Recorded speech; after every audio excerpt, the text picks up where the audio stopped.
Hi, Oh, no hi, one. stream. What is going I on, my love frosty? recording this. What is going on, my frosty friends? My name is Wintercasice, and welcome back to Discord Dungeons and Dragons with Tiny, Hermaeus, Stray Cat, and Wealth. Say hi, guys. I'm in yet another. Robot noises. E- It happens. er, I'm in yet another stream and video. Somebody's listening to me. That's me. I'm turning my TV down. Guys, I just tagged everybody on Discord. Do you think they heard? I think you guys. You think everybody will know?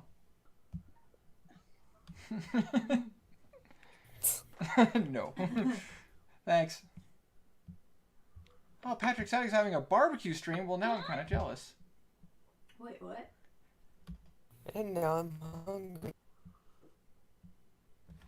I ate some Ritz crackers. It was pretty nice. I ate cake. Shut up. That's it. I had pizza. Lucky. Okay, pizza. I say it wasn't great pizza. It was all right though. Winter, Yes. why is your server not at the very top? What? Why is your server not at the very top? Because I have to get out of the rest of these servers. Yeah, okay. Don't worry. Just don't think about it.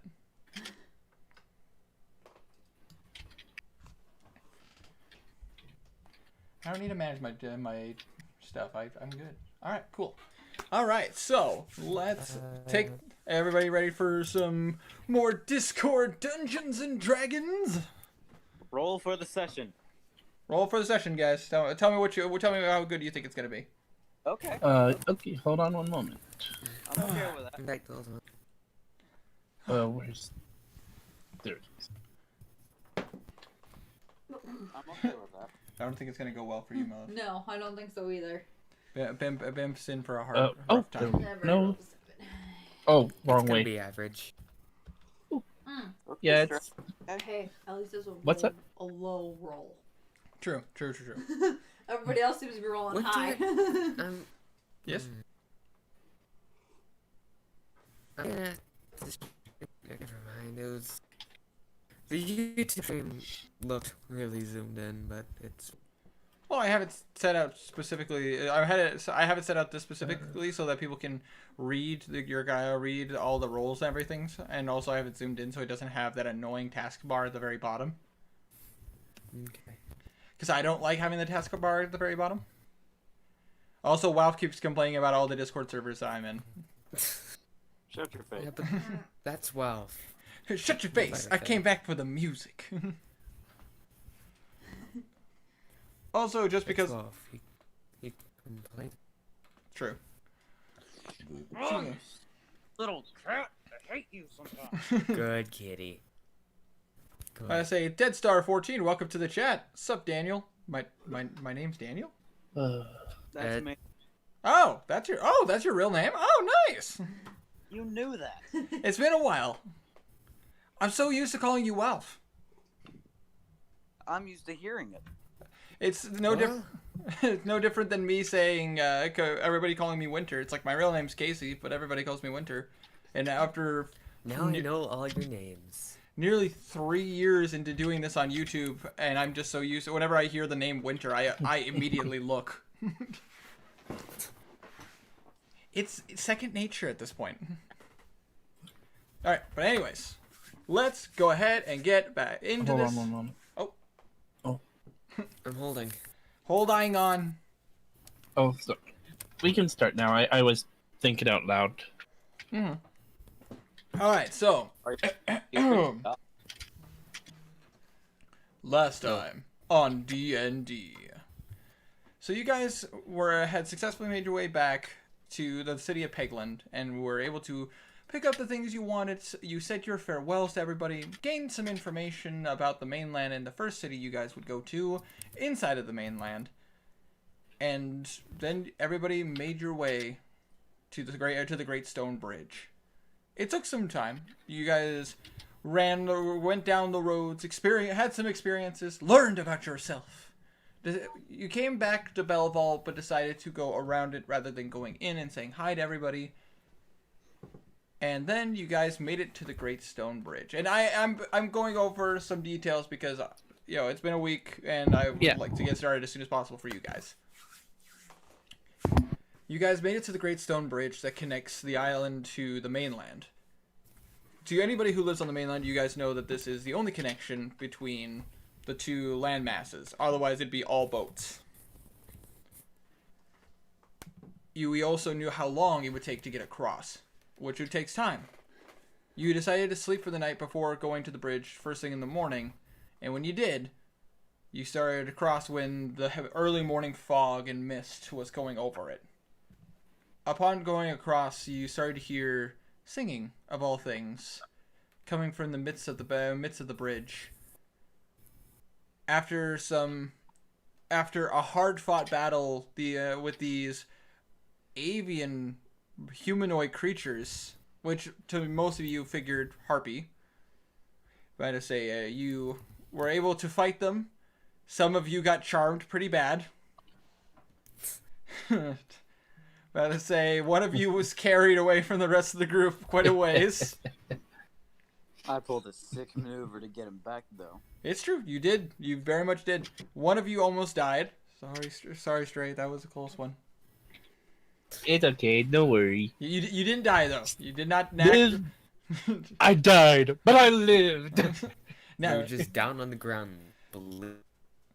Yeah, Knackle's got you covered. It's all good. Knackle's right next to you, so... But Knackle did take some damage, and he is, he can't heal like everybody else. But anyways... Give me a wrench and a screwdriver. Cast Cure Wounds while holding a screwdriver. I'm sorry, I won't get over you saying that. That was really, really funny. Oh, but anyways... And now we take it right back in where we last left off. You guys are currently on the bridge. Can I... Buff? What? What's up, Buff? What? What did you say? I didn't say anything. You said, can I... You said, can I I... didn't hear the last part. Can Couldn't I hear jump? that. He wanted to jump off. No, you cannot jump off. I'm Jason. I'll Yeah, make sure- you die. I remember hearing that conversation last stream. Just to make sure to share some stream to some discords that I'm affiliated with. Oh, thank you so much. Appreciate it, man. But anyways, you guys are currently on the bridge. And of course, the first thing Knackle's going to do, since you're only just started, it hasn't even crossed your turn again. He's just going to go ahead and cast a... Well, actually, you guys are going to... It won't take you guys that long to get to the other side of the bridge. He's going to go ahead and drop a level 2 Cure Wounds on Kazir to make sure Kazir doesn't bleed to death. No, I already... Hold up. At the end Hold of up. the last Sorry, I one, need I to already go healed for a moment. Kazir. Be right I back. already healed Kazir with Cure. You already did? Okay. Yes. Okay, just making sure. And I cast Song for Was Us. I here the entire last stream? You left after a while because you were tired. Mm-hmm. Oh, sounds like me. But I say... I'll be the entire one this time. True. Wait until the morning. I was about to say, tomorrow everything should be fine, and I don't have to worry about leaving anytime soon because I have tomorrow off work. So we can go the full 4 hours if you guys want with no issues. So, with that being said, Stray is not... I'm about to say, Kazir is not bleeding to death. He is conscious. I can't remember how much I health... actually healed him. I think I healed him... Friggin' internet. Actually, I think it was at full health at the end, because Knackle healed him, and then I healed Oh, him. right. All right. So... As I was saying, I know Jason in real life. Oh, well, awesome. About to say. Nice. Awesome. Well, you guys are currently... no, we take you back to the Stone Bridge. Solaires, what would you like to do? Continue. I wanna go sit beside Knackle and whisper to him. Are you okay? I don't know what you mean. I'm doing just fine. Well, you got a lot at the end of that battle.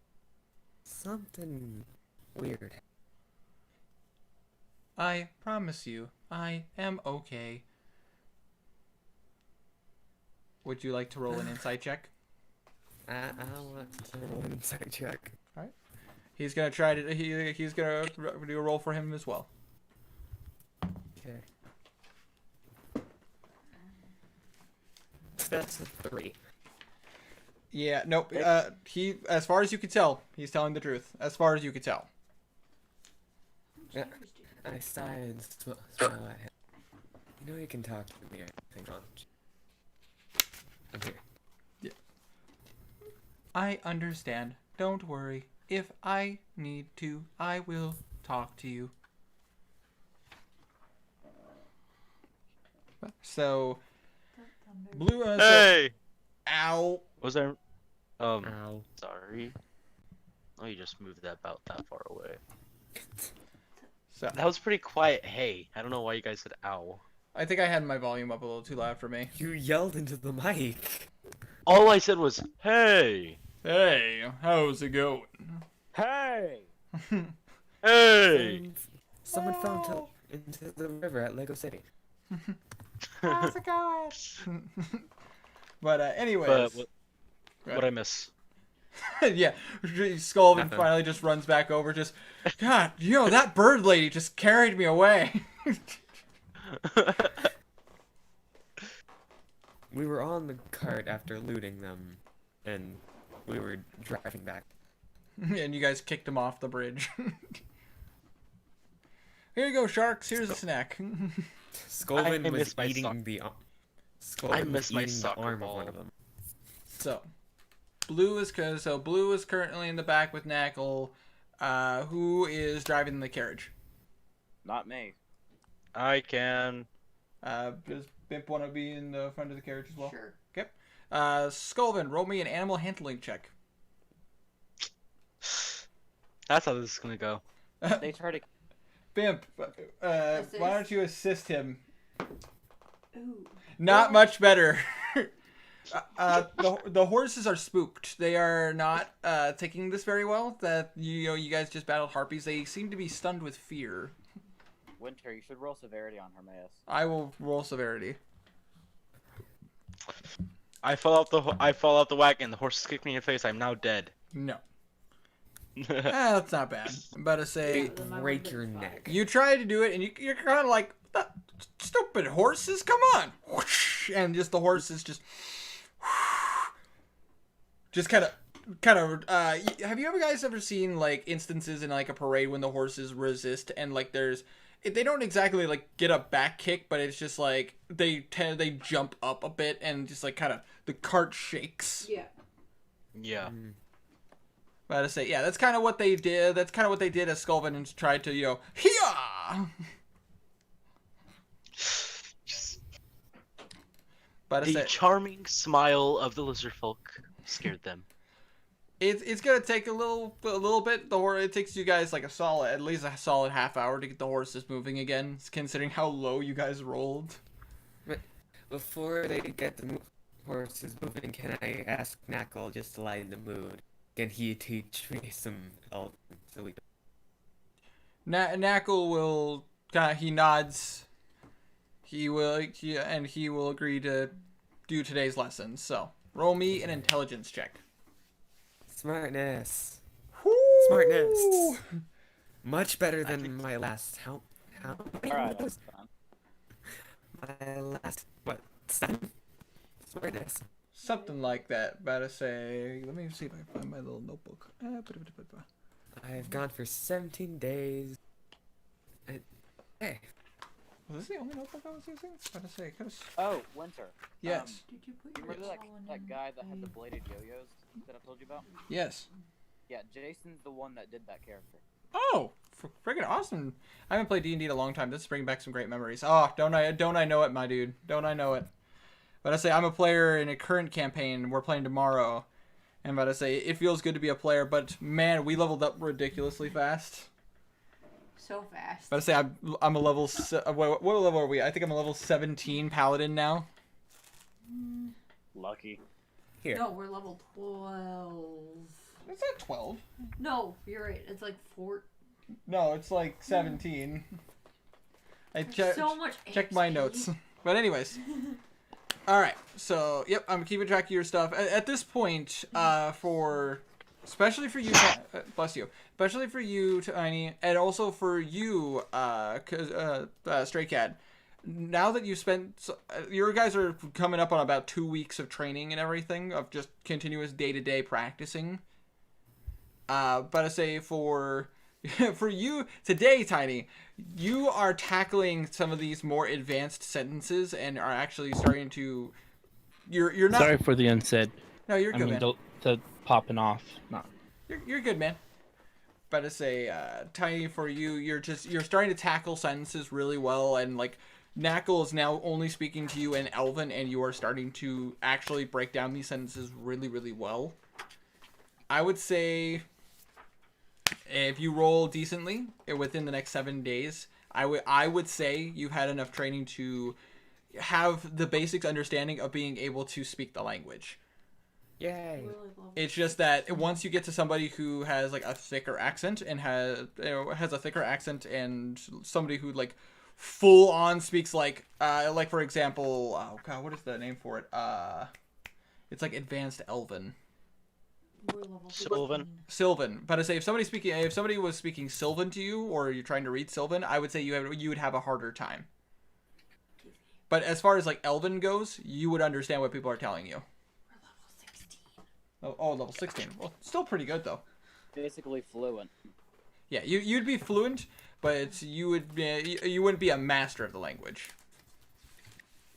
No different than like if say you learn Japanese and you were trying to then speaking to somebody who's been speaking Japanese for 20 plus years. But anyways, AK locals. yes, aka locals.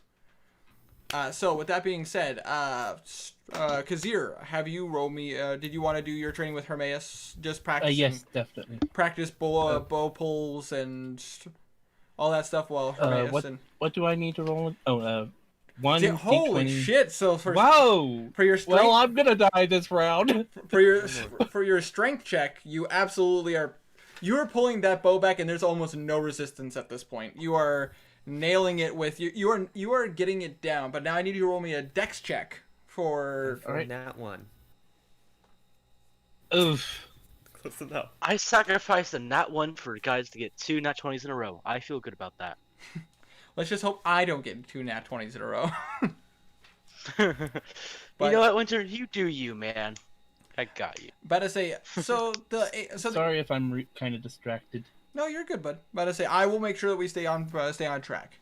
For your as far as your bow training goes, strength wise, you like what you were struggling with the most. Your strength checks. Today you are getting down the finger positions. You are nailing it on what you were going to need, because the main difference between using a short bow and a long bow is that your finger positions and how much strength you need to put into each of them is always the tricky part, because you don't want to pull too hard or you'll break the string, but you don't want to pull too light, because for a longbow the tension is stronger, so it's harder to get the proper like how far back you need to pull a fire. And today you were on fire. You were actually starting to understand where finger positioning is supposed to go, and you're able to figure out like how much tension you need to pull for the actual draw weight to be able to push the arrow where you want it to go. As far as dex goes, unfortunately, you didn't roll as well, so your aim is a bit off. But I would say that overall, what you were having the most trouble with is starting to become easier. With that being said, for the both of you, well, for you specifically, Stray, your DC checks, like what you need to beat for the day's training, is starting to go down, because now you're starting to understand it better.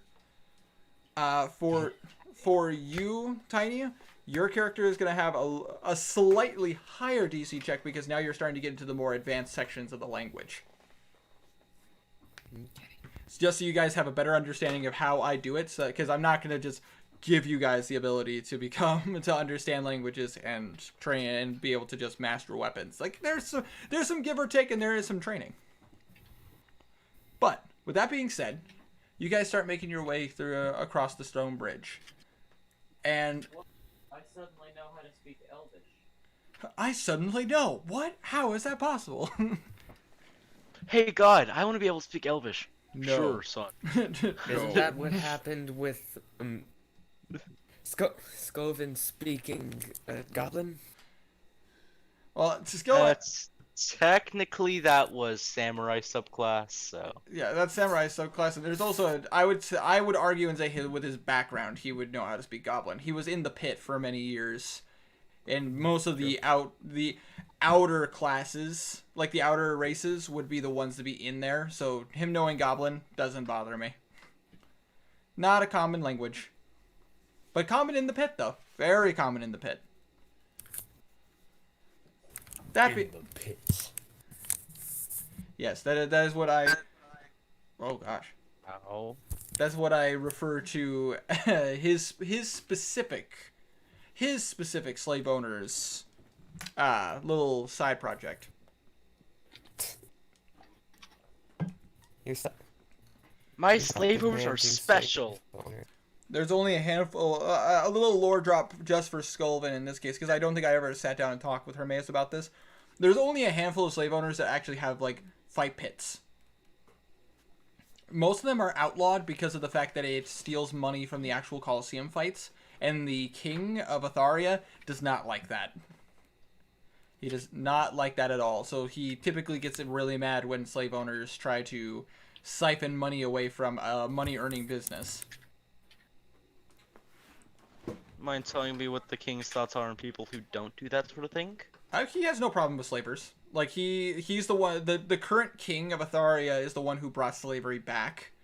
About, well, like him and the previous Atharia's queen's father prior was also one who kind of brought back slavery. But in his case, it was more of a matter of it was supposed to be specifically for like lesser races that were constantly causing problems for the mainland. So like So I have. like So I have. goblins, Go ahead. bugbears, goblins, bugbears, gnolls, and lizard folk that typically raid the mainlands and try to steal money, food, supplies, kill innocent people. They do it for like rape. Go ahead. I still have to tell the group about what I learned from Yep, about the blacksmith. about the 2 locations that you were informed about. But anyways, but that's not the point. Basically, the king prior just had it set so that way only the lesser, what he viewed as the lesser races, ones that cause a lot more problems for. Ignore that. Okay, the ones that cause more problems for common society, to be brought into slavery, which is the prior king mostly just did it for the safety of the civilians to make them feel better. Jesus. Who's echoing? Well, What? Every You're now echoing. yeah, every now and again there's like a burst of something. A burst of sound. Probably me scratching my chest with my phone. Whoops. Okay. Well, anyways, Why is it like an echo of Winter's voice? weird. Anyways, not the point. But the current king of Atharia, he actually has full-fronted brought back slavery. Like, he started pushing the old school regulations, and unfortunately for you, Skulven, you would know that that's when like the slave owners can now start demanding things, and they've even started enslaving some people who couldn't afford paying certain things. Families were allowed to sell their children into slavery. Skulven again. I want a bugbear. And just I want a bugbear. and so on and so forth. You get basic stuff like that. So you guys, So there's 3 people. My ship. 3 people on my shit I want list. a bugbear. Oh, God. I'm sorry. I've been so quiet. It's just that something I've been working on finally broke through, and complete random stuff. Fair enough. You're You're good, man. Bless you. Thank you. Any hoozles, you guys are continuing on your way past currently on the stone bridge. You guys are making. And You guys are I making your. want to tell them about the stuff. Well, you just have to talk to them about that. I suddenly strum my boots to get attention and say, I gotta tell you guys some things that people on back in Bell told me. Spit it out. I was told there are two places that you really don't want to go. There's a certain place called Invaders Lane and Spectre's Avenue. Why wouldn't we want to go to these places?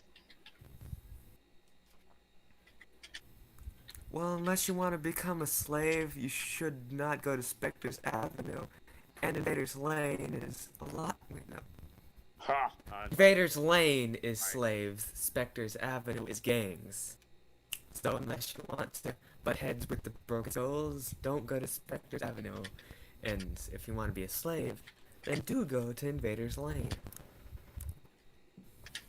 Sinister grin envelops Golden's face. Sounds fun. Now that you know this, if you get captured, I don't gotta go after you. I just lay back in my seat. Hope my teeth look nice. That's right. So now you guys know about that, which, just a reminder in case any of you guys have forgotten, and like I said, you should definitely keep notes. The city that you guys were warned about would be the first city you guys would bump into on the mainland, which is named Melbourne. I have it under. Okay, just making sure. What the hell? The city is called Melbourne. Melborn.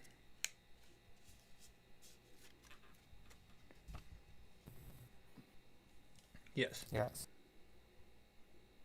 But I say completely understand, Jason. But I say I will definitely keep that in mind.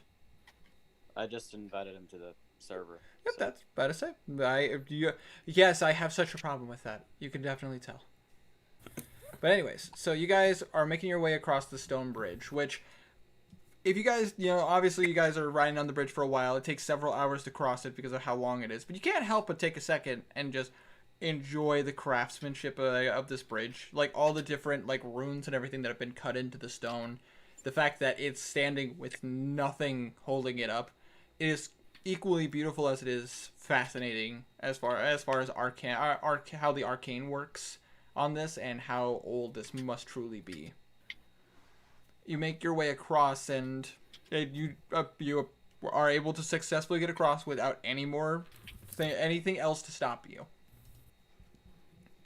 You make it to the other side, and obviously the first thing you see is it seems to be pretty barren land, just open plains right near the bridge. And you were informed that Blue, you would know that the city of Melbourne is about an hour's journey if you follow the path straight. In this case, it would be slightly northeast from where you are. In other words, it's going to take 3 hours to get there because we have Blue in the group. With the way you guys are going, it should only take about an hour. If I want to stop the cart and feed the horses. Exactly what I mean. Well, you guys Knock him out. You guys should maintain We have- feeding your horses and Winter? everything. Yeah, we have to feed the horse. Winter, Yes. I don't have 50 feet of hempen rope for no reason. You're Roll me a strength check, Blue. What? He's trying to tie you up. Roll a strength check. God. It was a joke. so it's just I'm not joking. We actually need to feed the horse. We can feed We the do that horses on- after. They were fed before. Yeah, They'll we be just... okay. well, We technically. feed them during our rest. So. Yeah, technically, as the dungeon master, I've always just counted it as you guys were feeding your horses during your breaks. But doesn't hurt to actually take a second and say, "Hey, we're gonna feed the horses so they don't die."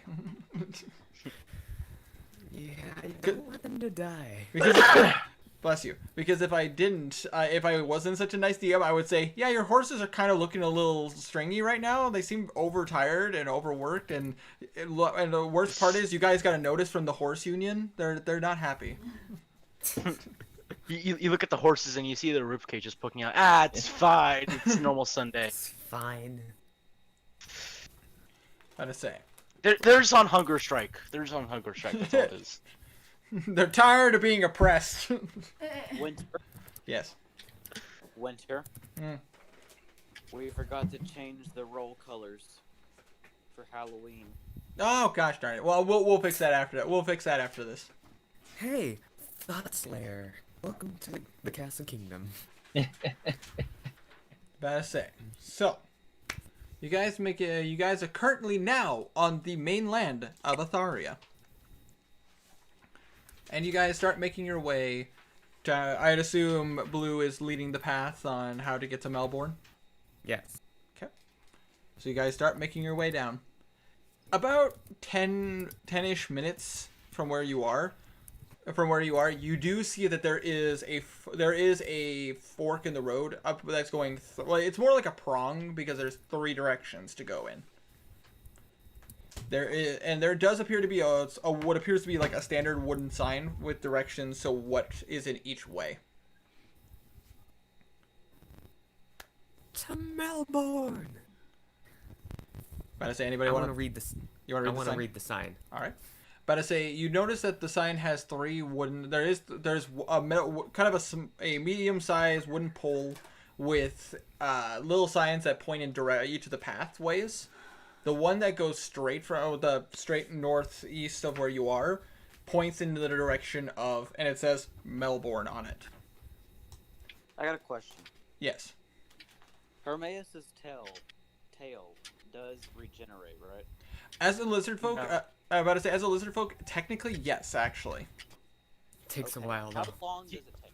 I would say because of his size and considering his section of the lizard folk isn't like he didn't choose like the geckos or the chameleons like path of the lizard folk. His is how we based it was based off Argonians, but because he is a lizard folk, he still has the capability of regrowing his tail. It would take significantly longer, so you're looking at about 2 to 3 weeks without a tail. Okay. So He's only asking this because I showed him a picture of feet that's like a racial feat for lizard folk where like you can grow your limbs and stuff. Yep. Certain limbs. Obviously not like you're a full arm unless you're like a specific species. Oh no. Oh no. With this feat you can recover like full arms, yeah. Yep. Well, like I said, if you were a certain lizard folk, I would allow that, but your lizard folk only has the ability to regrow your tail. About to say. As I'm trying to say, before I was rudely interrupted 3 times. Sorry. I forgot. What? You can use his tail as a sustainable resource. Yes. I was trying to say that we could eat his tail in 2 or 3 weeks. Jesus Christ.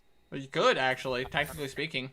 Yeah, but wouldn't that still technically wear off of Skulvin's strength since it takes energy to make... Hold up. Are we? Hey, I have feelings. I have thoughts about this. Hold up. Daredevil, welcome to the chat. Cornering you. We just start cornering you, and Garnan pulls out his axe. Food. I'm good, Daredevil. How are you? If we ever truly need food, we're doing it. Okay, Hermaeus? Well, We're eating the lizard. Well, basically, what I was gonna say is, Hermaeus, in your character would know that from the location you guys were raised and how like your people survived. You do know you could cut off your own tail, and yes, it is a sustainable food source. As a lizard folk, cannibalism isn't exactly as big an issue, considering lizards eat each other all the time. Yeah. And this is just one of the ways, like, your people came from, like, the jungle and the swamps from down south. So, like, if you headed straight southeast from where you were, excuse me, you would reach the land that you originally came from when you were really, really little. find his parents and kill him. What? I don't know how to respond to that. Good, Daredevil. I'm happy to hear. I'm happy to read that. I just feel like that. I feel like that was like the perfect comic relief. Just like everyone's like, well, we can use it foot source. We can use this for food source, and I just go, okay, hey. But yes, it does take time to regrow your tail, and reptile regeneration is a thing, and it definitely, like most of that, I can agree with based on what I'm reading. It's just that, like, for a full arm and everything, because he's not the specific lizard folk that, like, completely regrows limbs, I would say he could still do that, like, if he had an arm chopped off. But it would take... takes a long time. Yeah, it would take a significant amount of time, and if he wanted to still dual wield, he would need an enchanted substitute. Yeah. For the Stick until it it onto the recovers. stub. Unless he was a monk of the Cobalt Soul, because they actually have a way to use their ki to actually make a makeshift arm. Sekiro. It's He pretty could pretty be awesome. like the guy in Sekiro. I still have to play that game. But anyways. Okay, Daredevil, about to say, have a good drive, man. But anyways, for you Be guys, safe. as far as the sign goes, the sign that goes directly northeast from where you are, like the path you guys are taking, that does say firmly printed Melbourne. Like that tells you that way. But there is a path that does go directly north, and the sign says, "What place do I have written down?" I need to finish drawing the map, but I want to give you guys a full map, not a partial map. That partial map's good. You can draw it as we go. I could. I only. Yeah. Please. But if you guys purchase a map, you guys will be able to actually see the full map. Oh yeah. Where can we purchase a map? You would have to talk to a map maker, which From your mom. Ooh. But anyways. Here we go. Okay, so if you went straight north where you are right now, you would get to the town of Starlam, which is spelled Starlam.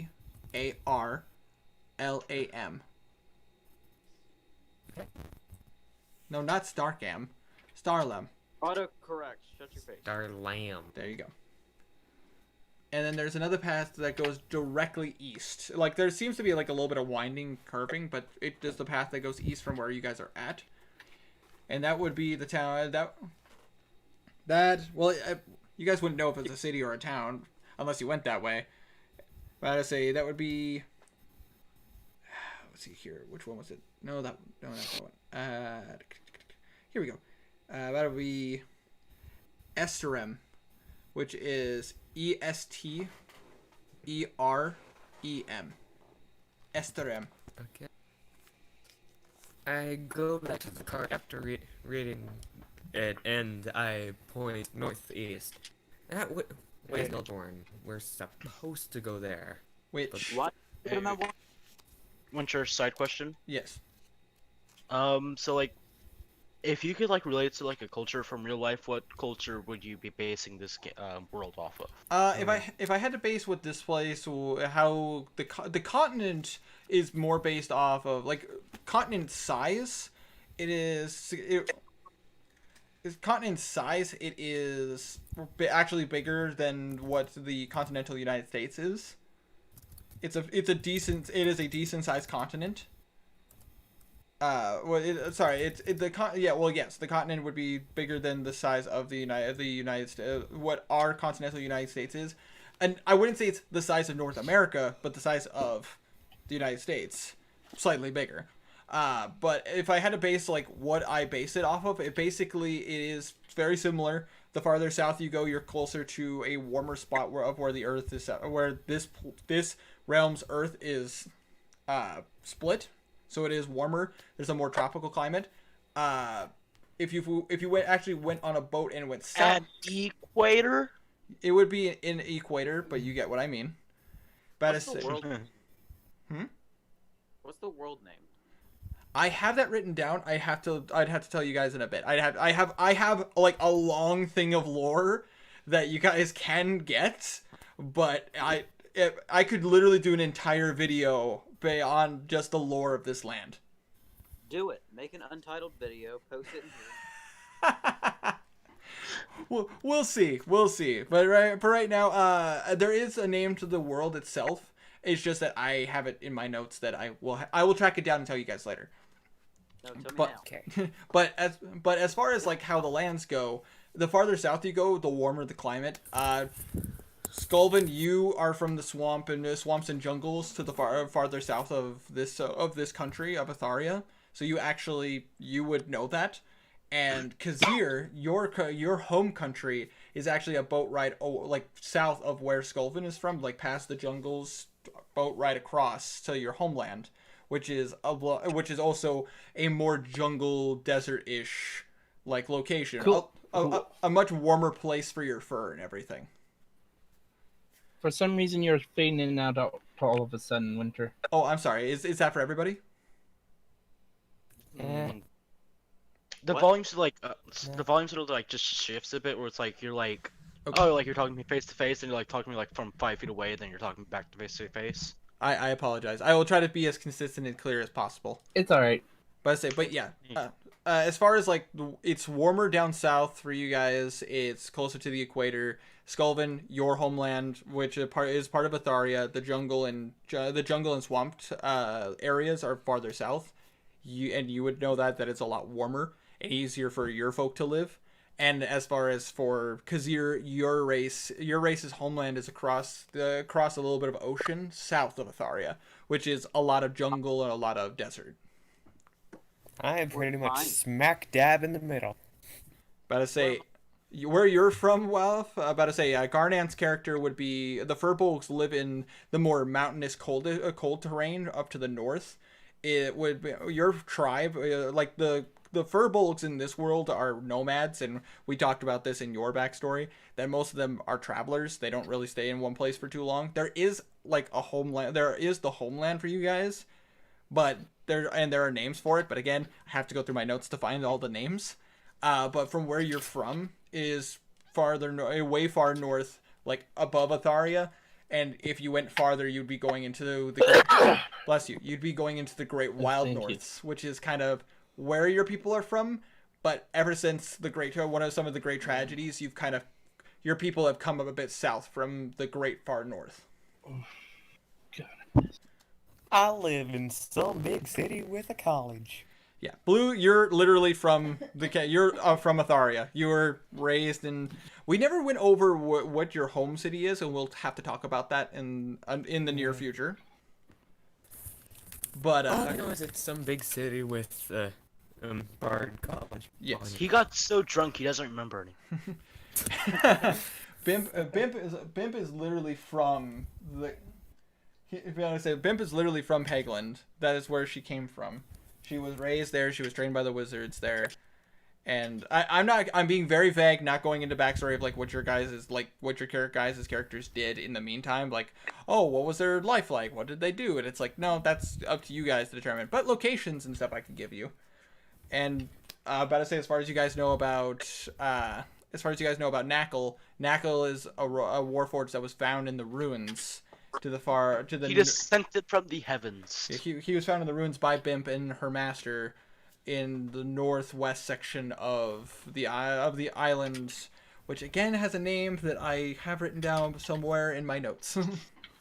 Wait, group- was Bent named Knuckle, or did he just know his name? No, Knuckle had no memory of who he was or what his story is. Knuckle had to be informed what he was and what his prime directive was. Prime directive is to not kill. His he was informed that during the Primal Wars, and then sometime after the Primal Wars, during some of the what was it called? I believe it was the great believe it was called the Great Darkness Incident. There was somebody messing with the Warforged and trying to create basically fill out an army. and it ended up backfiring as some of the Warforged came out incomplete and incorrectly, and they actually started coming with their programming like the magic programming was messed up, and they were actually causing a far more destruction than necessary. But you guys would have to read in the books to learn more about that. The group doesn't really know anything about Blue. He's just some bard who decided it'd be a good idea to come to He's an just island. there. Yes. The party knows, or the players know about Garnan, but no one knows it in the game. No one. He's a thief! The only thing that they know is Kazir, who knows that he has a brother that he hates. Yep. What about And- Kazir? All right, but The now only person that knows anything about Garnan. Oh yeah. Got you. Remember? But now, with that being said, you guys are still on. You guys see the sign, and I assume you're following the path to Melbourne, and also, you, to answer your question, like why you guys are going to Melbourne. Melbourne is the closest city. Like every place else, even the nearest village is quite some distance from the Stone Bridge. Oh. From people who lived here, I'm gonna say Garnan, Blue, and I would also say Skulven. Roll me a history check. I'll take one for the team, guys. Well, that's He said Anne. 14 plus 3, so that's a 17. Okay, so 17 for Blue. Skulven, you rolled a 15. What any bonuses for your history? -1. Okay, so that's a 14. been And here. so Garnan has a 2. Garnan would have no idea why Melbourne is the closest place and nobody else has come closer. As far as Skulven, you would know this because of your time and you've been around plenty of people. You've talked to plenty of people. Your knowledge, you're not exactly majorly book smart, but you talked to quite a few people, so you've gained some knowledge. And Blue, you would definitely know this because you're a human from this country. The What? Blue is human, yes. Yep. Yeah. Why do I never remember that? Okay, whatever. We're a party of just the randomest races. But None of us are the same race. exactly. But anyways, so Skulven, you would know the reason why this was done, why there's no village or anything closer to this Great Stone Bridge, is because it is actually jealously guarded by human wizards and human sorcerers who have been studying the magic on the bridge and who have been trying to get an understanding of how the old runes work.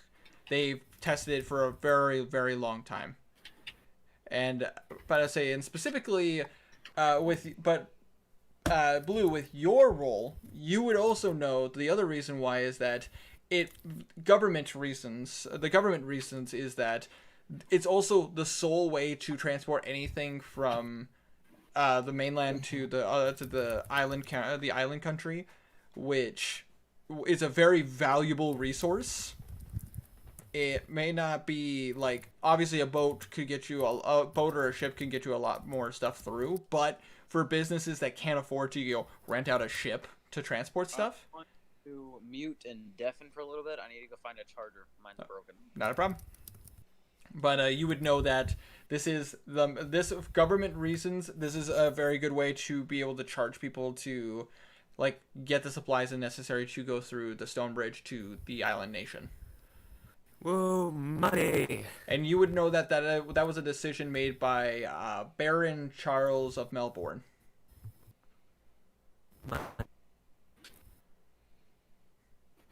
Which, again, if you guys want to take notes, you have information now.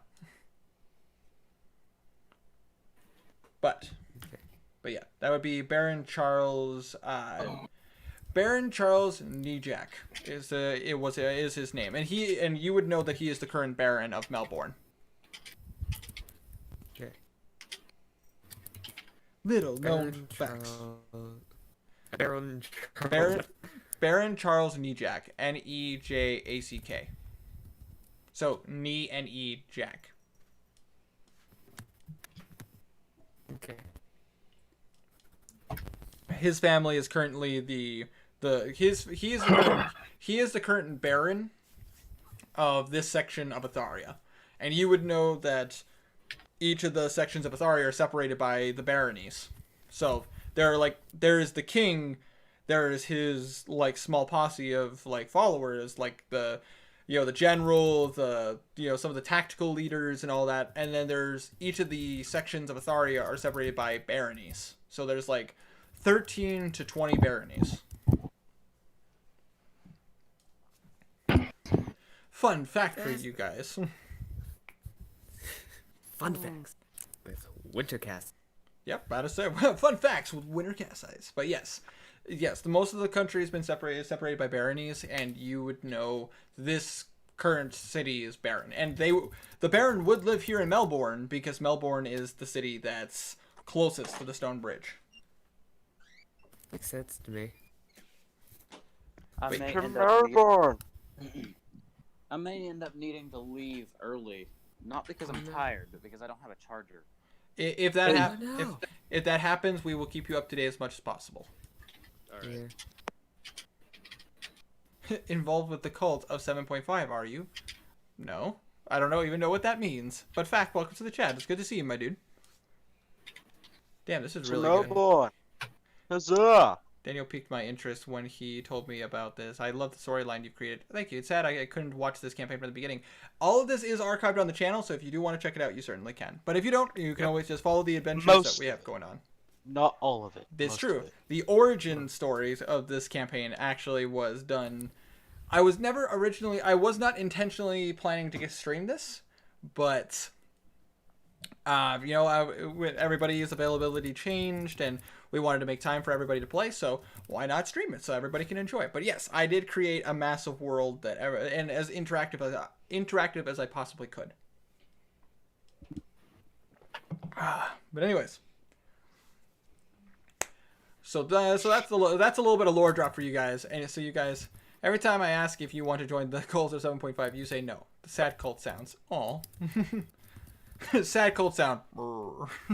Frequently asked I'm questions. married. Frequently Don't asked try to get me to questions join one. questionable services. What's up, Welf?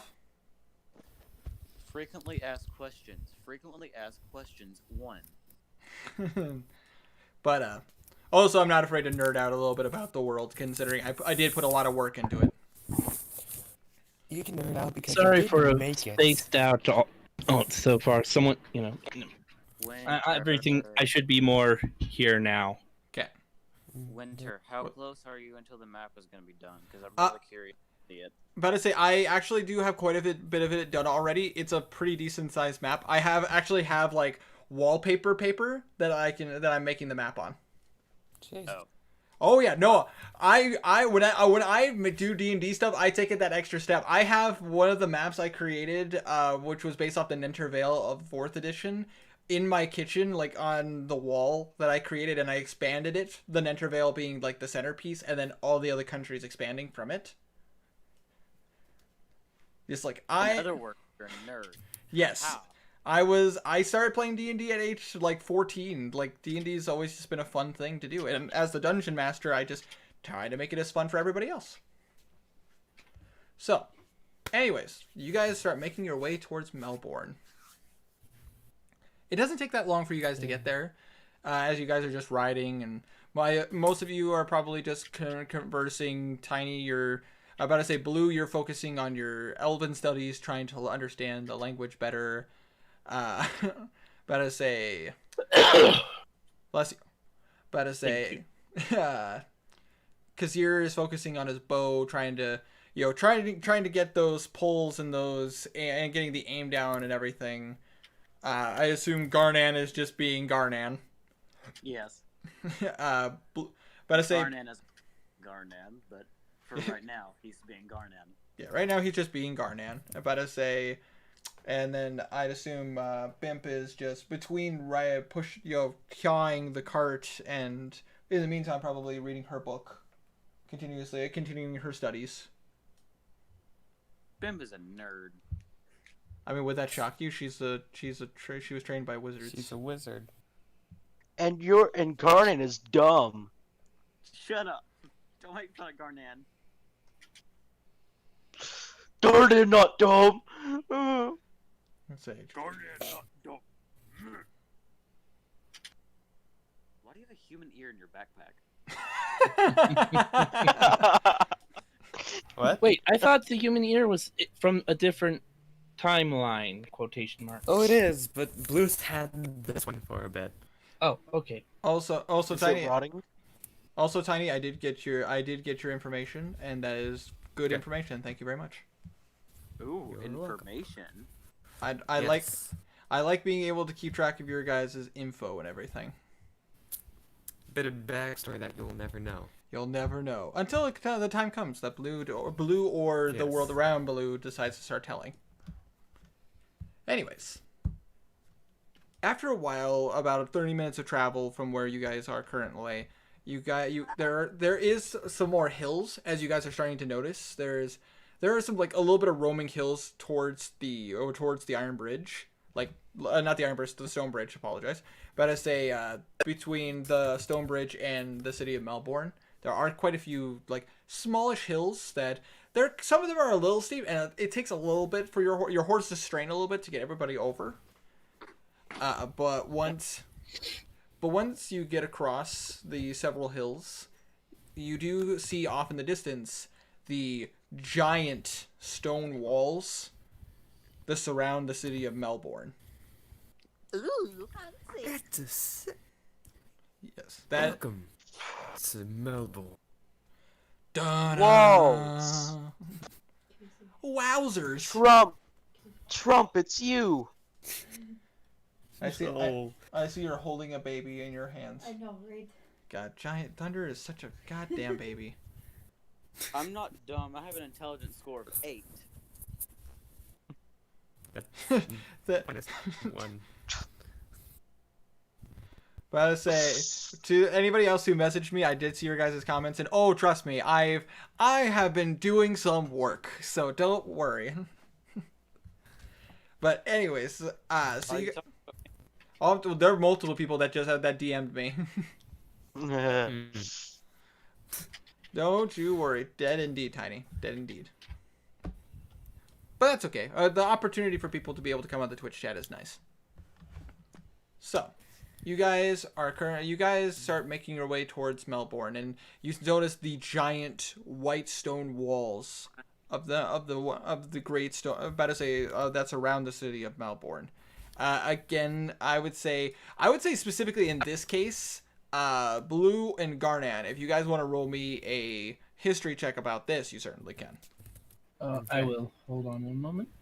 Blue and Ten. You Guardian, said not specifically Oh, blue. right. Brazier. I thought he said That's- anyone. that's My an brain 11. skipped. Sorry, I apologize. 10? 10. I get an 11. Okay, so you guys know about the same amount. You guys about to say Garnan because of your background, like having to get around and everything, and Blue because you're traveling. You guys would know that most of the main cities of Atharia have the giant stone walls. These were meant to protect them protect the cities during times of crisis. They made these walls around 600-ish years ago and have expanded like if as necessary. Melbourne has not yet needed to expand, but Tiny.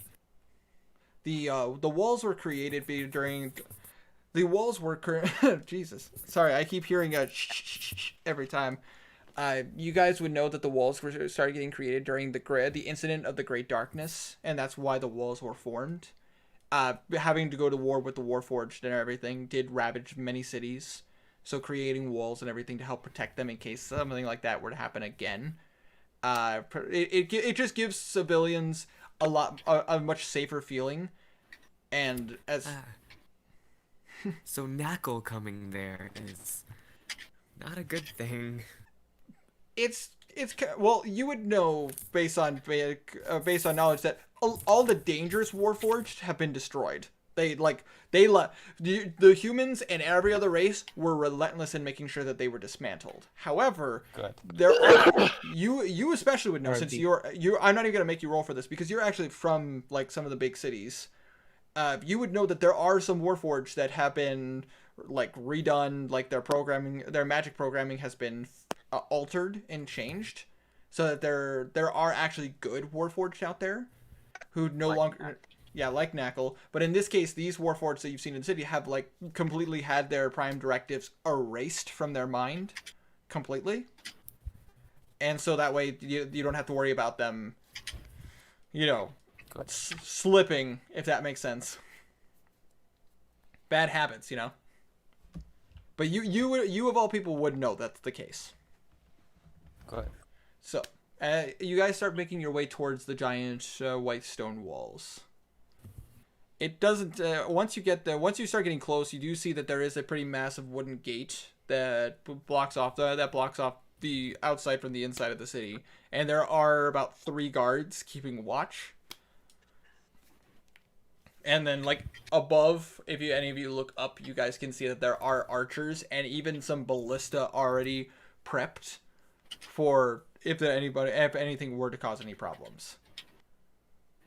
You come close, and all you hear is, "Halt there."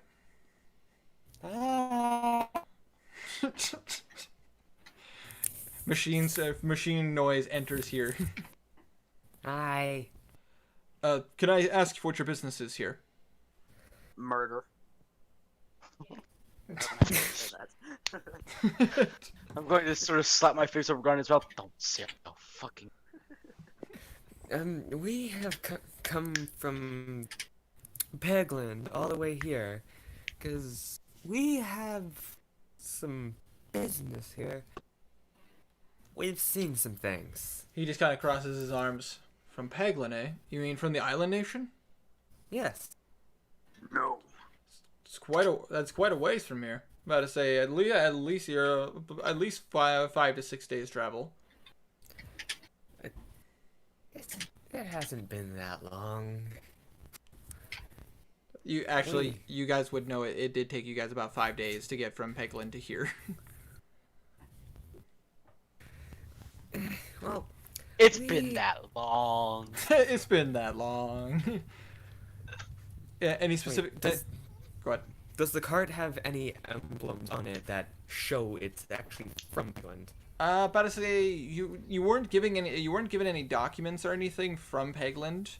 As far No, I meant since we got the cart from that Target. Stewart doesn't have any Yeah. paint or signs on it. I don't have one. This is Uh, broken.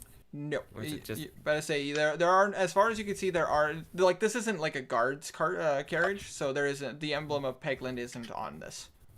Can I sneakily paint a picture of like some sort of emblem from Pegaland on the back? That would take quite a bit of time, and the guard's right there.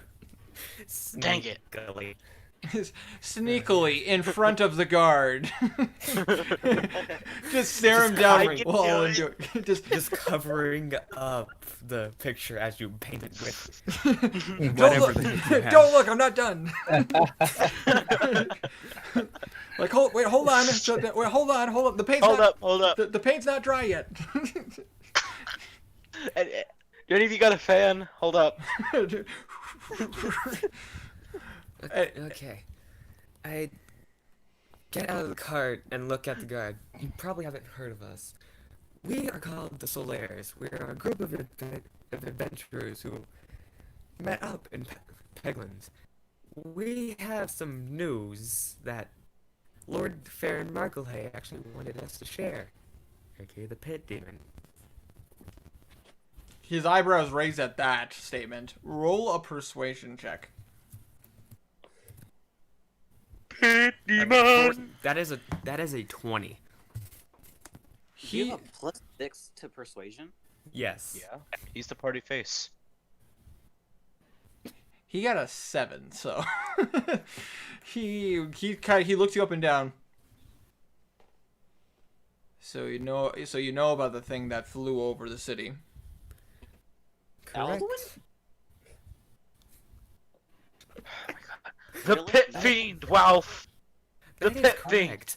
We saw it being summoned in a place that is now named Cobalt Hall, or the remnants of Cobalt Hall.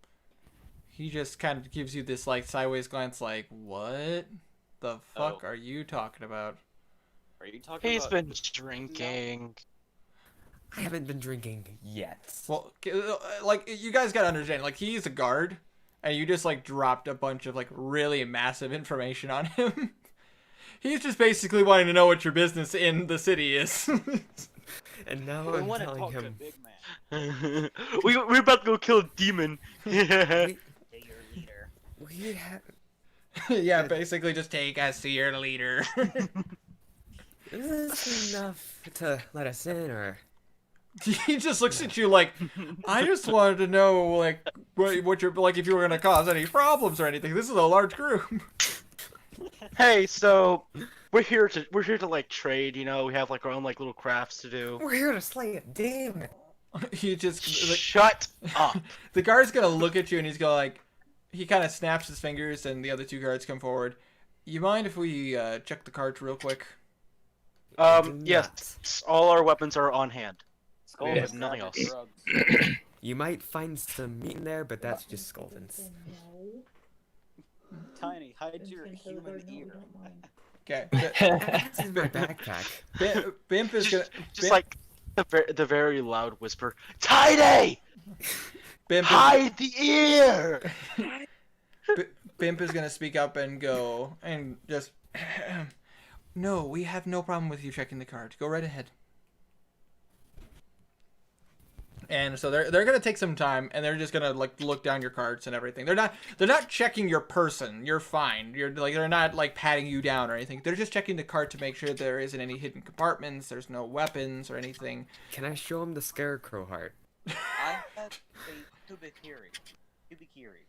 That doesn't raise any alarms or anything. No. No. About to say, this is something that Garnan would know. About to say, and possibly Blue.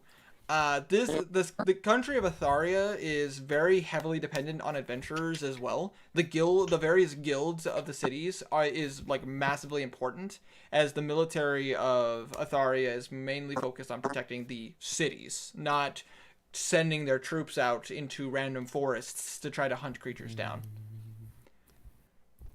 I want to pull out the scarecrow heart.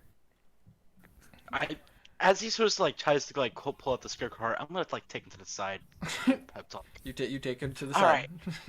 All right, Blue, we gotta talk here, man. I'm You gonna can't take be this side dropped. too later. Blue, okay, man, you can't drop world-ending threats on normal cards. It's not threats, it's just information. These are just normal cards, dude. That kind of information belongs in the hands of, I don't know, maybe the king?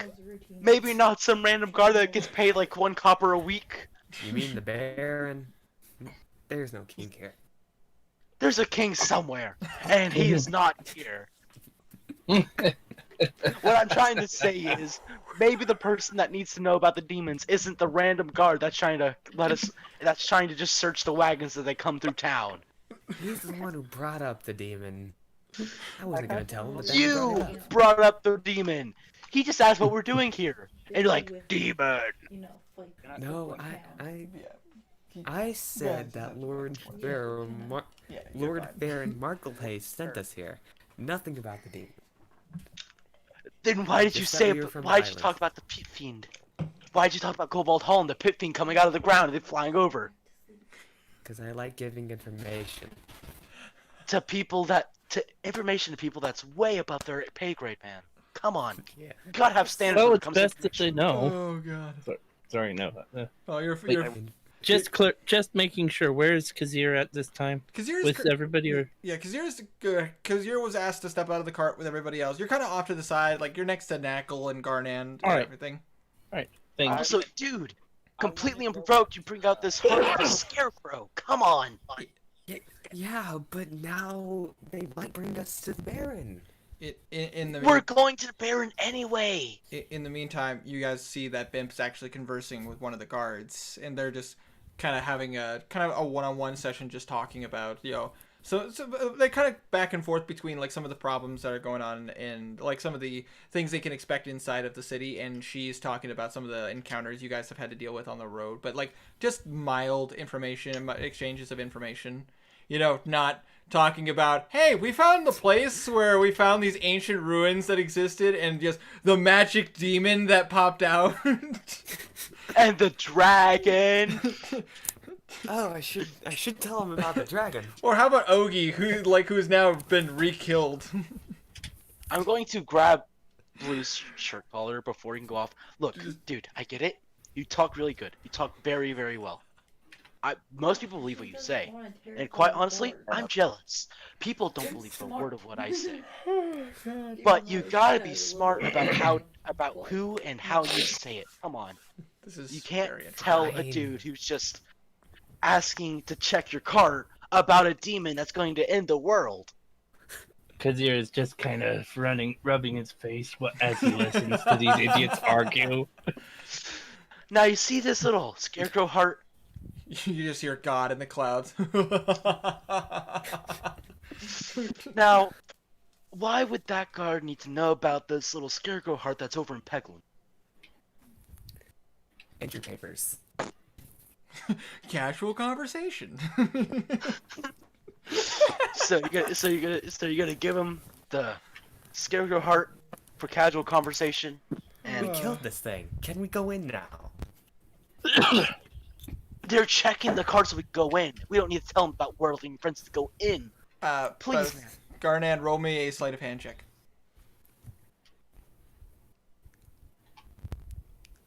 Yeah, so I'm roll perception because I still got. Can I roll perception? Yeah, you can roll perception. It's my heart. It's my heart. So, I'm keeping my what heart. did you get? I got a 10. 10. Haha! I got an 11. I got a 12. So you guys notice that while you're arguing, Garnan just like has been kind of sidestepping, and then reaches for the heart.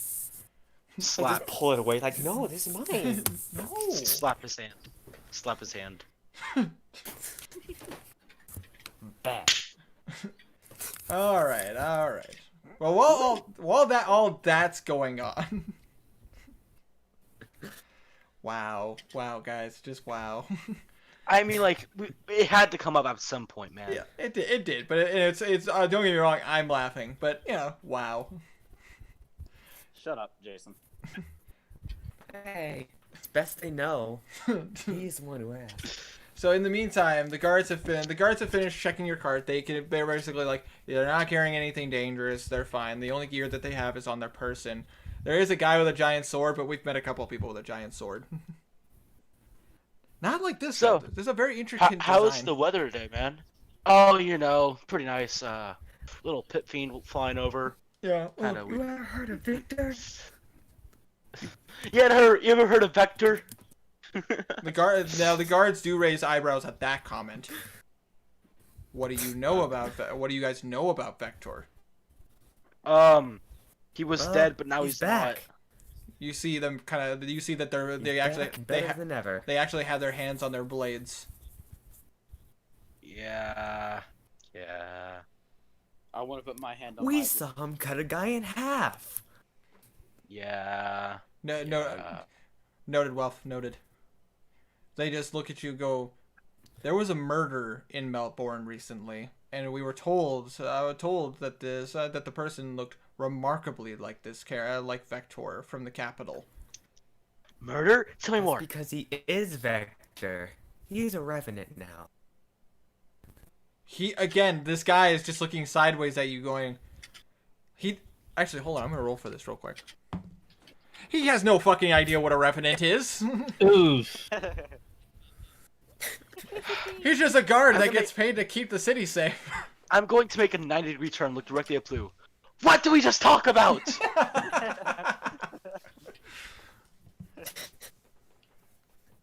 Can we go in and sit down? I want to go. I want to get drunk. We'd be in so much faster if you didn't have to bring up every little thing. Yes. They just, No. Or, well, every big thing. Knowledge is power. they just look No, at they power is power. they just put the blades back, like they make sure it's fully sheathed. They just look to the side and go like, they're harmless. Go ahead in. And they one of the guys kind of snaps up to like actually he wouldn't snap up. He would have he has his own little horn, and he blows it a little bit, and the person on the person on top of the wall, they pull some of the gears, and they start to shift, and the gate starts to lift. I get in the car and say, onward to booze. Sounds like a plan to me. Kassir chuckles as he gets back into the cart. Bimp just kind of nods, shakes her head, just like, you guys. I still have a bottle of the dragon's breath. Also, fun fact for you, Elf. Just a little bit of for funsies information. When I played my first edition campaign, when we were in the astral plane, we found a hand that was holding a glass dildo. And What? yeah, it's a long story, but basically, the boxer assassin character actually took the unfurled the hand and took the glass dildo, and then chucked the hand farther, like as far away into the astral plane as he could, not realizing what that was. The cleric couldn't speak up before he had thrown it. The hand of Vecna was holding a glass dildo, and they just threw the hand deeper into the astral plane. He then proceeded to kill somebody with the glass dildo. Like, Shattered the glass dildo and stabbed someone with it. yeah, he's just like, Why was it glass? we no idea. We couldn't ascertain where it came from or why it was there. The astral plane is literally nothing but an empty void. So, yeah. Could be anyone. I don't know. Someone's just going around the astral plane with a box of glass But- dildos, just putting them in hand. But as you guys are entering the city, Bimp would speak up, and she goes, "While all of you were taking the time to argue amongst yourselves, I went ahead and talked to the guard about getting some more information. The inn that we're gonna want to go to is known as the Rose Garden Inn." I want to talk to the Baron. Bimp, Yes. did you happen to get the location of the old no-go places? Yes. Because old blue friend here didn't tell us. Yes, I was informed of where some of the lesser places not to go. To avoid both Spectre's Avenue and Invaders Lane are in farther east section of the city, toward past the industrial district. As long How as big is the city? if I had to compare to the city, like how big the city actually is, if I had to make a comparison, as you guys can see, there are a total of 3 walls inside of the city.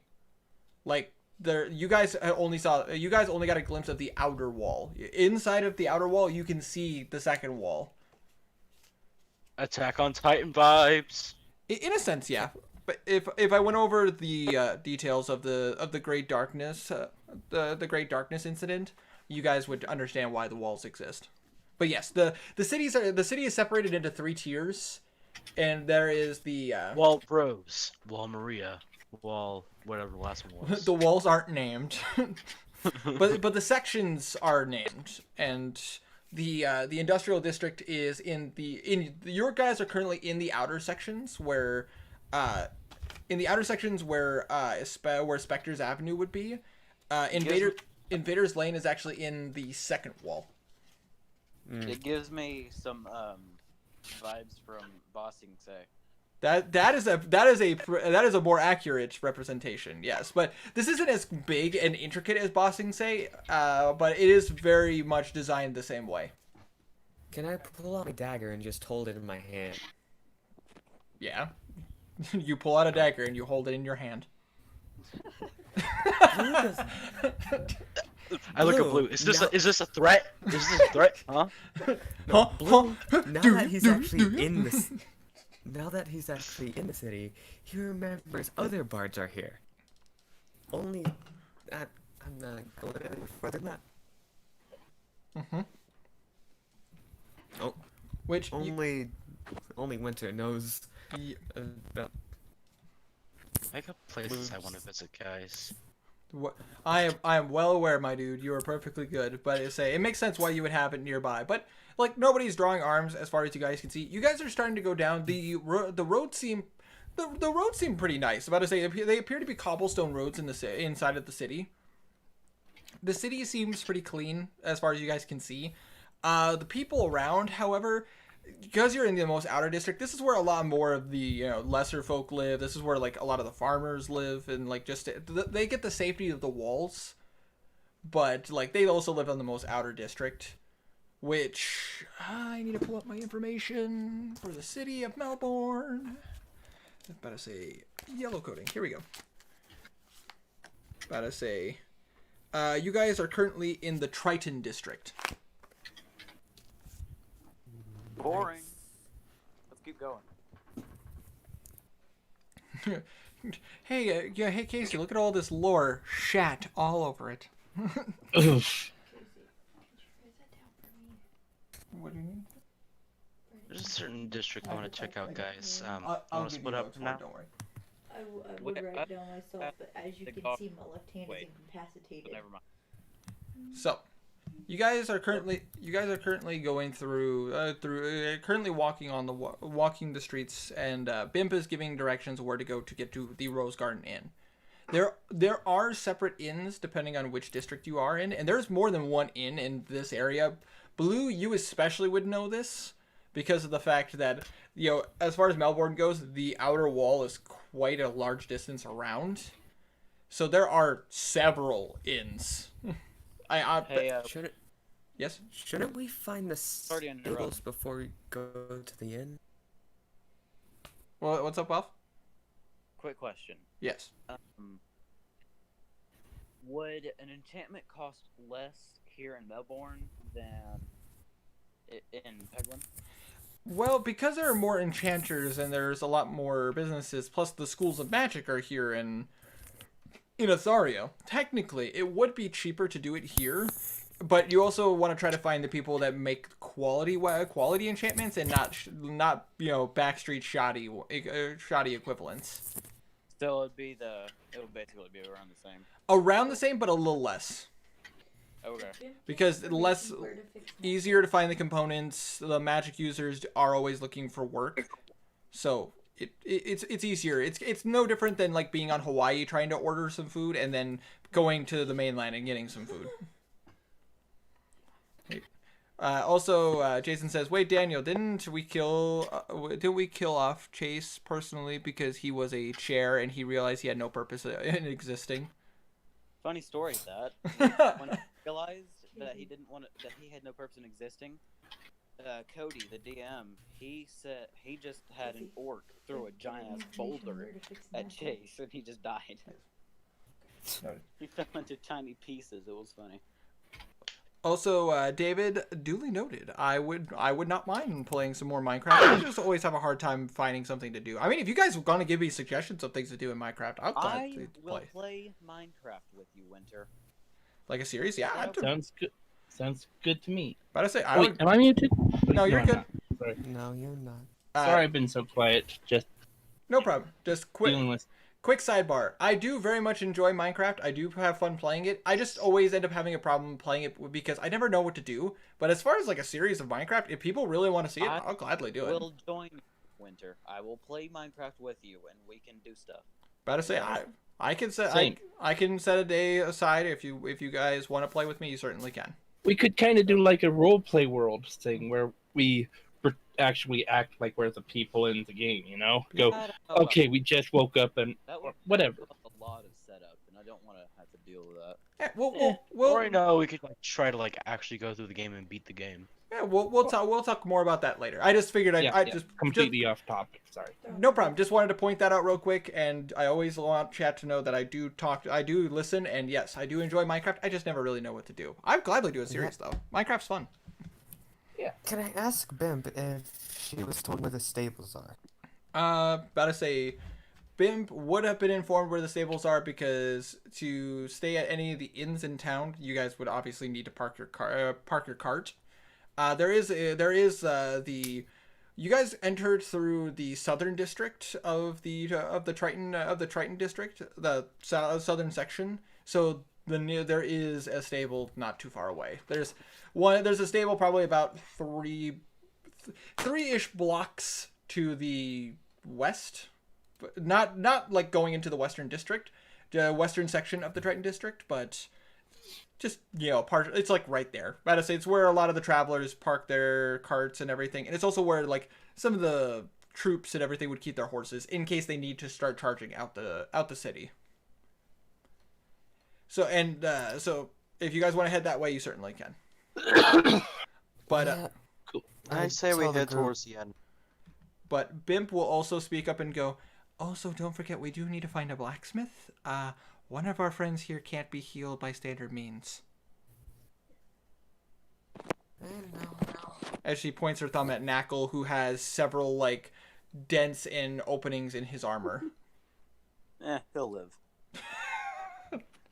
First, we need to put away the horses. I will take Knackle to the blacksmith, and you guys can go to the inn. Know where the blacksmith is. Where's the blacksmith? I will ask around with Knackle. Let's just ask the tavern owner, and so that we can actually know where it is. That's a good idea. The tavern owner. That's a good idea. The tavern owner would know, So or might know. I or swear, at least know Blue, someone who would know. you're so charismatic, but you're so goddamn dumb. I will throw a rock at you. So Bimp I'll will catch it. start leading you guys first towards the stables, which once you guys get there, it's actually called Lucky's Horseshoe Stable. You guys might want to write that down, just so you know, because that's where you're parking your horses. Does it give us fall damage reduction? Huh? Hmm? Don't do that. Okay. But yeah, Lucky Horseshoe Stables.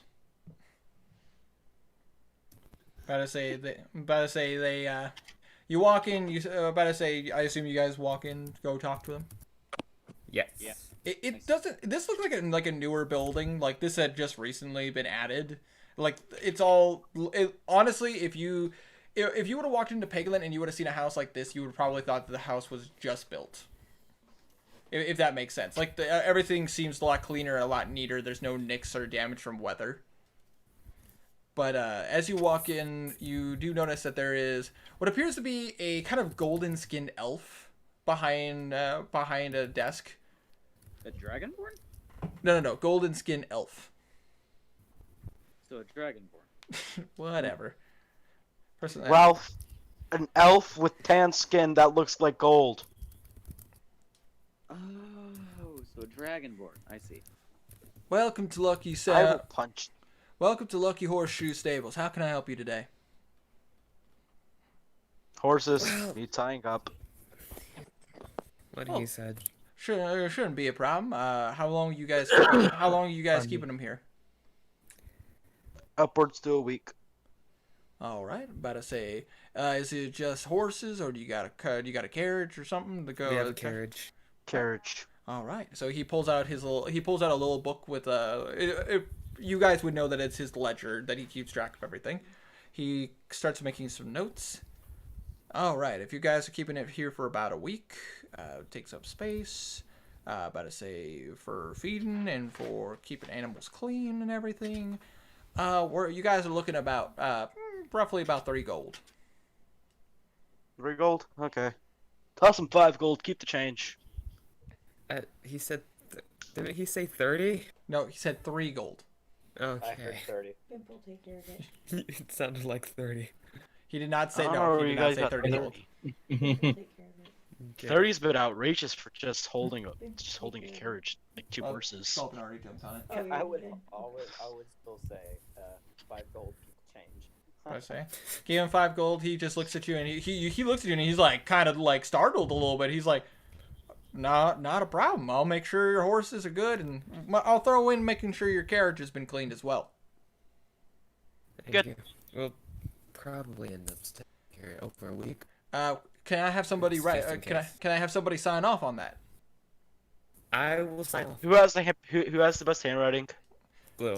Blue does it. Yeah, that would most likely be Blue 100% or Garnan. Garnan's handwriting, just Garnan. Oh, no, I meant, God, my brain just cramped. Man, guys, are we just gonna forget about the Knuckle. the wizard that studies a lot? Oh yeah, We're- Nako We might have we good should sign- penmanship.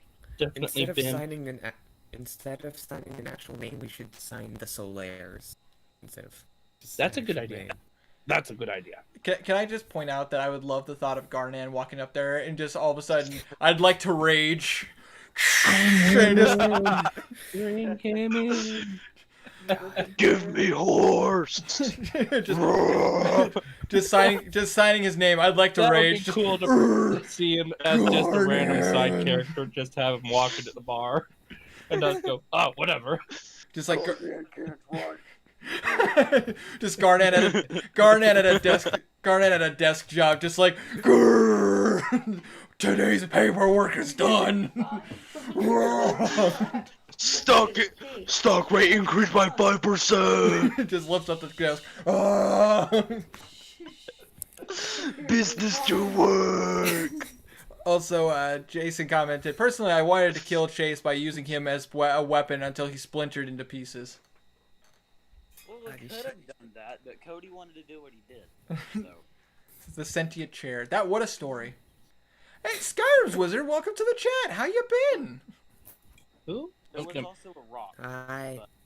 Hello, new We're person. not doing Skyrim Oh, anymore. person. It's sorry. I gotta say, this is a person who's been on the channel for a long time. We're not doing Oh. Skyrim anymore. I have a Yeah. story about AI Dungeon, but it takes way too long to tell you guys about. So But yeah, just figured I'd read the chat. Wait, what's AI Dungeon? Oh, AI Dungeon is that generated Yeah. dungeon thing. Yeah, Yeah, I that never use it. It's super weird.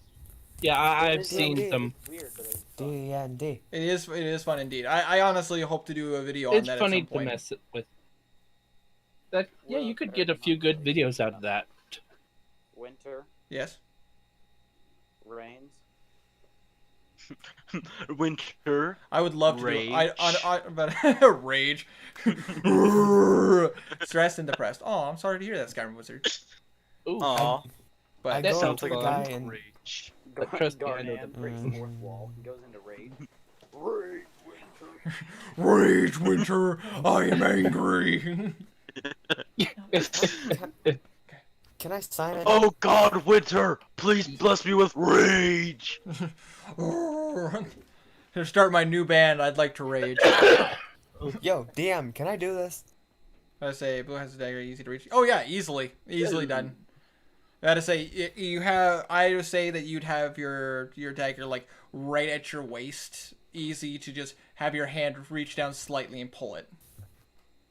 But anyways, so you guys easily pay for it. It's signed off. I'd assume Blue signing off on this, or Yes. okay. And I assume you signed the Solaires. Yes. Easily signed off. He did a. I'm not sure how good Kazir's penmanship would be. Sorry. Because well, it'd be a dexterity check. So I mean, yours is probably pretty good considering, like, Oh, yeah. as Good point.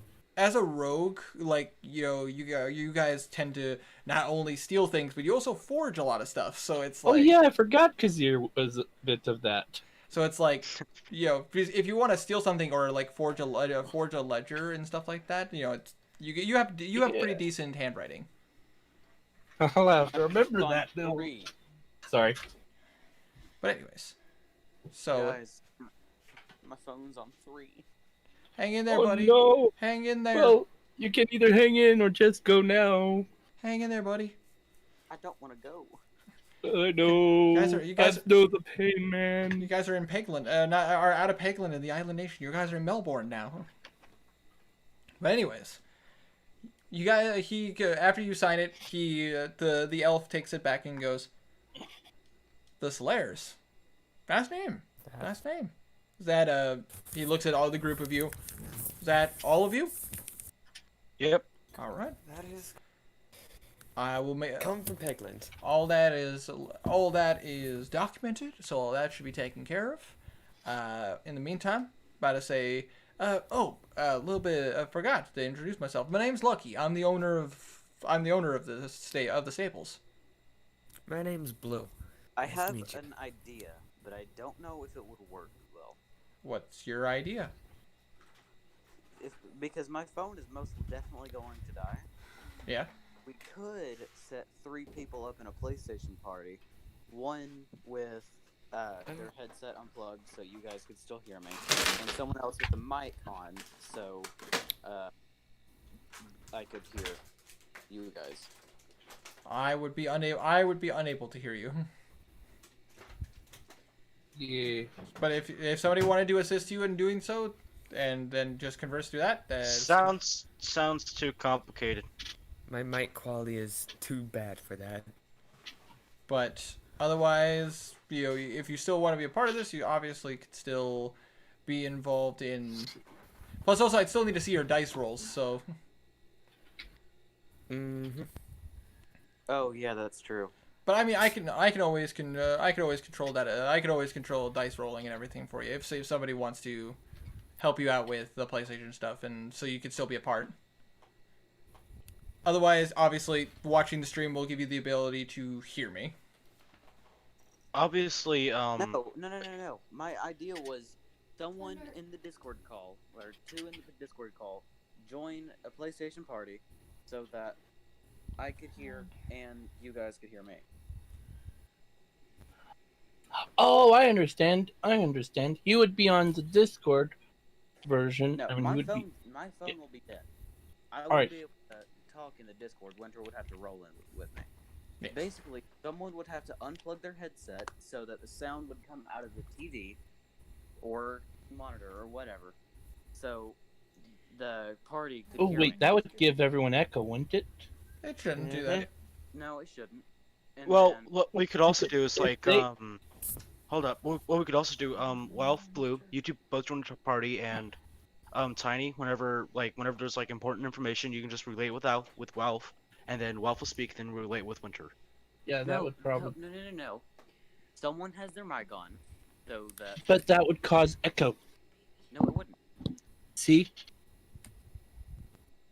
Okay. Well, Cause echo. that would cause echo. okay, not the point. Let's just we'll figure that out when your phone dies. Okay, Welf? It's on 4%. It's going to die very soon. I thought it was on 3%. It was on 3%, but I'm using my broken charger. Let's hope it works. Make it unbroken. Anyways. Fix it. Said dumb. Like, Shut up. I'll just go steal one of my chargers in a few minutes. Okay, Sure. good to know. But anyways, for right now, so Lucky will gladly take care of your cart and take care of your horses for the time being. In the meantime, if you guys about to say, Bimp will look at you guys and go, "Well, I do know where the Rose Garden Inn is. Do we want to go there first and kind of get our bearings? get our bearings?" First, can I ask Lucky where the blacksmith is? Yes, you can easily do that. Lucky will look at you. He's like, "Oh, welcome back. Something I can help you with?" Where is the blacksmith? Cause Where's the member? blacksmith? one of our All right. party members kind of messed. He just gives you a sideways glance. One of your friends is messed up and you need to go see a blacksmith? He's a warforge. He kind of gives you a sideways glance again. Fixed Warforge? Yes. Oh, okay. God, don't worry with me about that. I mean, it's not like there isn't a Warforged here in Melbourne, but it's like, dude, you can't worry me like that. I got a business to run. Yeah, we would not bring Anything any dangerous. warforge here. Well, it's much appreciated, but there are plenty of people who would do stupid things, if you know what I'm saying. I'm not an idiot. Fair enough. Well, I wasn't calling you one. I was just stating a fact and trying to be cautious. But to say, if you're looking for a blacksmith, I know one personally who's pretty good. That would be if you head eastwards, and about 5-ish blocks, and then you take a left and head down a block and go right. About to say you'll be right around the Spitfire blacksmith. It's run by a dwarven fella named Damien. Really good worker. He's done a lot of horseshoes for me, and he's done a lot of armor for the guards. Thank you for telling us. I will tell the others. Yes? I will tell the others. Thank you. Well, not a problem. If there's anything else I can help you with, don't be afraid to let me know. Her charge is broken. God dang it. So, hang in there, Walf. You can make it. Damien. I'm about to teach you the new meaning of the Mickey Mouse Club. That's cursed. I leave the place and grab Knackle's hand. We're going to blacksmith right now. I saw that comment, Jason. What do you say? Oh, he had a comment in the chat that he's retracted. No. What? What? Nothing straight. I wasn't whatever. I wasn't gonna read that out loud, but that was actually kind of funny.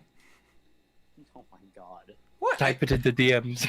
About to say, my old dungeon master was a sick individual, and if you want to see his comedy, all you have to do is watch him on Twitch, which is Stupid Echo. About to say, but not the point. Moving on. So you guys head towards the blacksmith? Yes. Yeah. All of this? Yes. Cool. Yeah. That. This is gonna be another one of those days where Kassir's just a side character. My brain is just pudding today. Just wait till Kazir gets to. Just wait till get to the point where you guys are gonna need to either sneak through places or steal things. Yeah. That's when Kazir will shine, because Kazir will be Like the only one. all. Yeah, it's like. Okay, I'm gonna have to go get the other charger. Just. Christ. Okay.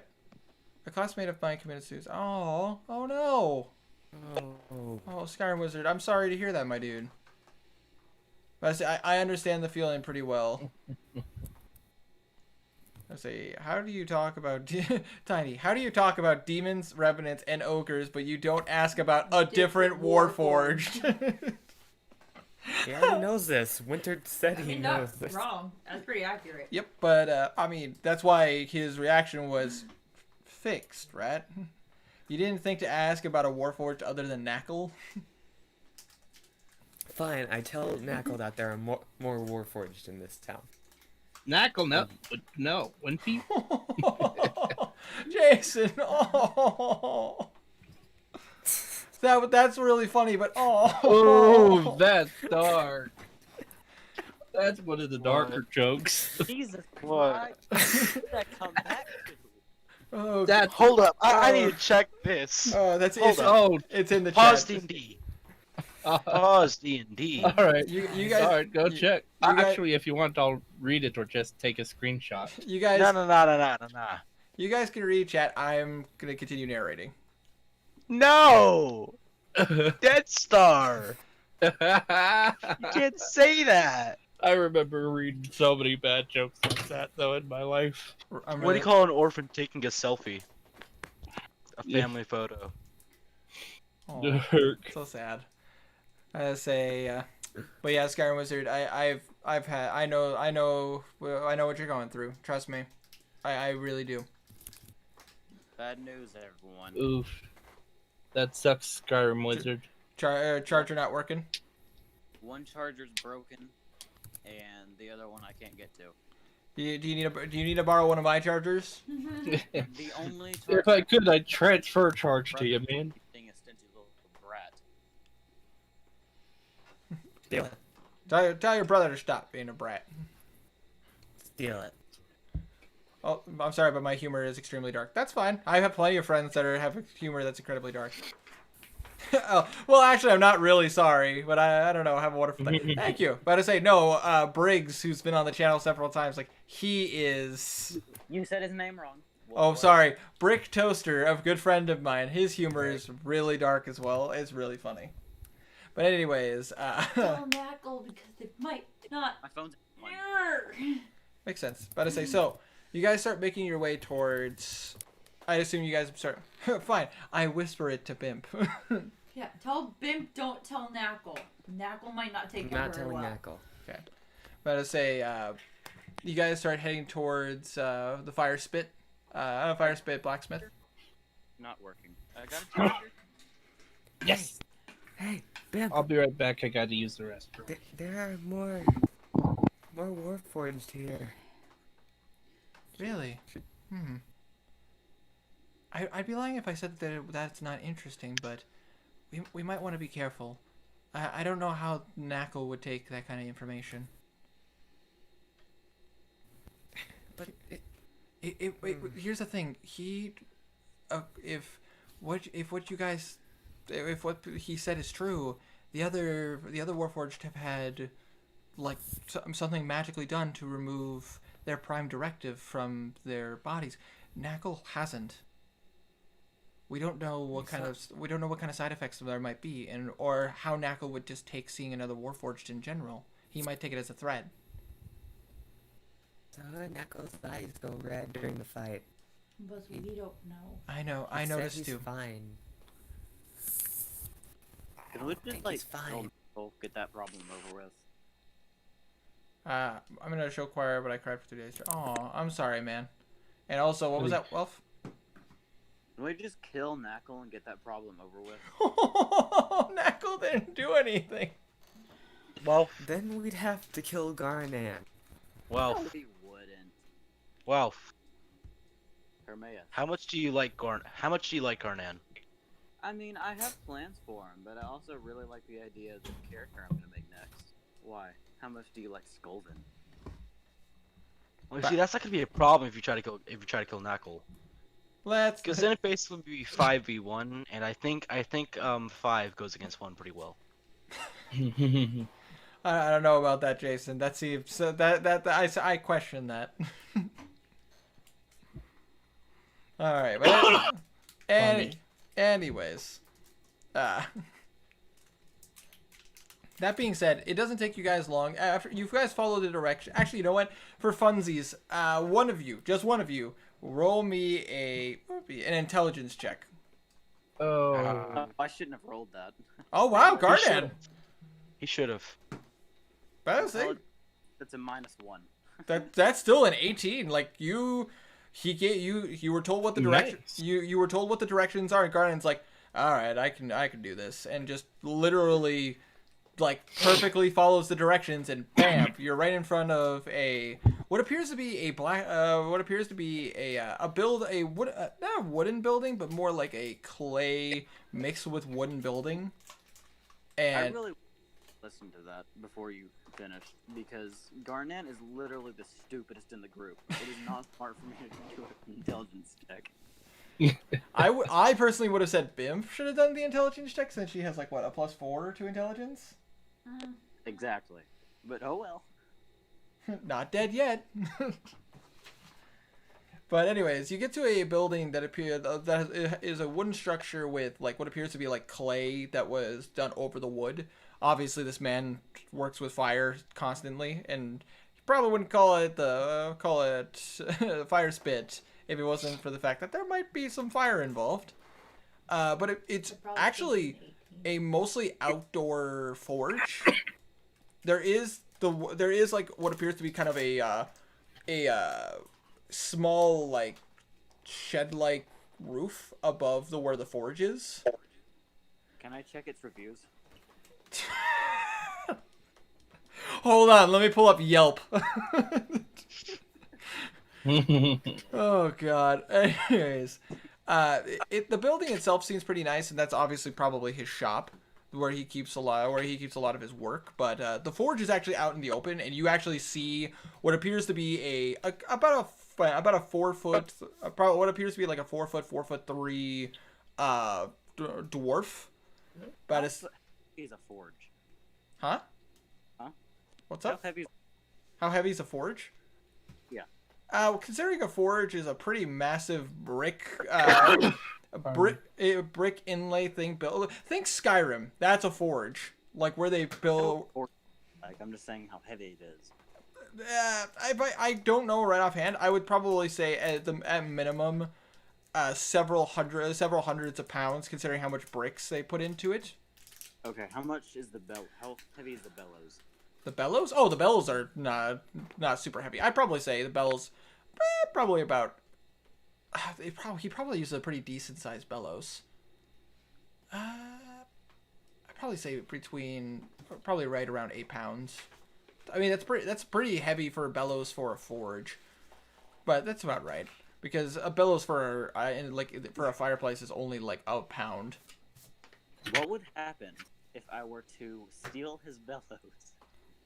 He'd probably make a new one, or he probably has backup ones. Plus, you'd have to you'd probably also have to, pick up the bellows and find a way to hide it on your person without people noticing. I'll just act like I'm pregnant. It's okay. Just stuff it under your shirt. It's fine.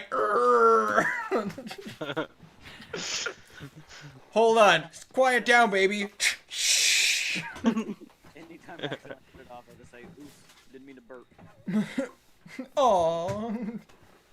I'll try to make jokes not too bad. Even people who are good for nothing have the capacity to bring a smile to your face. For instance, when you push them down the stairs.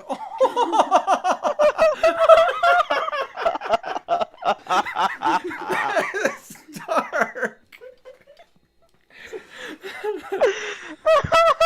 God, that just caught me from. Dude, you got me from left field, Jason. That was actually pretty good. Why aren't you like this in real life, Jason? Jesus. Oh, anyways, so you guys I'd go up to him and ask, "Are you Damien?" About to say, you walk. I'll finish explaining as you're walking up to him. About a 4'3" dwarven man. But as he's currently working. He's apparently currently working on what appears to be a longsword. Focus.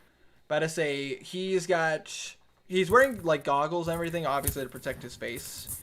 But you do notice that he's got like a fiery red beard, and like red going kind of reddish blonde for beard and for his hair. His hair is slicked back, trying to keep it out of obviously trying to keep it out of his face. He's got muscles. He's got a lot of muscles. He obviously makes all of his own equipment. A tiny, muscly man. Sure, make fun of the dwarf.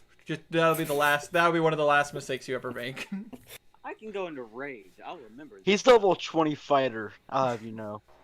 But as I say, I don't need to give out personal information, but all I can say is this: I've controlled a dwarf. They are actually scary motherfuckers. But anywhoozles, Leg. All right. they also have the ability to not be shoved. That's okay. Stonewall. Just like puny man, push, not even budge. You call that a push? Hold on. Freaking like, oh god, what is it? What is their thing called? I believe it's called it's A Fusra? no, not a Fusroda. It's like their version of a dash is like a shield bash where they literally could knock down things in front of them. Their carrying capacity is also ridiculous. We need a dwarven pack mule. That one's bad, but I've heard that joke, Jason. Nice try. Also, Dark Nice Wolf, try. welcome to the chat. But anyways, you walk up to him and you see that he's just pounding away, just chink, chink, chink, and he sees you walk up and he's just like, "Hey, I gotta help you." And he puts the sword in the water and you just see all the steam and smoke rise. Greetings. My name's Blue. I was told by Lucky that your name is Damien. You mean the door I of have- resilience? No. Yes. He looks at you. Hi. About to say, Lucky gave you a Lucky point you in my way. Mm-hmm. We need your help. What can I help you with? Well, we have a warforged friend here, and he was messed up by what I'm going to call harpies. Shush, shush, shush, shush, shush. He looks No. at you and he's going. He takes his like what appears to be like charcoal covered gloves through his beard and he just goes, Yep, I would know about the harpies. About to say, they're, I assume you came from the stone bridge then? Yes. Also, you don't gotta worry about them. We kill them. Well, I mean, there's roaming packs of them. You don't have to worry about that. Yeah, but we killed 5 of them. They nearly dropped this lizard in the water.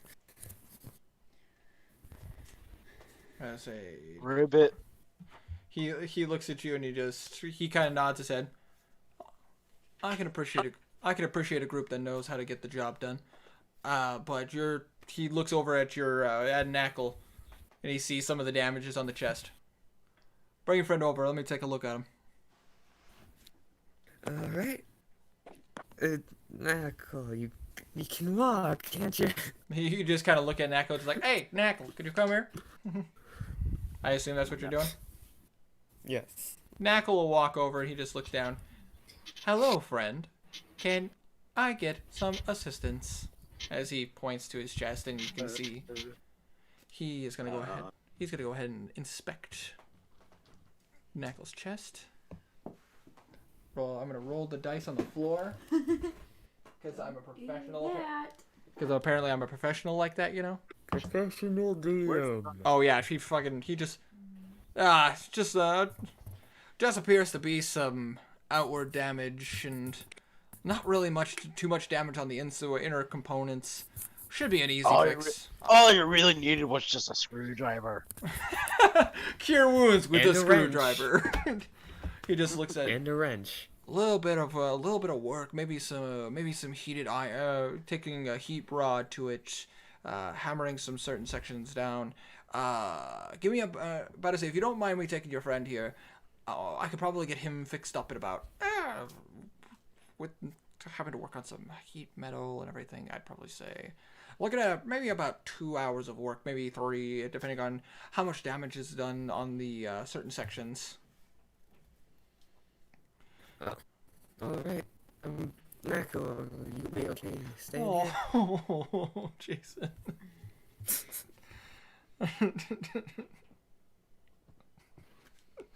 Both of those are really good, actually.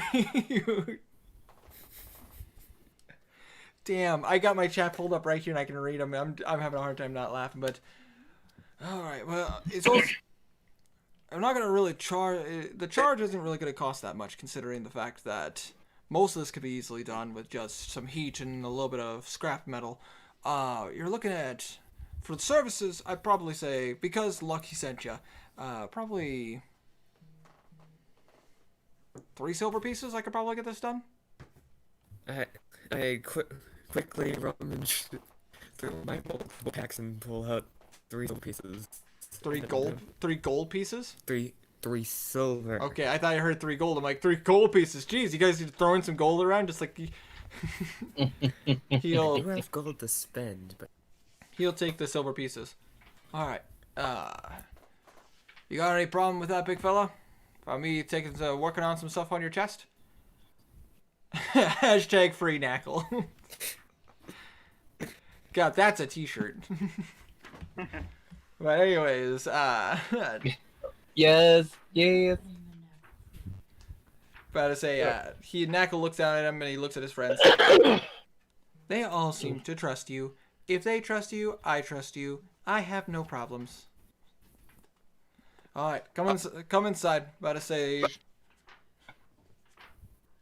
would you guys like to stick around for this, or am I sending him in a certain way? Bimp can stay. I think I'm gonna stick around for a bit. Okay, but Bimp also says she's gotta stay. Yeah, Bimp will stay.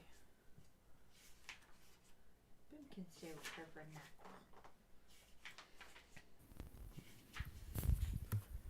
Knackle. That's a dumb joke, but I do like that joke. I approve. And it's accurate. I love how they're talking about dwarven accents in the D&D chat. Because I love doing dwarven accents. They're so fun. They are actually really fun. You guys aren't actually in the dwarven homeland, so I'm not going full accent. This is a dwarf that's mostly grew up in this area. What's a dwarven accent sound like? How I do dwarven? Scottish. It's a I'm bit about of to a say, Scottish accent, but more. I was about to say, whenever I do a dwarven Sure. accent, it's like heavily Scottish.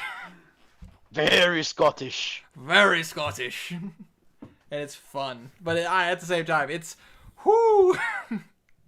I can do like multiple like types, you know, so like make it a bit more aggressive, like a dwarven berserker. Take your time with reading these. I'm enjoying the campaign a lot. Oh, thank you.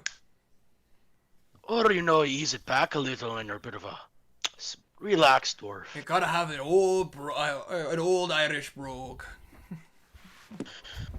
Or you know, you can be a bit of a more calm and collected dwarf. Sounds like Ganondorf. Sounds a bit like Ganondorf, yes. But anyways, so you guys decide to you guys choose to stay behind and just stay with Knackle while he's being worked on?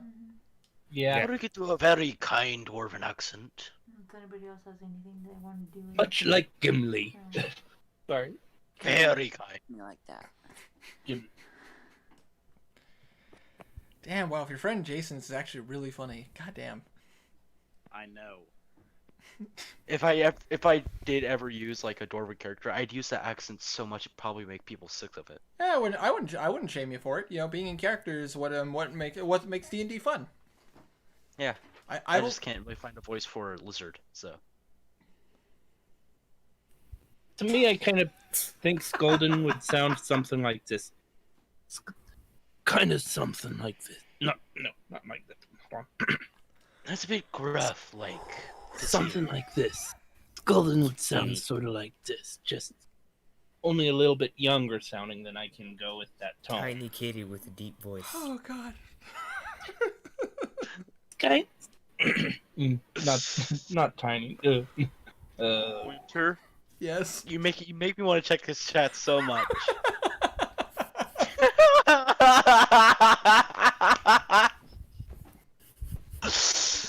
I'm trying not to laugh.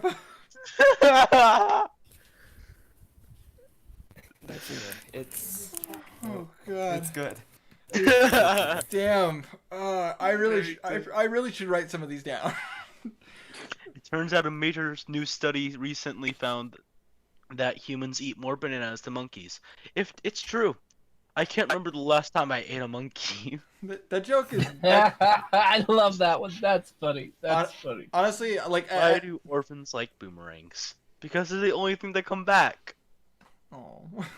I about to say, I just take a quick second and just say, today was a terrible day. My ex got hit by a bus, and I lost my job as a bus driver. Just say no to drugs. Well, if I'm talking drugs, I probably already said yes. If I'm taking drugs, I think he meant to say if I'm taking drugs. If I'm talking to my drugs. Oh, never mind. That has layers. Never mind. Yeah, that joke is old, Jason. I do like that. I use that joke actually. All right, but anyways, it doesn't. If you guys decide to stick around and watch him do it, he basically takes some scrap. He takes scrap iron. He takes some like scrap metal and starts comparing like the metalwork of the iron in comparison to the metalwork of how Knackle was made, and basically taking some comparisons and trying to figure out which metal would properly fit to replace some of the metal that's been damaged. Then he takes some time to do some measurements and make sure that he is cutting the scrap metal to the size necessary for Knackle. And then he takes the time to start heating up some of the metal on his chest currently. So that way he can mold the metal that he currently has back, and then add some extra metal to just double down on it to make sure that it stays in place. It is a very unique process. Obviously, you can probably tell that this man has some experience working with like probably some high quality armor, considering the fact of how easily he's able bless you, how easily he's able to work with Knackle's chest piece. Oh. But about two. Actually, you know what? Hold on, I'm gonna roll for this. This is a bit to roll for. Oh yeah, no time at all. He actually gets it done in a little less than 2 hours. Slow poke. I could have done it in one. I also would have killed Knackle What do you mean putting my blade in Knuckles' chest would kill him? That makes no sense! Just start working on the metal. I'd like to rage. Sorry. Oh. God damn. Somebody goes up. Okay, I need to stop looking at chat. Jason's too funny. Moving on. I have a fish that can break dance. Only for 20 seconds though, and only once. All right. So after he's done, he just kind of gives you guys a look. All right. Based on the work here, he's gonna want to take a couple hours to let the metal sit and make sure everything is correctly in place. So I would recommend getting him to a place where he can sit for the next several hours. We're going to an inn. I'm gonna so pick him up and carry him to the tavern we were supposed to go to at the start of this little espionage. I slap Scolvin and say no. Garnan, pick him up. Fuck you. You know what? I slap Blue and I pick up Knuckle. Okay. You pick up Knuckle with no issues. Knuckle's not fighting you. He is a very heavy machine. How much can you lift? Roll, And I weigh 200 pounds. roll me a strength check. Thank you. He is very heavy. And I weigh 200 pounds. Boy. That's a 9, if I remember correctly. Yeah. He's 280 pounds. Oh. Stop looking at chat. I can't help it. They're funny. It's dark humor, man. This is what my old dungeon master used to do to me all the time. He was 280 pounds. Whoo! Winter, you miss being a player. In some ways, I do, but I miss having a DM that, takes as much time as I do to work on his stuff. But anyways, Herm is a bad DM anyways. So. ouch. That's a 10-4 on my hurt feelings. So I'll know to give you disadvantage on one of the rolls that I choose next session. Shut your face. Whenever I do like a one shot next time. But You do next time. Next time I do a one shot. so, We have to. so you guys heading towards the Rose Garden Inn? Yep. Yep. Bimp actually explains to you, for the guard gave her directions. It's actually not that far from here. It's like 2 blocks backwards, back towards the west, where it's closer to the southern entrance. It's one of the. It's actually probably the 5th or 6th building you would see coming into Melbourne from the southern entrance. And it is a beautiful looking, it's an old. Basically, if I had to explain how this tavern looks, if you guys remember seeing in the fairy tale stories of the old school wooden buildings with these really nice it's a thatch roof, but it's a very well done thatch roof.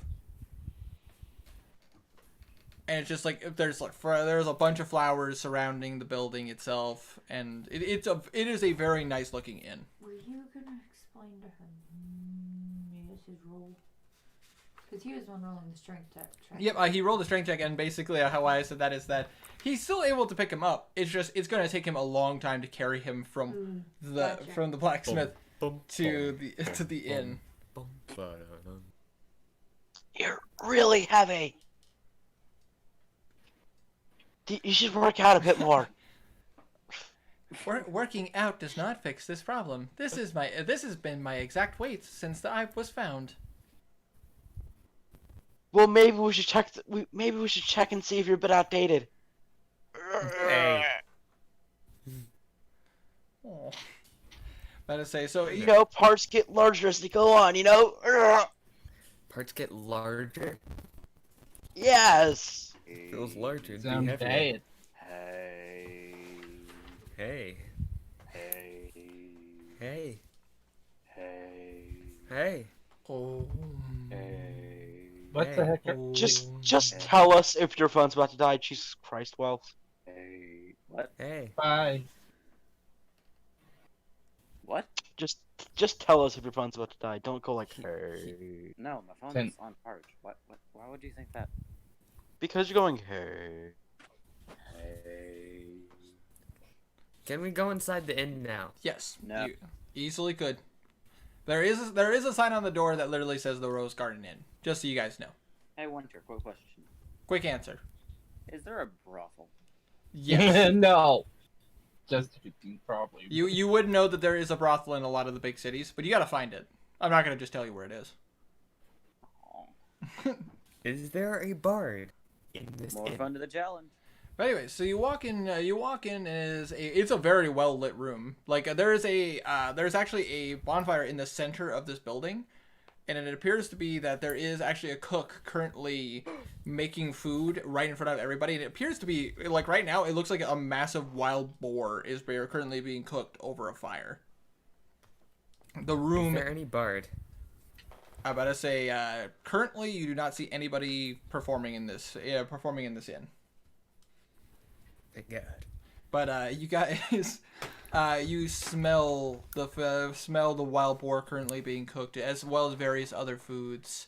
You can definitely smell like various alcohols.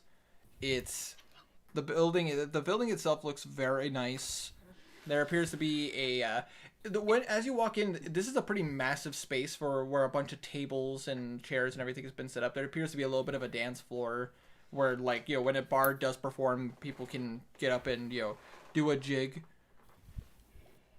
And then, like, Do a jig. Exactly. And then towards the back of the bar, towards the back of the building is actually where you see a pretty massive sized bar that goes from one end of the building to the other. There is a second floor. If you to the far eastern section of the building, there is a stairway that's like hugs the wall going upwards. I would like to ask one of the people that looks like they work here if we can get some rooms. About to say, you see a couple of two waiters currently helping some customers, and then you do see a woman who's dressed in some pretty it looks like a pretty well made dress, currently cleaning some glasses. Hi. Oh, well, hello there. How can I help you? We're adventurers, and well, we're looking for a place to stay, and I heard that this is a pretty good establishment, so. Well, you definitely heard right. The Rose Garden Inn has pretty well established reviews from the locals, anyways.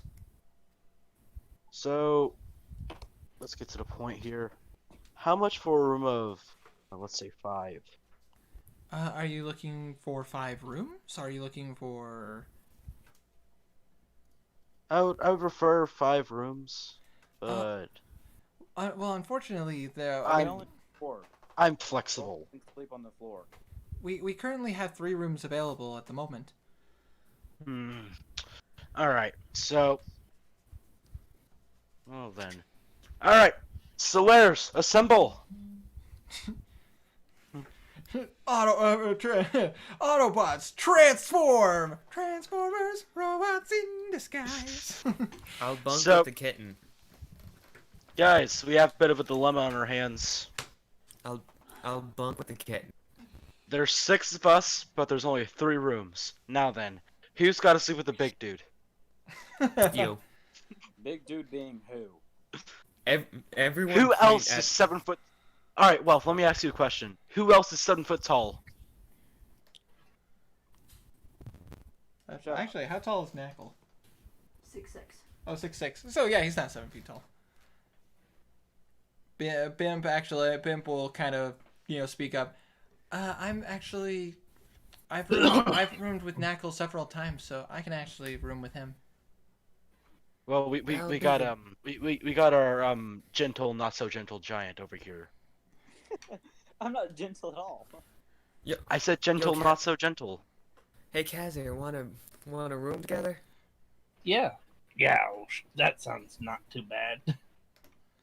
Okay, Alright. big guy, you and me. Arm wrestling contest all night. Alright, Putting so the that'll two be, biggest idiots in one room. That's definitely a good idea. So 3 rooms. The gnome and the warforged will be sharing a room. The cats and the human will be sharing a room, and me and the giant will be sharing a room. Before we go into the rooms, I want to ask the bartender if there's a pet store. She looks at you and she's like, "Huh? We don't get much of your kind down this way." You being Your racist. kinds. She's pouring up some drinks, and she actually passes one to you. Passes one to Garnan. It's on the house, sweet cheeks. Gives you a wink. What the fuck? Oh my god. Dude, I think she likes you. I She just give an wants awkward the smile. D. Well, what is Garnan? Looks like I'll be sleeping outside tonight, if you know what I'm saying. Hold on 1 second. Yes. Go ahead, Wealth. I just give an awkward smirk, take it in one swig. Fair enough. About to say you down it. It's actually a very nice beer. It's actually kind of hearty. It's about to say there's probably like some spices added to it. It's quite delicious actually. What's she saving? She just kind of looks at you. She kind of leans her chin on her hand and she goes, "So how can I help you?" Ask if there's a pet store. Oh, there's a couple of pet stores here in town. It just depends on what you're looking for. What do they have? Well, there's an obvious standard pet store here in the Triton district. I Not want to buy a dog. about to say dogs, cats, owls, various others. Mm. If you're looking for something more exotic, you're gonna want to head into you're gonna want to head into the Pike district, which is past the second wall. Okay, I'm going in there. I say What Wants time an of day? elephant. What time of He's day? trying to get an elephant. currently it's taken you guys a little bit of time to travel and everything. But it's only like early afternoon, probably about 2:00 at this point. Okay, I'm gonna head to the Pike District to go to that exotic pet store. Gardan, what do we say whenever someone does something nice for you? Thank you. You're welcome, sweetheart. As she pats a wink at you. I asked Can Golden to come with me. I'm just gonna stay at the end. I'll follow behind. Just gotta ask you a few more questions. Don't worry. I asked the enough. bartender if I can go up and play some music. Are you pointing at the corner? Yes. Oh, I mean, we haven't had a bard come over here to yet today. It's a very rare occurrence, but I mean, if you are a bard and you are well performed, I mean, I'd be more than happy to have you perform. And I'd thank her and go to the corner to Yep. play my lute. Nah, but you could easily do that. But I say, before you start playing, and I have you roll for that, Skulvin, you said you wanted to ask a few more questions? Just wanted to tell her a few things. Okay. All right. Garnan, he's a nice guy. He's tough to know. You gotta sort of work up to him. You know, he's kind of lonely. He needs someone in this world. If you hurt him, I'll kill you. Don't stick up for me. Are you trying to intimidate her? No, I'm just saying, if she hurts Garnan, I'll come after her. She No just one hurts my boy. she kind of Sounds just like an intimidation check.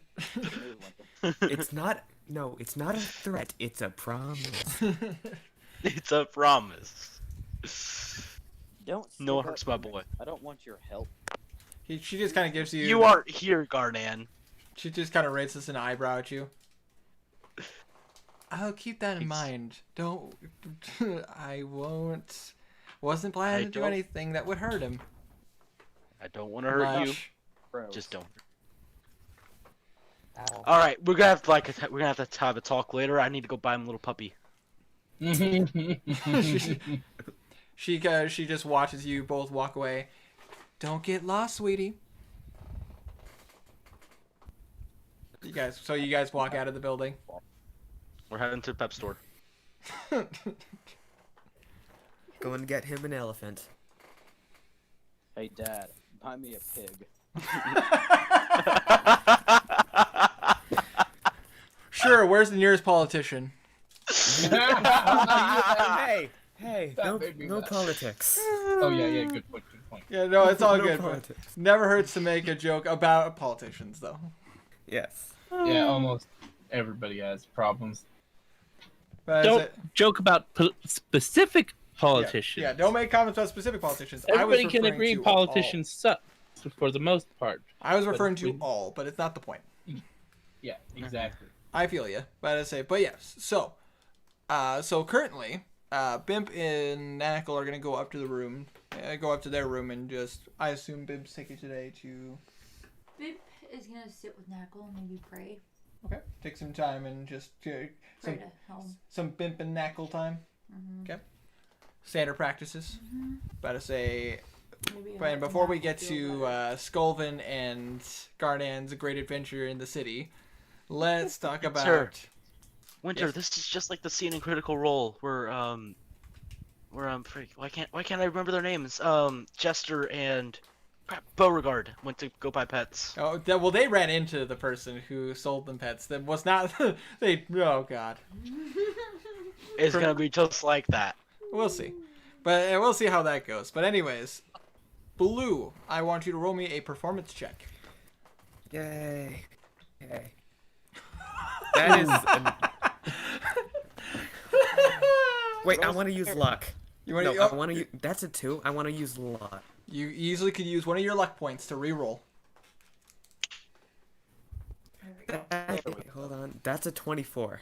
That's better. That's much better. You take a second. You start kind of playing the strings, and a couple of the strings are just not tuned properly, and then you like play one chord, and you're like, oh God, no, and so you just all right, and then it sounds tremendously better. Oh, there once was a hero named Ragnar the Red, came riding through my room from Ulrichstead. No. But That's, then he went quiet, did Ragnar the Red. but anyways, aside from Hermaeus the Bard, let's focus on. On a side note, aren't you glad you chose to get the lucky feed? Yes. That is helpful. Aren't you glad I didn't say orange? Well played. But yeah, definitely. You start playing, and it is very well done. Actually, I'm gonna roll a little bit of things for the patrons here in the bar. You notice that the inn itself is actually pretty full. There's a decent amount of people here. I'm gonna It's a actually. good time of day. Whoo! Damn! People are feeling generous today. Gonna place that off to the side. We'll talk about that later. But Okay. just because Abby's right next to me, that's what I rolled. They're feeling generous today. I would say so. So, Kazir, is there anything you want to do since you didn't mention? Trey. What? Is there anything? Can anyone hear? Yeah, I can hear you. I'm about to say. Okay. Is there anything Kazir would like to do since Garnan and Sculvin are trying to head towards the Pike District, and they mentioned they want to try to find a pet store. Pet store. Kazir's gonna just order a light lunch, kind of brunch sort of thing. About to say light lunch. About to say there are actually options here, unlike at the taverns in like the countryside. The city actually has some options for certain ones, and also, yes, Jason, some tasty Skyrim references. The waiter comes up to you and just goes, "So, what can I get you?" About to say, currently we have prep today. You can see we have our wild boar already slow roasted and cooked. We currently have a stew going. That's pretty hearty, pretty tasty, and we also have. We actually currently have some we got some fresh fruit mixes in today.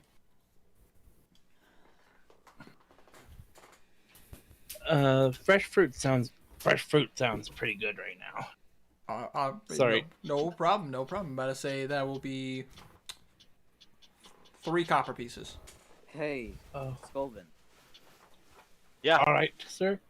Is it Three just me, or does three almost copper, you every said, or NPC 3 in this silver? game say Copper. gotta say. Copper. My brain kind of cramped when I heard several voices at once. No, you're good.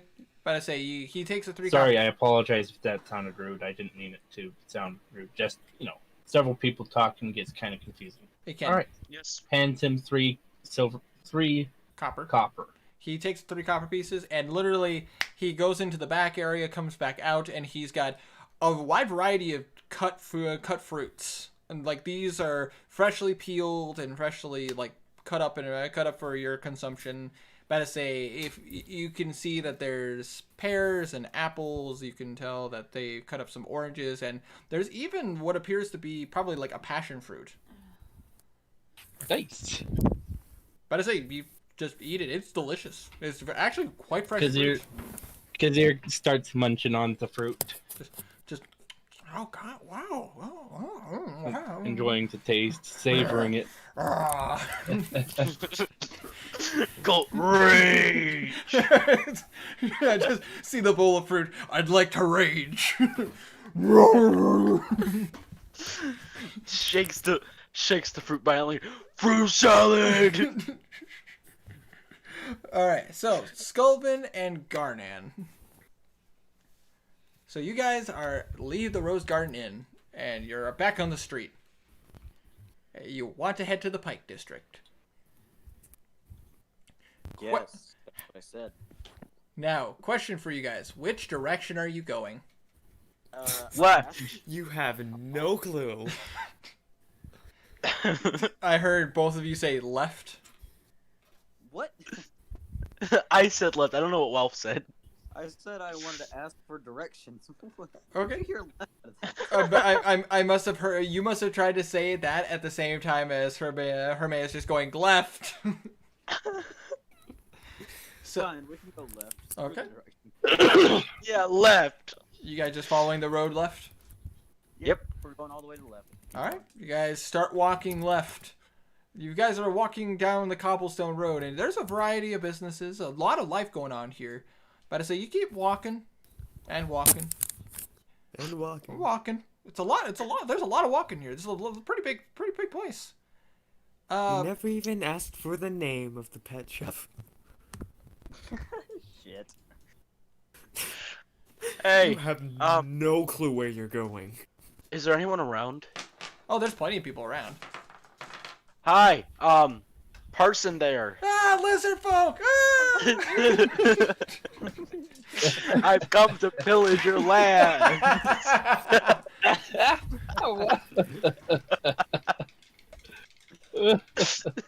Makes sense, Jason. Makes sense. I feel you. So you see some what appears to be some farmers around. You see some people you see some kids playing in the street, and you also see some guards. Guard. They don't really hear you. Guard! Guard! Tried to rob me. Hey, guard number 2. Would you please come downstage? Nerith. No, it's not in this town. I know. That was the point. But you do see some guards. Are you gonna try to like wave one down? Yes. He takes a minute and he realizes you're waving him down. And you Who's see, munching and crunching? What? Stop Who's swallowing making my- this food sound? Winter. Tiny. Winter. Mute. Hi. yes, Welf. I want to go into rage so I can wave faster. You go into. You wave you wave so hard and so fast. It's almost as if you have 2 hands attached to your arm. You break the sound barrier. Oh, you just hear the sound of a whip.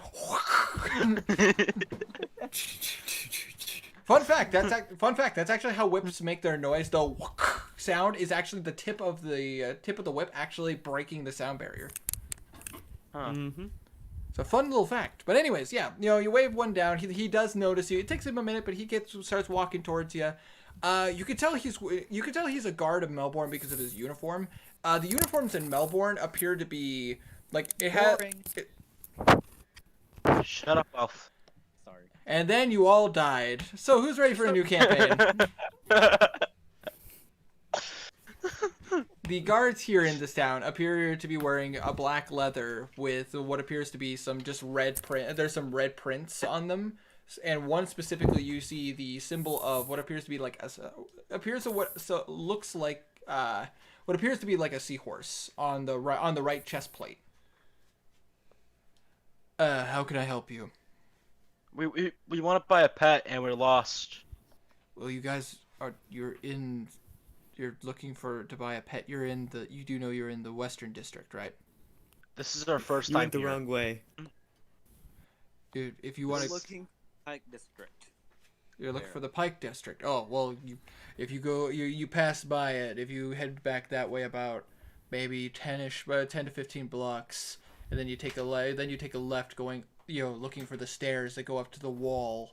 You'd probably be able to reach there. Yeah. About to say specific place you're looking for.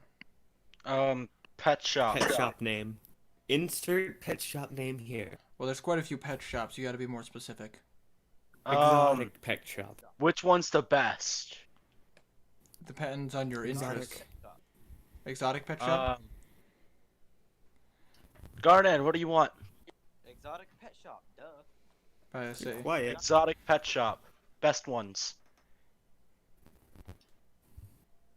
About to say he looks at you and he just goes, well, for starters, I could definitely tell you're tourists of this place. Fuck you. Oh yeah. Adventurers. About to say he looks at you and he goes, if you're looking for exotic pets in the Pike District, you're gonna want to head to Crazy Willie's. Crazy Willie's takes a lot more of the intense pets. You looking for a mud crab?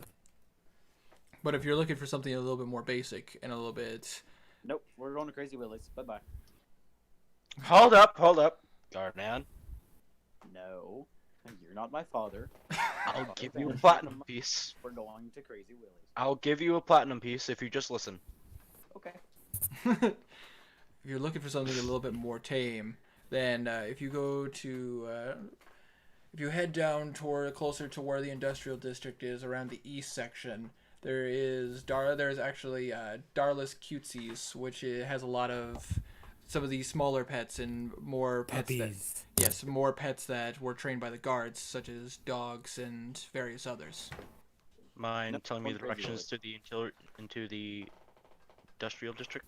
Not a problem. If you head down that way, he points back to where you guys came from, and he points out if you keep heading down this road and you keep walking this way, you'll pass through the southern district of the southern section of the Triton District, and then you keep following it. Soon you'll see there'll be a stop point where there'll be an entrance into the eastern section of the Triton District, because that's where all the businesses are. So it's a little bit more well guarded, and they'll basically ask you what your business is, and they'll give you directions from there. Okay, thank you. I want to go to Crazy Willie's. Now give me that flat coin, nerd. Nerd! I'd like to rage. Wedgie! Hey, wow, how good are you at catching things? What? How good are you at catching things? I don't know. I'm gonna flick the coin up in the air like 5 feet. He's tall. Roll me a dex check. I can do dexterity. You think I can't do dexterity? I can do dexterity 16. Perfect coin flip. About to say, and now for Garnan, roll me a dex check to catch it. I'm going to roll a dex check to five. like catch it. 5. Okay. About to say. I will also try to catch it so that none of the commoners can pick it up. Commoners. Oh, I can't believe the commoners think they could touch my platinum pieces. Oh. Oh, my platinum. About to say, You sound like the guy you hate. Shut up. dude, I love doing the rich people voices. I don't know why, it's so What? much fun. Why are you being a pompous? Because it's fun to be a pompous He's asshole. dead. But he's dead. Hey, He- Blue. He got cut. He Why got are you cut talking clean to in us half. with? Why are you talking to us telepathically? Who are you to do that? I'm Anyways. actually planning. I'm planning on getting that feat telepathy. So Well played. But anyways, So you flip the coin, Garnet, you're just like, oh boy, platinum piece. And you swing your hand to catch it, and it just goes through the fingers, and you're like, oh shit. And it just bonk right in the eye.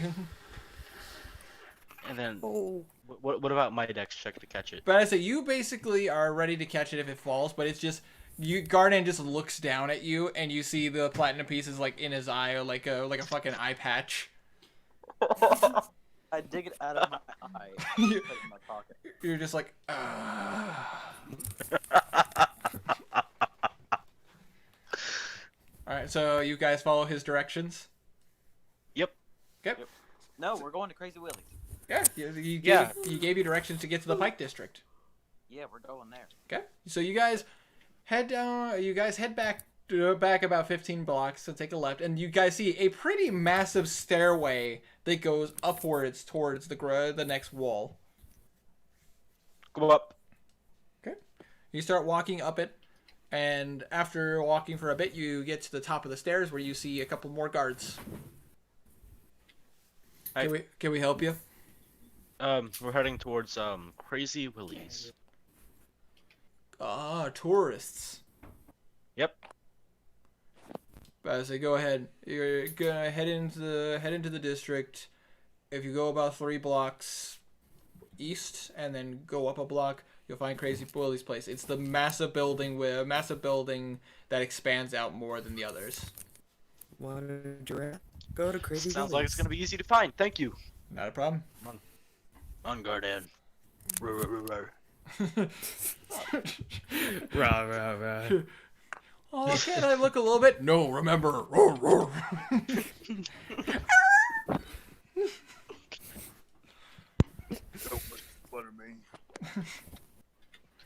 Just like, oh, there's the building. Hey, how it's going?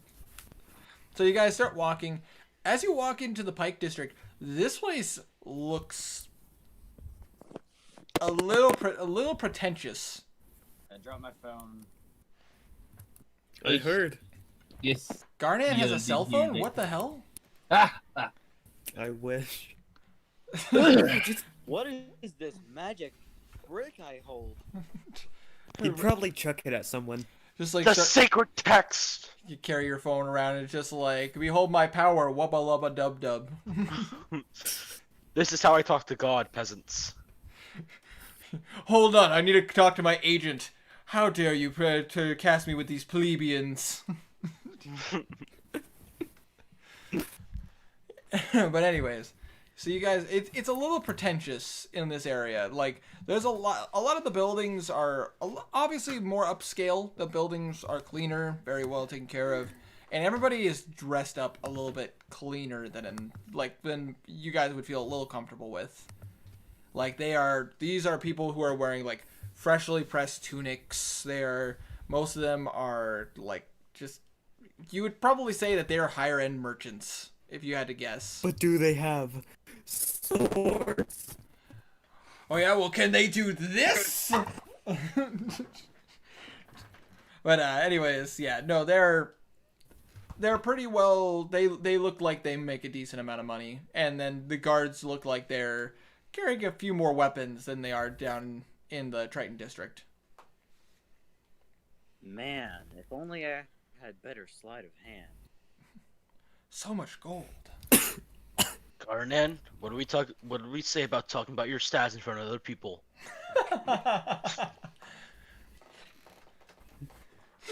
Just walk up to just like sleight of hand. I'd like to rage. Just, I'd like to rage. Suddenly gets angry. just, I'd like to stealthily rage. just grab like sleight of hand, try to steal the gold pouch, take their pants with it.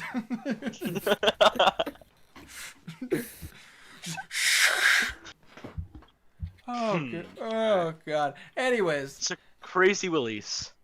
so you guys start making down your way. You notice that the white cobblestone actually starts showing. There appears to be like some obsidian stone in like starting to lead the way from the entrance of this.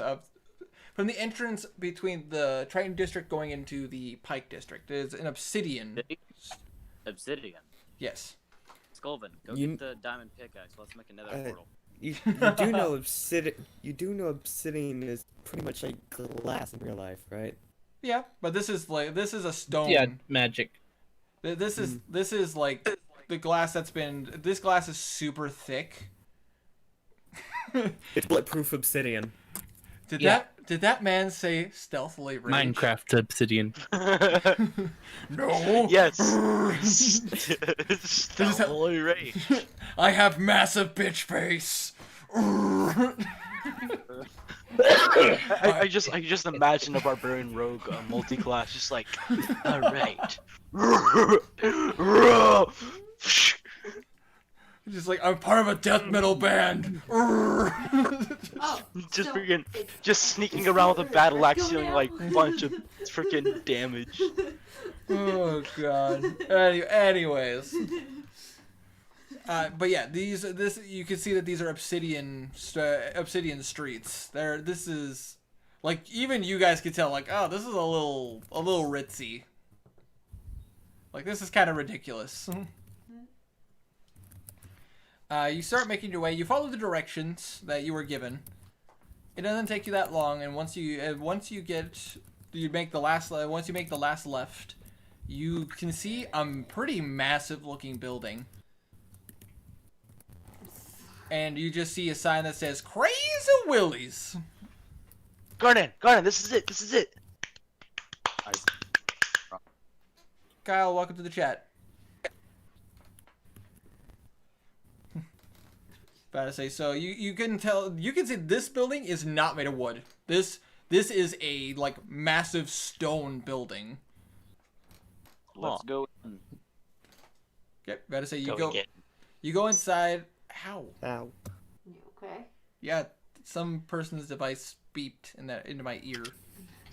Winter. Ow! Everyone, take 1d4 force damage.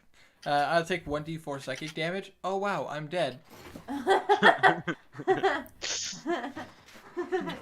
Anyway, so you walk in and there appears to be like this little room, like it. Take 1 point of psychic damage. Ow. I'm about to say I have a slight headache. You walk in and this appears to be the entrance to this place is a very, very small room. Like you'd probably say this is, what would be the best way to put it? Probably slightly smaller than the room I'm in currently. So probably like 10 by 7 feet. So not a massive room. There appears to be a guy with a older gentleman wearing a hat, pretty large, bushy white beard, sitting behind a desk going through some papers. Hello. Well, hi there! Hello. It's me. Well, hi there. How can I help you? Looking for animals. Well, you definitely came to the right place.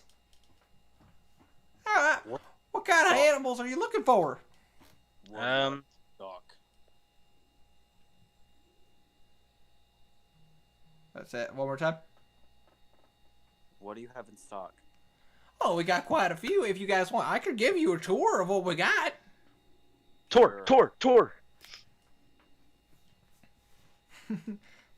He gets up, and you can tell he is. You guys are like in the upper district. He steps up and comes from behind the desk. He is wearing tattered clothes. Like he has what looks like it was once a long sleeve like tunic. It's torn and ripped in several places. His like about to say the trousers that he wears and everything is just cut and torn and like sewed up in places. There's like obvious patches put on top of it. Sorry about the appearance, but from where I stand, my line of work doesn't exactly let me dress all hoity-toity. What? Hoity-toity. I'll be right back. Winter, Okay. Yes. can I bring out my Texan accent? You go ahead if you want to. Honestly, I can't say. Are you okay? When I made this character, I'm like, okay, how do I want to do this character? And I'm just like, yeah, this is about right. Also, Jared, welcome to the chat, my frosty friend. Glad to know you're keeping it frosty. Toy. Well, hoity-toity is My God. it's Abby's dying. Oh god. Well, hoity-toity to you too. Can we browse for some animals? Well, absolutely. I could give you a quick tour around as he opens up the door to your guys' right, and he opens it up. Come inside. Let me show you around. Alright. Are you okay? Are you gonna be okay? You're okay. Jesus. You know my triggers to laugh. That's true. I do make some pretty funny characters. He leads you into this room. He leads you out of the room, and instantly, as you walk into what appears, you would assume it's probably like a hallway. Oh no! The rest of this building is just open space. Picture like a zoo, but this is a pet shop. Throw Scolvin in. Family. How much money can I make for him? Well, I can tell you how much you can make. But anyways, you guys walk in, and this is just a massive space. Like the top of the building you guys saw outside was roughly around 20 to 25 feet going upwards. And What a perception check. okay, go ahead. That's a +3, I believe. So a 19. Oh yeah, no, this place, as you can tell, is pretty well taken care of. Like the floors outside, the floors appear to be very clean. Like the place looks sterile. It's just that you notice from where you're at, you can see there are plenty of different kinds of cages from where you're at. Like a lot from what you can see. And So shall we take our tour? yeah, I can give you a tour without to say anything specific you're looking for. Not necessarily. Oh, then let's go ahead. Okay, go ahead and take a look at some of these water creatures. As he starts leading you towards the farther eastern section of the building, and you notice that there's quite a bit of water in this section, and there is a pretty massive sized cage. What But, you got here? well, we got a couple creatures. We got some gators. We got various kinds of rare fishes. Well, we lost a couple because of the gators. But we figured out how to separate them with that and make sure the gators don't eat any more of the folk. About to say, we got regular gators. We got gators that you can use as mounts. We got various others that could be trained and taken care of. About to say, if you go a little bit, you see over there as he kind of That's what I want. as he points over, you can see he points out some of the other sections of there, and he shows off various other like water-based creatures. So like, Winter. yes, I want to ask him if he has any blink dogs. blink dogs. Well, let me think here for a second. When's the last time Bertha's pups were born? I can definitely take a look. I got a lot of animals, and he pulls out a little book. I also keep track of a lot of them in this book here to make sure I don't get lost in all the things I do. I also do have some people who do work for me. Not as many after you take care of some. Yeah, last person I had take care of the gators for me didn't really go well. But we don't talk about that. But yeah, well, if you are looking specifically for like blink dogs and so, I think I got some a little bit farther towards the west section of the store. If you want to follow me.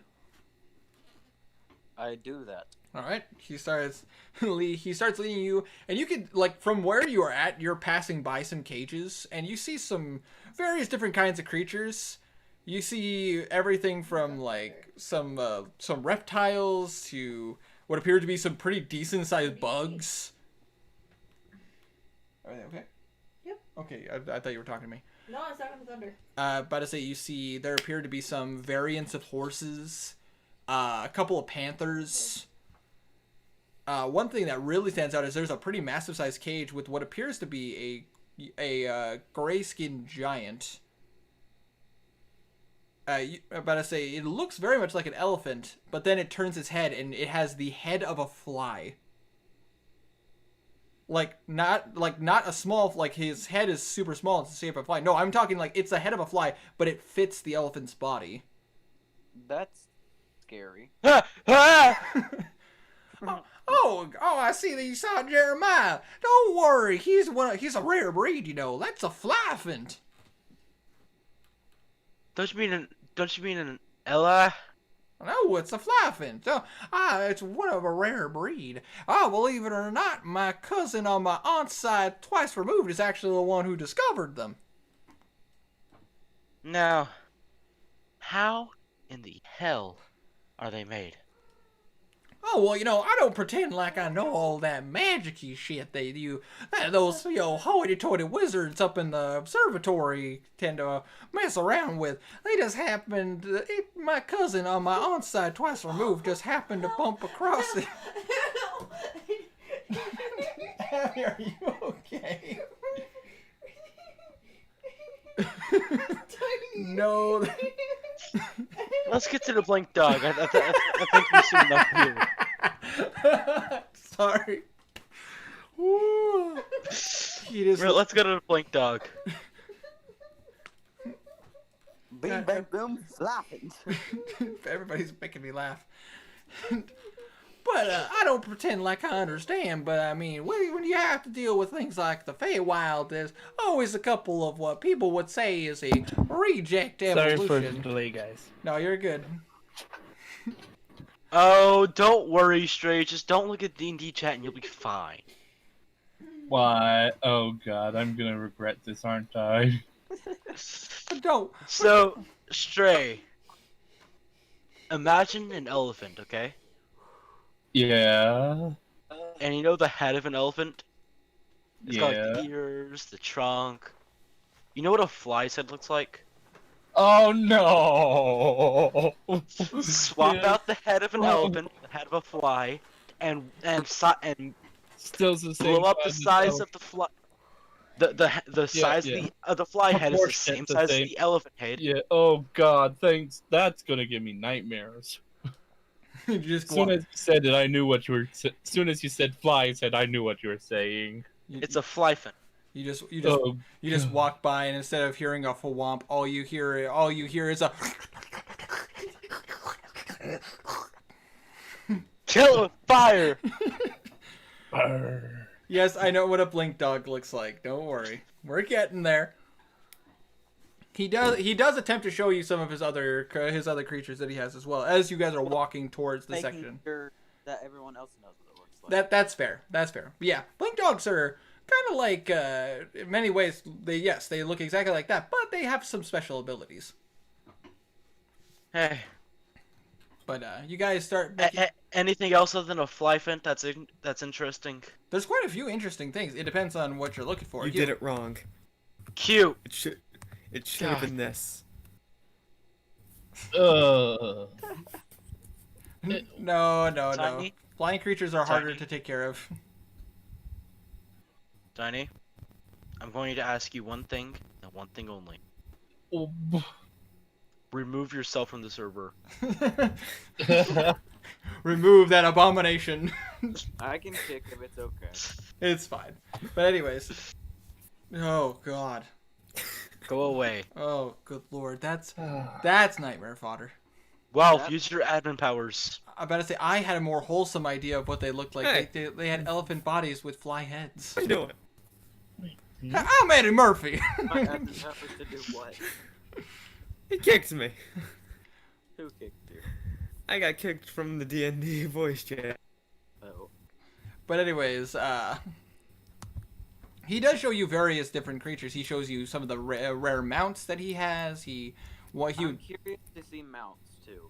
Not a problem. But blink dogs first, I assume. No, since we're already looking at mounts near us, I'll go ahead and. Well, this right here is the section where I raise these individuals that we use for mounts. So we got panthers. I raise some dire wolves. He points out some pretty giant-sized lizards. Mom! How much is the dire wolf? I'm gonna name it Wow. Well, dire wolves are a rare breed, pretty hard to raise. You gotta make sure that they don't get. You gotta raise them as a pup, so you gotta find them, and it's a little tricky considering the fact that mama dire wolves are a little dangerous if you catch my meaning. I very fortunately happen to have a female pup that was born, and she's just kind of been the animal that helps refill the stock on occasion. She's only had about two litters so far. I'd say good wolf though. Oh my God, Jason. Oh, good Oh. Lord. He said he's never been turned on more by seeing the elephant fly thing. So, I'm laying on my Is there bed.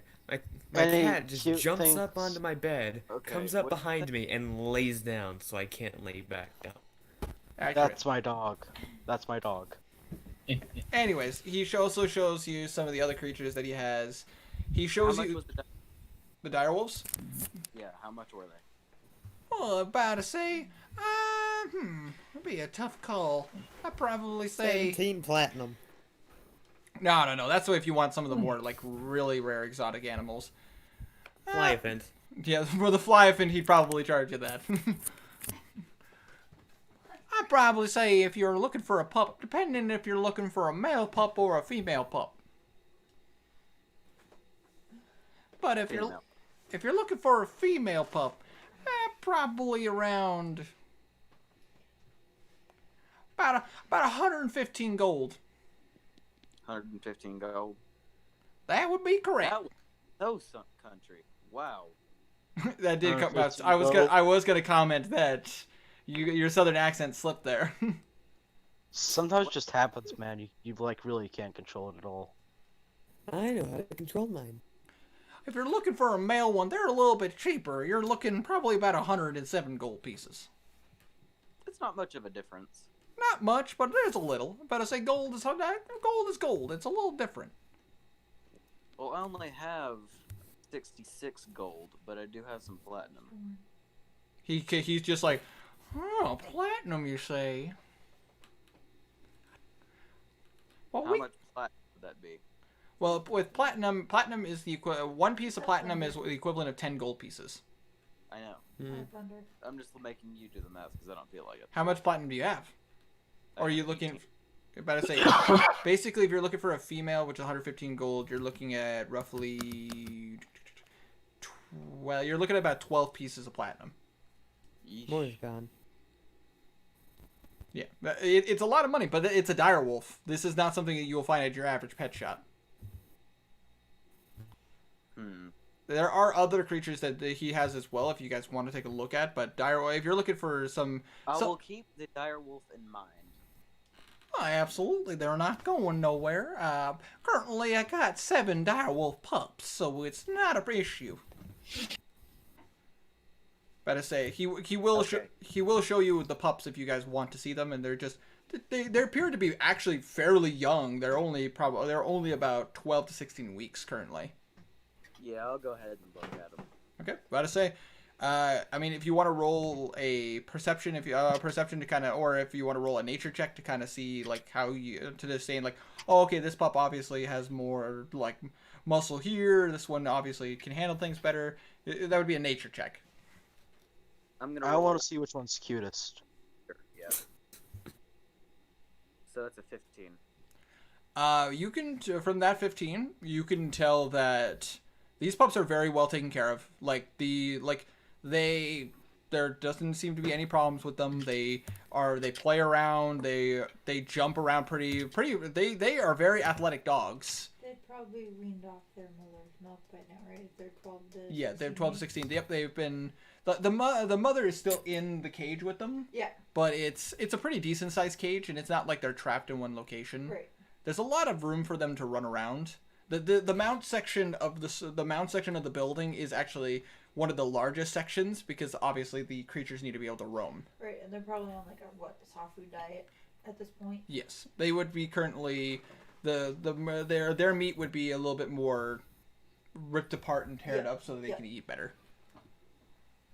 But pet lesson aside, yes, most of these pups, very well muscled. They're already very athletic amongst each other, but they're very rowdy. They've obviously still need to be trained. Okay. Winter. Continue on with mounts. I'm most likely gonna keep that in mind, and maybe even Which- buy one. Okay. Which direwolf pup is the cutest? Probably got to be the youngest female. She appears to be the runt of the litter, but she's also the only one that has the gray fur and then tufts of white around the eyes. How much? Well, just like I told your friend, a female, she's a runt, so I say a little less. I'd knock 5 gold off, so about 110. 110. I hand him 100 gold and 1 platinum piece. He will take it and he'll go, "Would you like it gift wrapped?" That's so No. cruel. Obviously, no, I don't think I do. Obviously, I'm kidding. I to say, were you interested in a very special training course? Yes. That'll be another 10 gold pieces. Hand him another platinum piece. Come back here tomorrow at noon. I'll be happy to teach you the proper way of training this here direwolf pup. Yay! I see this transaction go down, and I join in. I That is- want to get a female direwolf. All right. Are you looking for like the biggest one? Or are you looking for a smaller one? Medium. Medium.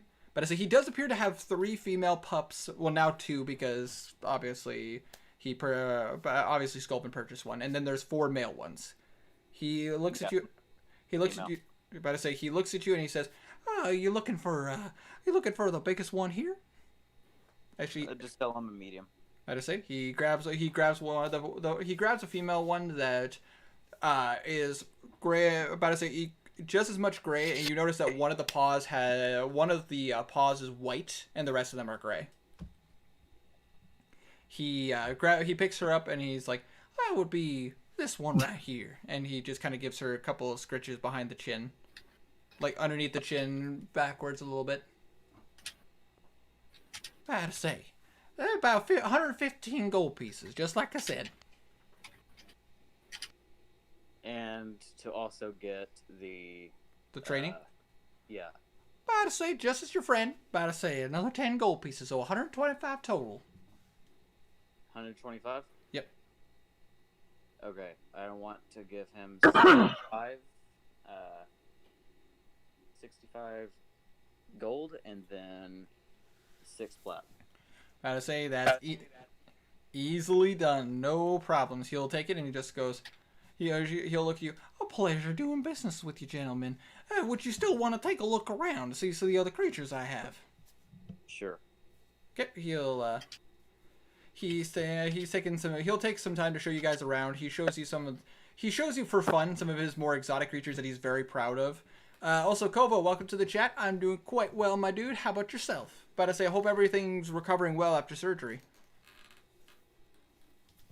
About to say, he shows you some of the rarer mounts he has. You can tell that he has been raising some.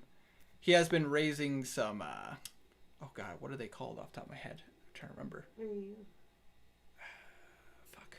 They're mounts that they use in. Oh, now I remember. I was about to say, you notice that there's a couple of what appear to be. These appear to be cats with like ice around their paws. These here are Arctic panthers. Very rare creatures, only found in certain sections of the Feywild. I happened to got one of my hunting buddies, one of my elven hunting buddies found this one. It happened to be a female, so we were actually able to get some more, which was so nice. They're very, very rare. But I say this is a panther that is pure white with some tufts of blue in the fur. But I say you could see the eyes are like a tealish color. No, there doesn't appear to be like pupils. Like the irises are kind of gone. Like you basically just see kind of like Knackle's eyes, but they're pure like kind of a tealish blue. She's so pretty. Okay, Winter. Yes. I wanted to ask him how long does it take for a direwolf to fully grow?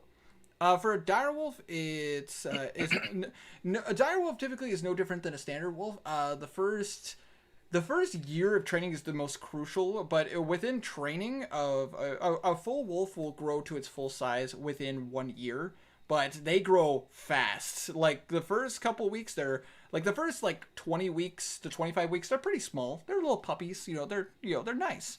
Then they start getting bigger, and that's when between week 25 to week 50, that's when the major growth spurts start coming in. Within about 30 weeks, old, they start to get pretty decent size. They go from this small puppy to a full size oh god, what would be a good dog reference to this? Kind of like Great Dane size by the time they're about 30 to 35 weeks, and then by the time they reach about 40 to 50 weeks, they are basically mountable wolves. You do realize how big Great Danes are, right? Oh, I know. Trust me. Okay. Basically, dire wolves get to be about as tall as Irish wolfhounds. What? Crackers. No. Yes. I'm about to say, I hope people know what an Irish wolfhound is. I have no idea. They are probably the most ridiculously oversized dogs that are somehow domesticated. There's a Irish wolfhound in my neighborhood. No joke. I've seen this person walk their dog, and their dog, not on hind legs, is almost as tall as me. It's quite terrifying, actually.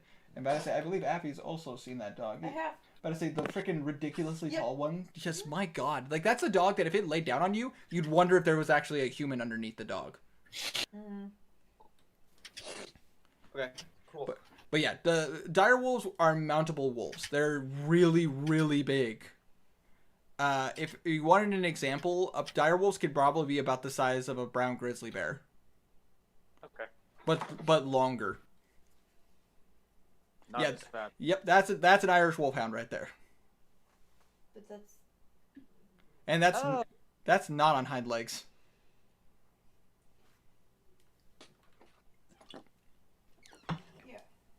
Like this one. Yes, like that. They're basically the closest to domesticated dogs that still have wolf genes. But anyways, Name you Bjorn. he shows you Arctic panther. He starts showing you he has mountable spiders. That's a no. Nope. These are massive No. as they just kind of you see the mountable spiders just kind of climbing on the walls of its cell. Yeah, Blink dog, blink dog, blink dog, blink dog. And he shows you to his what he would think is his greatest creation, his greatest find. You come up to this creature that appears to be pantherish, but it is massive. It comes up to Garnan's height with its shoulders. It appears to be it appears cat-like, but with what appears to be some dog-like features. But its eyes are also on its body a little bit more spread out. So it's it almost looks like it's looking at two directions at the same time. Sounds like the Brood Mother. Oh, these creatures right here, probably one of my greatest finds. These are more creatures that live more in the Underdark. But I say a very rare find. They are known as warbounders. They are very dangerous. I've only ever raised about 3 of them. Whew. There's a specific way of training them. One of my friends who's trained them lost an arm trying to teach them. But they are ridiculously fast. They'll get you exactly where you need to go. And they will help you in a fight with no issues.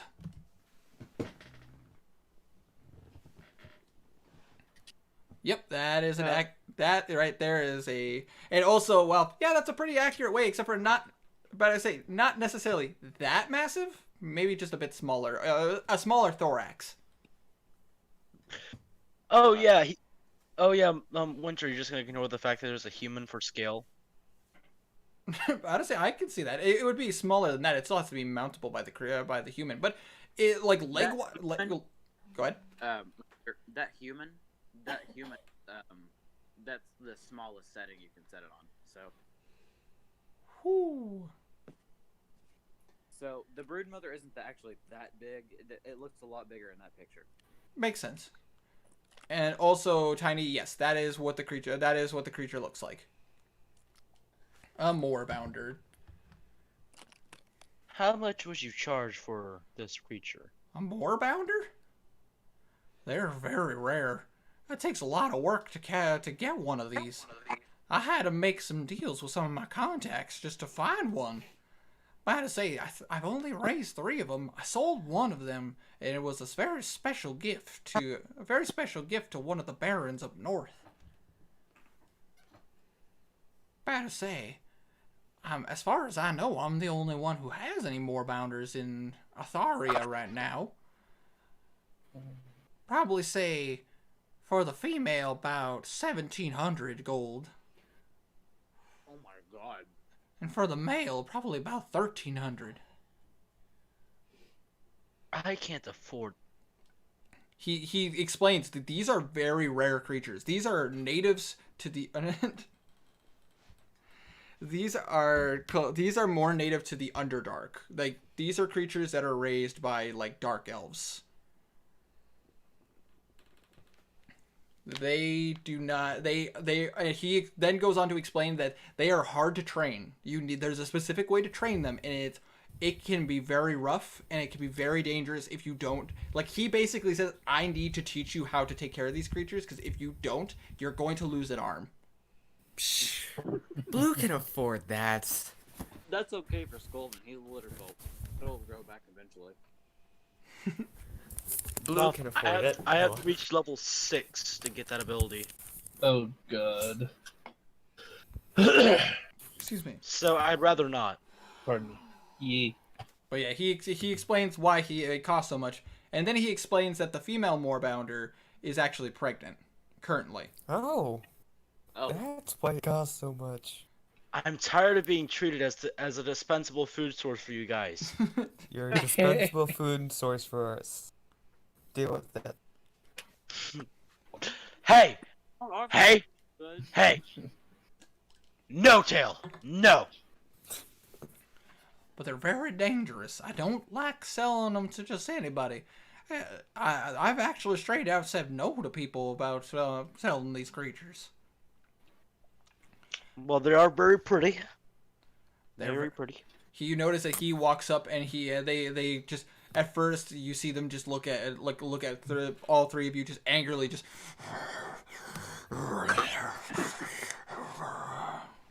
And you just see Willie just walk up and they're like, hey, enough of that. Get your ass over here.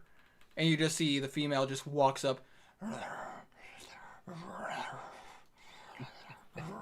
And you can see that he just starts rubbing the top of her head. Oh, that's a good moorbounder. They're only friendly to one person. Well, I cannot express that any clearer. Whoever forges a bond with a moorbounder, they will only forge a bond with that person. Who they see as their master is who is the only person who can teach them right from wrong. So basically, Garnan should not have one of those. Yeah. But to say, basically speaking, he explains that it's kind of a dominance thing. A moorbounder needs to know that you are in charge, and then if you do the training with him, you complete it. He will a moorbounder will not only listen to you, it will even do commands. Kind of similar to like how a ranger could command their pets. Or in my case, considering the fact that I can conjure a steed with my paladin. Yeah. Hey, Winter. Yes. What about them blink dogs? About to say he'll gladly show you where the blink dogs are. He starts walking you guys back. Unfortunately, you guys are in luck. I actually just got some blink dogs in. He brings you over to a pretty decent sized cage. About to say 15 feet by about 20 feet. A fairly large cage. And you see these dogs just like brown fur dogs just run, and they just like, you see them run and all of a sudden and they just appear again, just tackling each other constantly. They just keep bamfing in and out, and they just keep tackling each other. Now you just gotta remember to be careful. All of a sudden you see one just poof right in his face and just like knock him over. Oh God, God dang it, get back in the cage. And you just see it bamf out of existence and back in the cage. God dang. These creatures, they require some special training that I've been doing some work with them. It takes a lot. They're very rare creatures from the Feywilds as well. Well, these creatures actually blink in and out of existence. They pop in from the basically the ethereal plane to the other section. Basically, they go a pretty far distance, and they can grow to be pretty big. Nowhere near as big as the direwolves, I might add, but they can be quite big themselves. As he explains that these dogs can basically get to the size of about a mastiff. Okay. They're pretty decent sized dogs. Mastiff, about the size of a mastiff or a Great Dane, basically. A large dog. Okay. Basically a mound for you. But very, very cute dogs are very friendly right now. Of course, if you train them to be, they can be very dangerous. Blink dogs in the wild that have not been trained and raised to be ravaged, they can be very dangerous. Good one, Tiny. So Garnan, Yeah. you want one of these? Depends how much it is.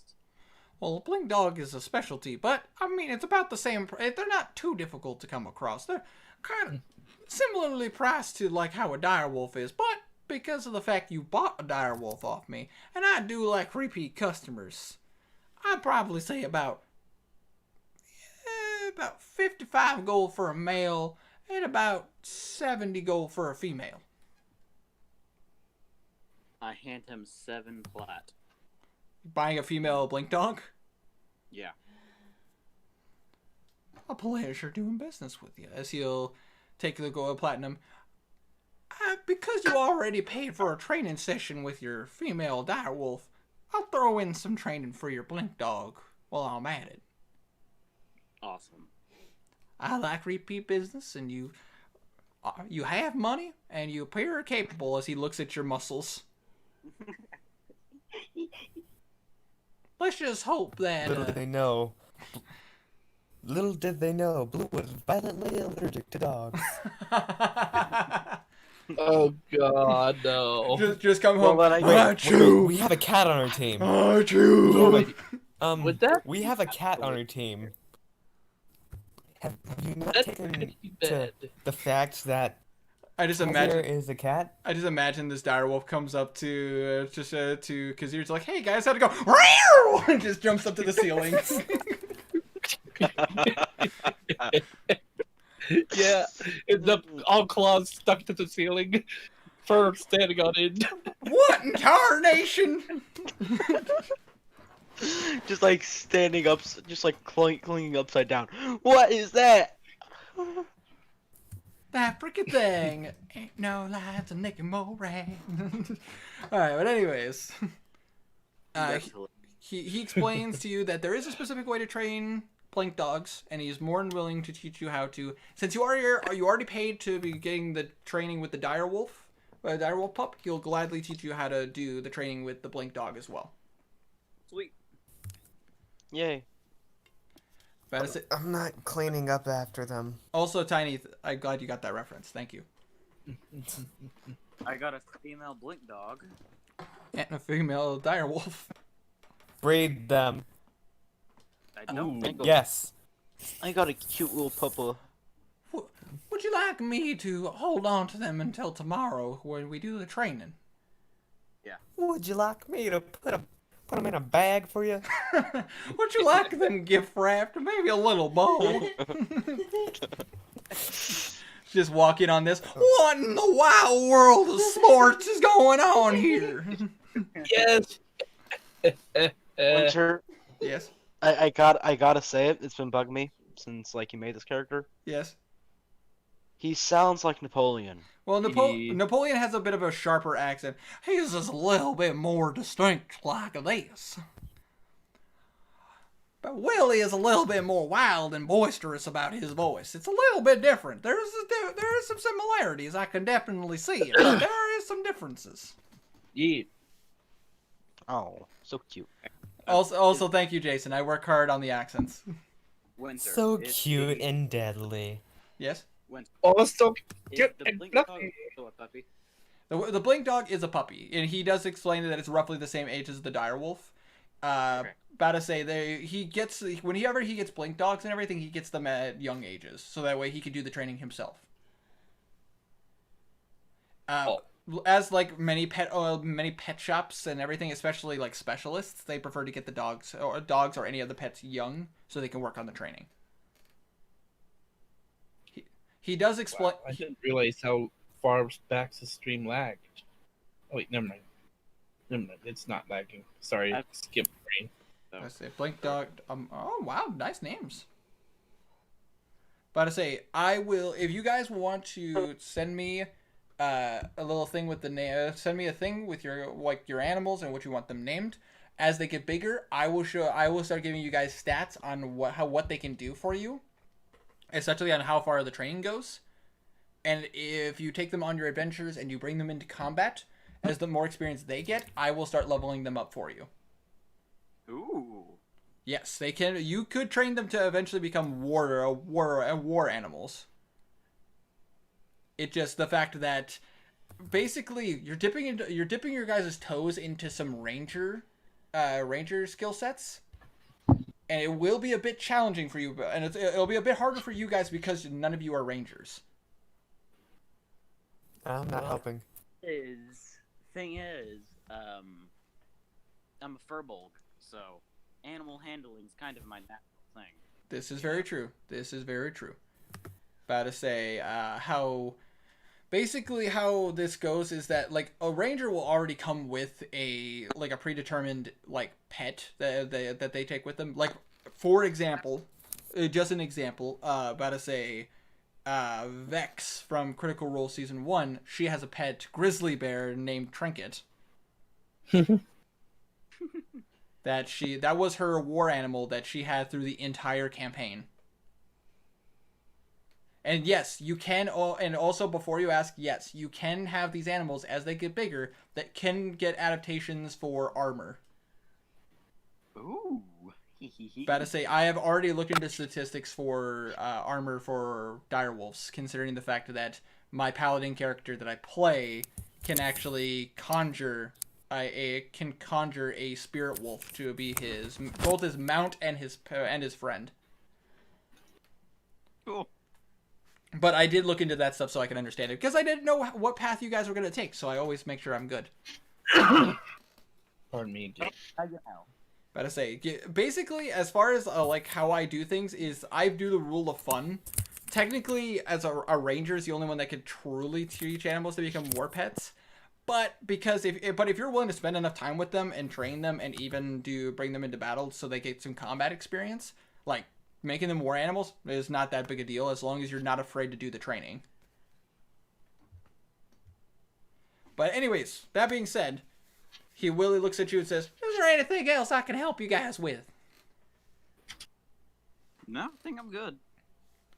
All right. With that being said, let's do some paperwork and make sure you're good, and then I have you guys come back tomorrow around noon, and after first morning's feeding, and I will make sure that you're all good with the training and so on.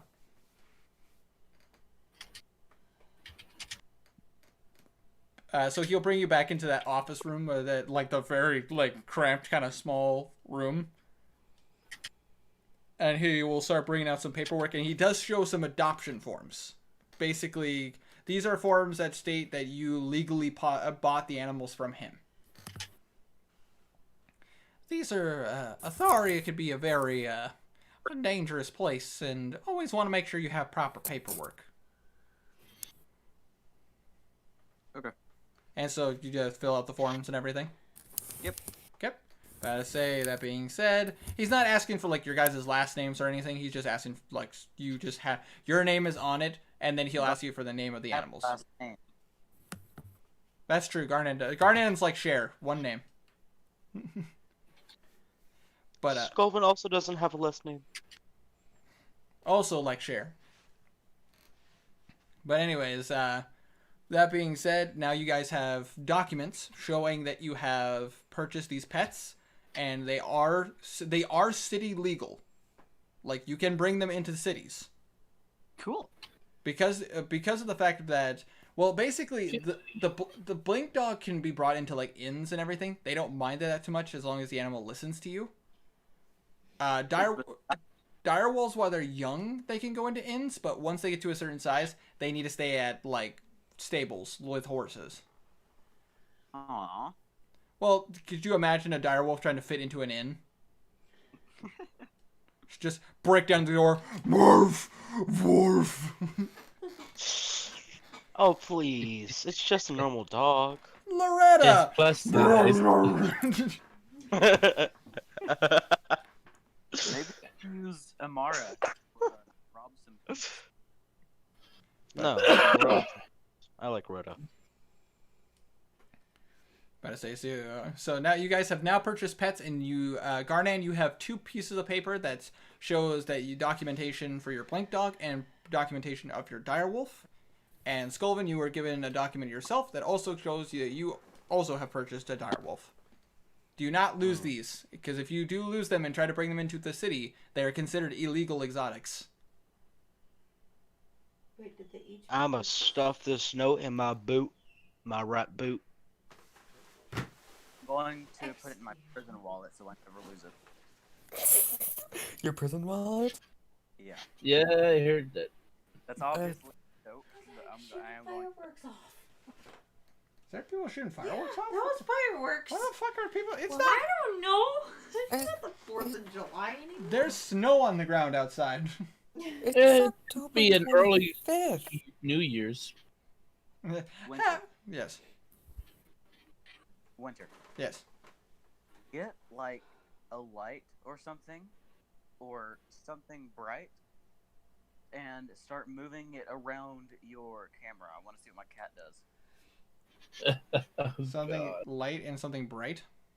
He wants the cat to chase the camera. I mean, want my cat to. I want to see what she does. That might blind anybody who's watching. So It's a risk. It's a risk worth taking. It's a risk worth taking. never mind. Jeez. Yeah. I appreciate Besides, you. I appreciate. Unless you zoomed in on just Winters, it wouldn't. The cat probably wouldn't even really see it. It's true. So, what is your guys' plan? Are you guys heading back to the inn? Yep. And yeah. Okay. I have you guys, because you're still new to this town, I have you roll me a perception check. Or I intelligence check. Perception. They. I No, you- cannot do perception. So, Eesh. a I got a 16. okay, 16. Do it, Jason. Do it. I'm already blind. I concur. About to say, Scolvin, at first you're kind of like, okay, now we need to head. Now we just need to head to the west section of the district. And then Garden just kind of puts his hand on your shoulder. We need to go to the south district. That's where we came from. Right. Left. Left. Eesh, wow. Right is right, right? Garnan, you've heard the instructions. Now that you kind of got a lay of the land a little bit, you're like, okay, no, we need to follow this road down this way. We head down the stairs, and we're gonna take a left, our left hand side, and head down. Hey, Winter. Yes. How many people can fit on a direwolf? Two full grown people, and then maybe Bimp on top of that. Cool. At full size. Awesome. But obviously, if you want maximum speed, one person. Okay. Group can ride on the Blink Wolf. It is true. Yeah. But Blink Dog. Okay. It's gonna be like 2 real life years before they're actually rideable, isn't it? within 1 full year, they start the training for being rideable. No, real life year, because of how little we do these sessions. I would. Well, your guys' travel. Like, I've been keeping track of your stuff. You guys are 23 days into this campaign. I'm keeping track of the days and everything, and right now it seems like not a lot of time is passing. But once you guys start doing like long distance stuff, or you guys decide to stay in a town and start, like, if you guys wanted to start training or studying or doing anything like that, then we would do kind of a bit of a montage of like, oh, a week has passed or 2 weeks have passed, and I just like we did the one time when we had to get to the town without horses. Exactly. Basically, I start For unknown reasons. Yes, for unknown reasons. Completely unknown how the horses got squashed. There is one downside to these pets. I should let you know this now. Yes. You have to roll for their stealth checks. Oh no. That's fine. Yeah. Do they get their own stats? They do have their own stats, and I will send them to you. Okay. Good. But I say there will be, because they're pups. They'll be minus some stuff. Blink Wolf. Blink Wolf has good.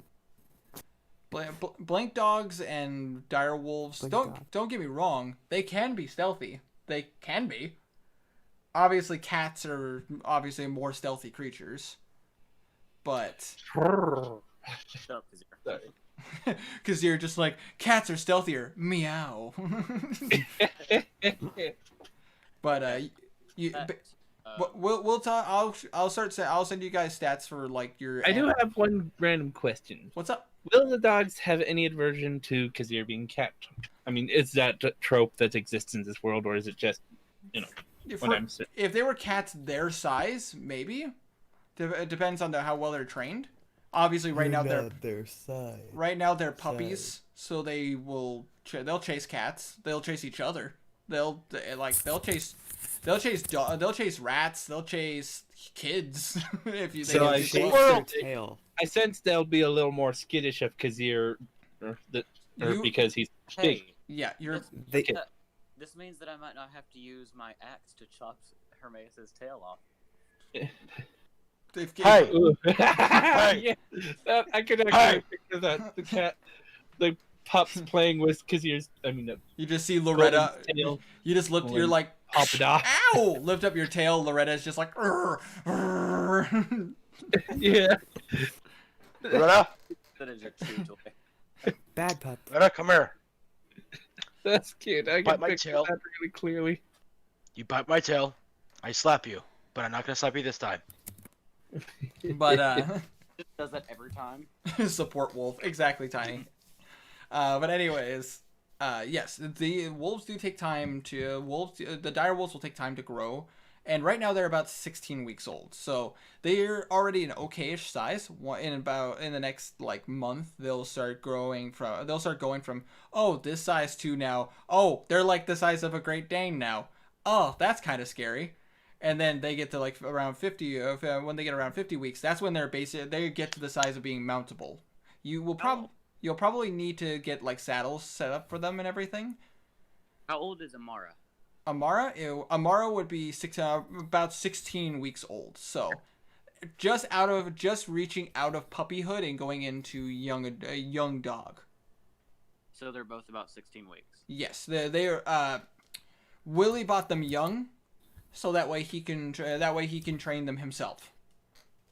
Okay. But I say you could probably tell Willie is the guy who, like, considering how his clothes look and everything, he's the guy who trains the animals. He did say he does get help with feeding. But yeah, so it does take time, but it is worth it in the end. Now, that being said though, I will send you the stats for that stuff. But you are currently heading back to the inn. It doesn't take you too long. For Blue and Kazir in your guys' case, it's been about 2 to 3 hours since Garnan and Sculpin went out.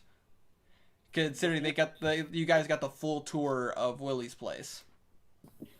Before Armaeus and I get back, I want to not tell them about the guys that we just bought. The animals. Yeah, I don't want to tell the rest of the party. Okay. I was surprised. Sculpin, your reaction?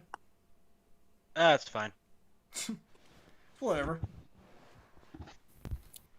All right, so you guys get back, and you can see you walk in the atmosphere in the atmosphere in the inn is a bit different than when you left. There's quite a few people dancing. There's quite a few people like they're buying more drinks, and you just see Baloo just having the time of his life playing his fiddle in the corner. And are you ready for this one, Baloo? Yes. In your tip hat, you got 25 gold pieces. Okay. Wow. About 40 silver pieces. And 110 copper pieces. They don't normally tip this well. But when I rolled, because you rolled pretty well, and like that is a good performance and everything, I rolled to see how generous they were. I rolled a natural 20. Jesus. So you got the highest reward you could get.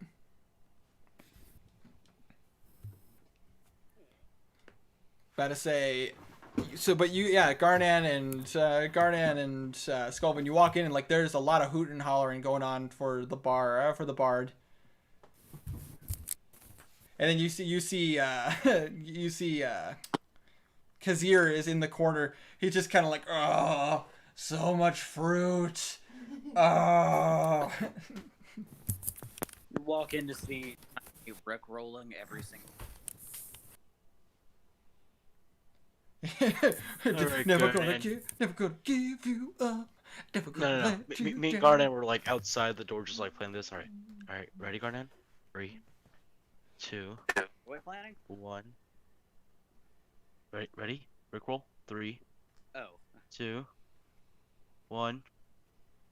Never gonna give you up.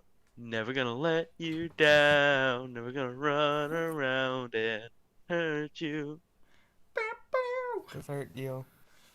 But anyways, Never gonna make you cry. Never gonna say goodbye. Never gonna tell a lie. Desert you. Should we tell You messed those up. Tiny about the shop? No. Not that we bought anything, just that No. we bought the shop so he can go buy something. No. Alright. He didn't ask. He doesn't deserve it. Okay.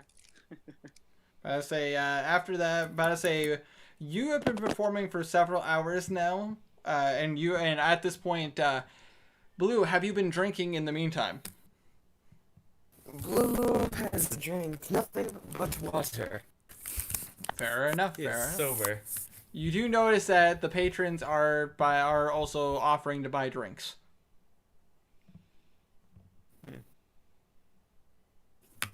I say I'll take them up on their offer after I'm done playing music. Okay. You have been performing for about 3 hours now, so your decision. How much would a steak cost? I just Once I want to see go up to his room and stay there. Okay. You once I notice. see the other two walk in, I stop playing. Okay. Just finished with my song. About to say you finish and you're just like, all right, I'm taking a break. I'm hungry and I need some drinks. Yeah. Is that about right? Yeah, that's about right.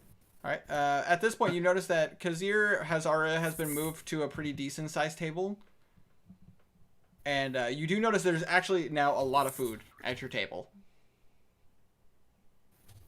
And Kazir, you see them put like the leg of the roasted boar right in front of you. I think we lost Stray. Stray. How long have I been muted? A long time. A long time.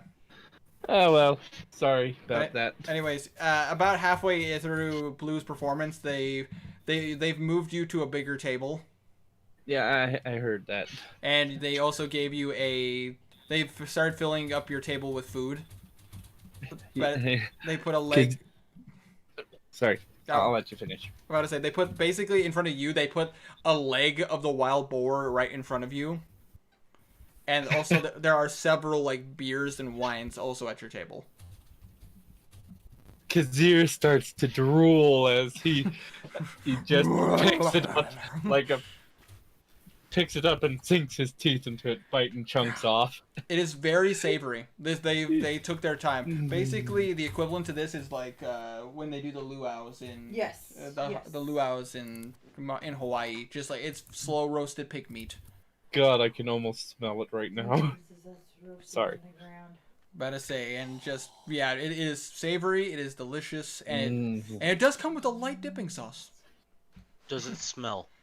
If you're asking if It smells amazing. yeah, probably. it smells really good. Like it's very aromatic. Like if you want when you On us walking in, could we smell it? oh absolutely, that's one of the first You things could- you smelled. All right, looking over at the table, drooling mouth. Lizard folk stomach engaged. Rage. Just walk up. I'd like to rage. I'd like to rage and rip the food away from anyone and eat it all myself. Just grab the whole pig. For any of this? It turns out the patrons, because you rolled a natural 20, they basically bought you guys dinner. They didn't buy me anything. They bought you and They your bought dinner for everyone in your group. yeah, they bought you and your party dinner basically. Too many Yeah. people offered to do it, so now you guys have like a whole table full of food. Nice. Food. I'd assume at this point Ben probably went down to get some food. That depends. Eat food now. How we're not gonna doing. I feel like this might be some one-on-one stuff that me and you were gonna go over after the stream. Okay. Oh, fun. Then yeah, Ben will go down and get some food. Yep, about to say Knackle is probably gonna stay up in his room. Yeah. Gonna take some time and Yeah. go through his special book that you know Ben about. will tell him she'll be right back. Go through his special book that you know about. Okay, about to say you come down and you see, yeah, Blue and Skull and Kazir. and I don't know if Garnan's joining the table and eating some food as well. I got my food and went upstairs. Okay, you're just like, oh, food. Just take some of the meat, put it on a plate, grab some sides, put it on a plate, and just I'm going upstairs. Darnan Why wants to go to do- sleep as soon as possible so he can meet his little pups. Fair enough. But he's excited. Can I can understand that. Can I just eat a bit, drink a bit, and then go back up to play? Easily done. About to say you take like 10 minutes. You get some boar meat and you start putting some in your mouth and you're just lightly sipping. You're like lightly sipping some wine. None of it. You probably pick like the lightest wine so you can enjoy the playing music. Not looking to get drunk.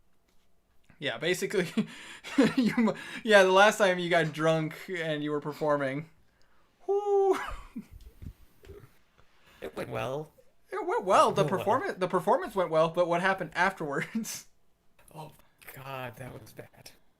About to say, but yeah, you come, Bimp, you come down and you see that the table's already full of food. You see Skulvin and you see Kazir just shoving food in their face. Yeah, but at this point, Kazir's probably like, you like he's just like licking the bone, just meat. Like, he'd actually probably be trying to chomp the bone and get the marrow out. I go over to Bimp, tell her that the patrons bought us this due to them liking the music and to eat and drink as much as she wants, and then I go out to play. Winter. Yes. It has been almost 10 days since I got rid of Avalon's admin. He still has not noticed. Really? Well, he I'll- now does. I mean, He still has not noticed. Fair enough. Bye. I mean, what can you do? But I say, for Bimp, Blue takes the time to explain to you that the food and drinks were paid for by the patrons. And, but I say, Bim's gonna sit down here. you gotta sit for a down, take your time, eat some food. Yep. There's some fancy wine at your table, so you're just taking some time and just lightly sip, just like, ooh, oh, that's some good stuff. Do I need a little constitution? Well, I mean, your character would know not to drink too much. True. You were raised by a wizard. True. You know the limit. However, if Scoven and Kazir are drinking, I'd like to know how much and if they should be rolling Constitution saves. Kazir's probably had, There's a reason. from the time he got up to now, he's probably had A 4 lot. beers. 4 beers? That I Yeah. would. But I say, are you standard stuff or are you drinking some of their spiced stuff? I'll say spiced stuff. All right. In that case, I need you to roll me a Constitution saving throw. All right. 15. Plus your Constitution. Oh, what? Uh, Yeah. Sorry. Brain shit on me for a moment. You're good. But I say, is it like a plus 1 or a plus 2? I'm pretty sure +2, but I'm. Why is this taking a while to load? It's okay. I can pull up your stuff. All right, thanks. No problem. Oh, wait, is this the updated one since from last time we leveled up? Oh, that's a good point. Hold on. Let me pull up my. I don't worry. I got your stuff saved on a. I need to. Yeah, I need to make You a. really need to print that stuff off. Yeah, I really need to print off all your guys' updated stuff. If you guys do want to send me your guys' character sheets with your updated stats, that'd be awesome. Because then I can. Because then I can print that stuff off, so I have it on me.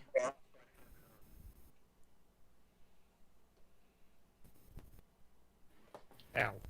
Oh, we never got back. Did we ever get back to the original thing of the Valorant? Or not Valorant. My brain just cramped. The original guy that ripped the other guy in half.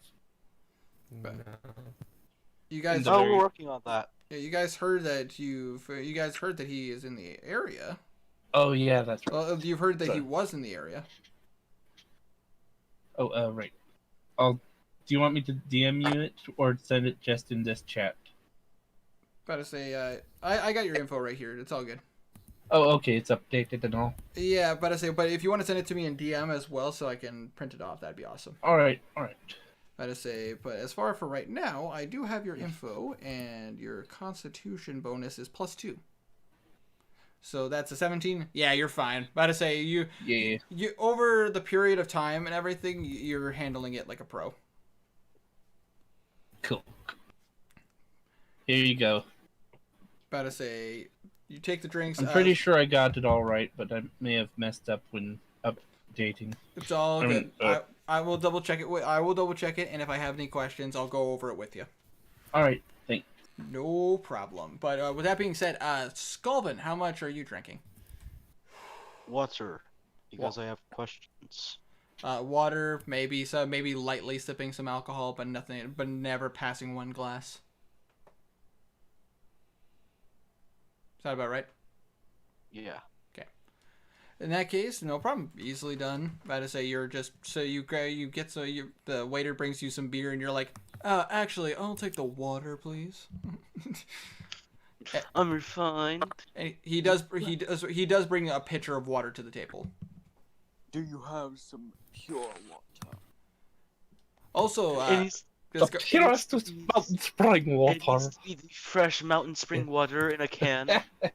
I do love me some fresh. I love some fresh dew from the mountain. About to say it is quite refreshing. I'm glad they put it in cans. You know, that would be an interesting thought. So, I mean, if nobody ever knew what Mountain Dew was, hearing the name, you'd think, oh, it's some kind of sparkly water. Yeah, I know, right? That would kind of sound like sparkling water. Do you need another one? Yes, but I'm saving that for after the stream. I'd rather my throat not get strained. Okay. I just gave you a lot of junk. Juice. I'm okay. About to say, I try to keep it in one text document. no Like, problem. Winter, Yes. did you already answer who like the Baron of the land? What? The Baron of Meldon. Melbourne is? Yes, I did talk Melbourne. about the current Baron of Melbourne. About to say that is Baron Charles de Jack. Okay. I'm gonna ask some of the patrons about like any sort of other nobles in the area. Oh wait, hold on a second. Actually, you wouldn't know that he's the Baron of this land. Only Blue would know. Nobody discussed it. Blue knew it when Blue knew it on a history check. Yeah, I did tell him that there was a baron, not a king. But Okay. So you did mention there's a Baron, but you didn't say a name. Yes. Okay. So I'm gonna go ahead. ask some of the local patrons about the Baron and other nobles and Are you gonna go to somebody who's a little bit more intoxicated? Or are you going to somebody who's been lightly drinking? Somebody who's just walked in? Someone who's been here since you guys left? who's the most respectable looking chunker? Roll me a perception check. Wait, am I supposed to roll performance again, or do we? Yes, we will get to that in a second, Blue. 22. 22? Yeah, easily. You scan the room. You can see some people who are drinking in parties. You see some people that are having some fun. But you see one person who seems... It appears to be a guard who must be off duty. He's at the bar and he's just, he's enjoying the music that Blue's been performing, and he's just lightly drinking his spiced alcohol. Have thunder. Another guard. Mind if I buy you a round? I've got no problems with that as long as I stay in my limit. What are you doing? Alright. I had a few questions about Melbourne. I take it you're a tourist. A bit. More of a traveler. I yell across the room, adventurer! Tiny, roll me a performance check. Yeah. That is the 20.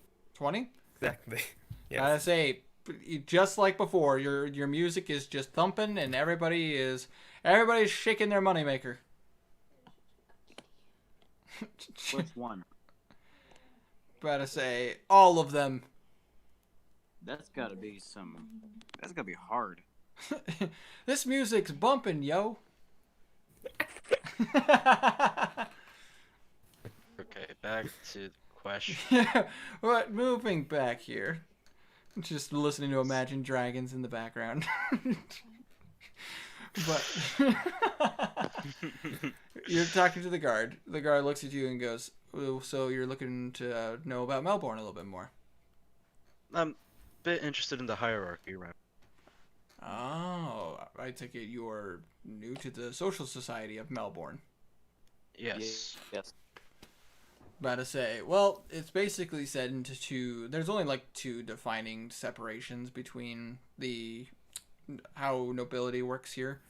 There are the people who live here in the Triton district, and then there's those who live in the Pike district and who live in the Scepter district.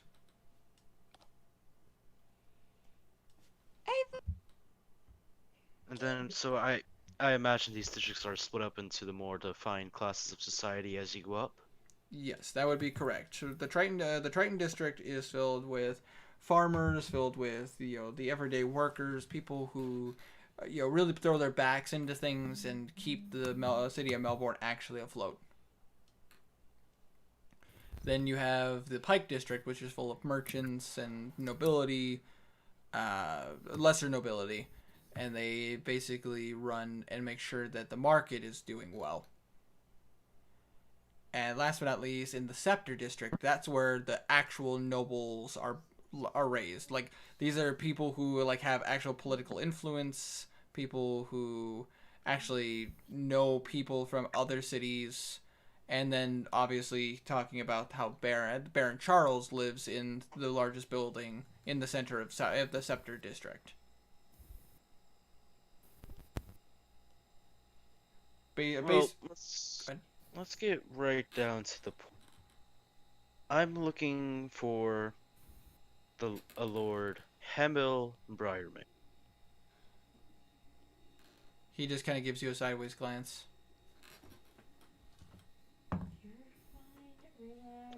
What do you know about him? I was sent by my tribe in the southern to make a deal with him so that he would not enslave our tribe. Roll me a persuasion check. Can I have advantage because he's drunk? You're also drunk. I'm not drunk. He actually has only been lightly drinking. I'll say because you also threw in some information about where your people are from, I'd say I'll give you advantage. Cheat. Information, knowledge is power. 18. Mm-hmm. I roll his insight. Natural fucking one. So yeah, he'll believe what you're saying. All right. About to say, Hamel doesn't really come to this. Hamel doesn't really come to these parts. He's more farther to the east. About to say, last time I checked, he's had to move his operation after the recent incidents. Recent incidents? Yeah, apparently there's this up-and-coming gang that's been causing a lot of problems. About to say, last time I checked, Hamel lost a handful of new slaves.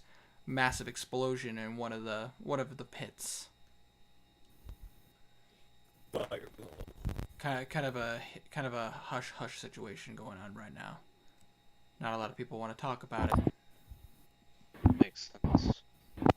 Well, I mean, everybody knows that the Haman gang are the main problems for the government, but this new group, about to say the Broken Skull, they've been causing some issues. Oh, not those wannabes. Would you happen to know of what city he would probably be in by now? Hamel would have probably moved to one of the Eastern Power cities. Let me check real quick as the DM pulls out his notes. I say yellow tab for cities.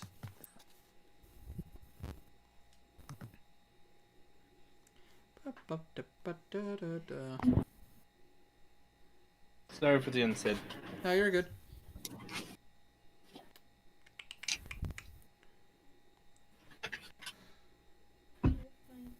What's What's going on? About to say, no, you're good. About to say the city is near. He. About to say the guard says that his best guess would be one of the bigger cities to the east, which is Xanthar. Xanthar is words. I wrote the name. Xantharlan, which is XANTHARLAN.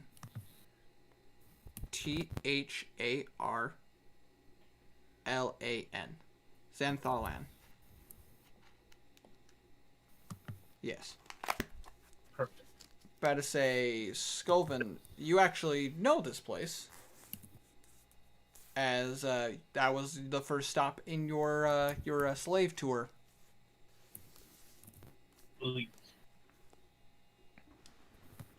You know as a former slave that Xantharland is one of the hot spots of trading some of the lesser races.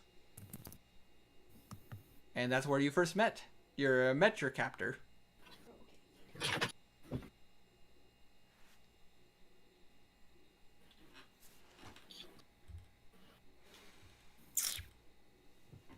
Would this also be where I first met Sculpin? Yes, this would be where you first met him. About to say mixed emotions about Xanthaland.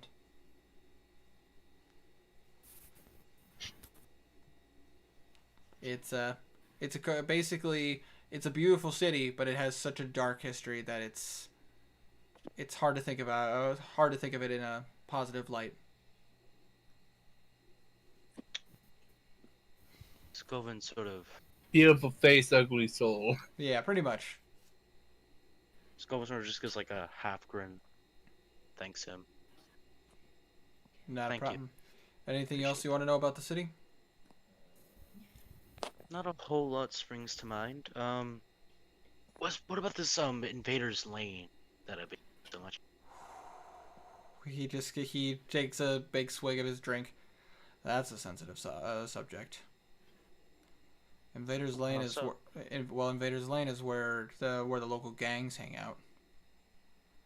About to say, like I said, the Hamans have been the ones that have caused the most problems over the many years. In case you didn't know, because you're pretty far south, you probably got away from most of the city's issues. Hamans are the ones that have basically ties to a lot of the high-end nobles. They tax a lot of business owners for their businesses and everything. Protection, quote unquote. I say, and unfortunately, the Hamans have been able to stay a step ahead of us guards by having some legal documentation to back up their claims. They, like I said, they got their hands in the pockets of the nobles. But this new group is so much more violent. Apparently, this group, the Broken Skull, they started up north about maybe like 2 or 3 years ago. Yeah. And it's just been spreading ever since. And these people are insane. You ever heard of a clown, Broken Skull? Okay. Relax. Red nose, Relax. You're fine. like very creepy laugh. That's That's like 90% of clowns. Sorry. Well, sorry. Most clowns do have the ha ha ha ha kind of creepy.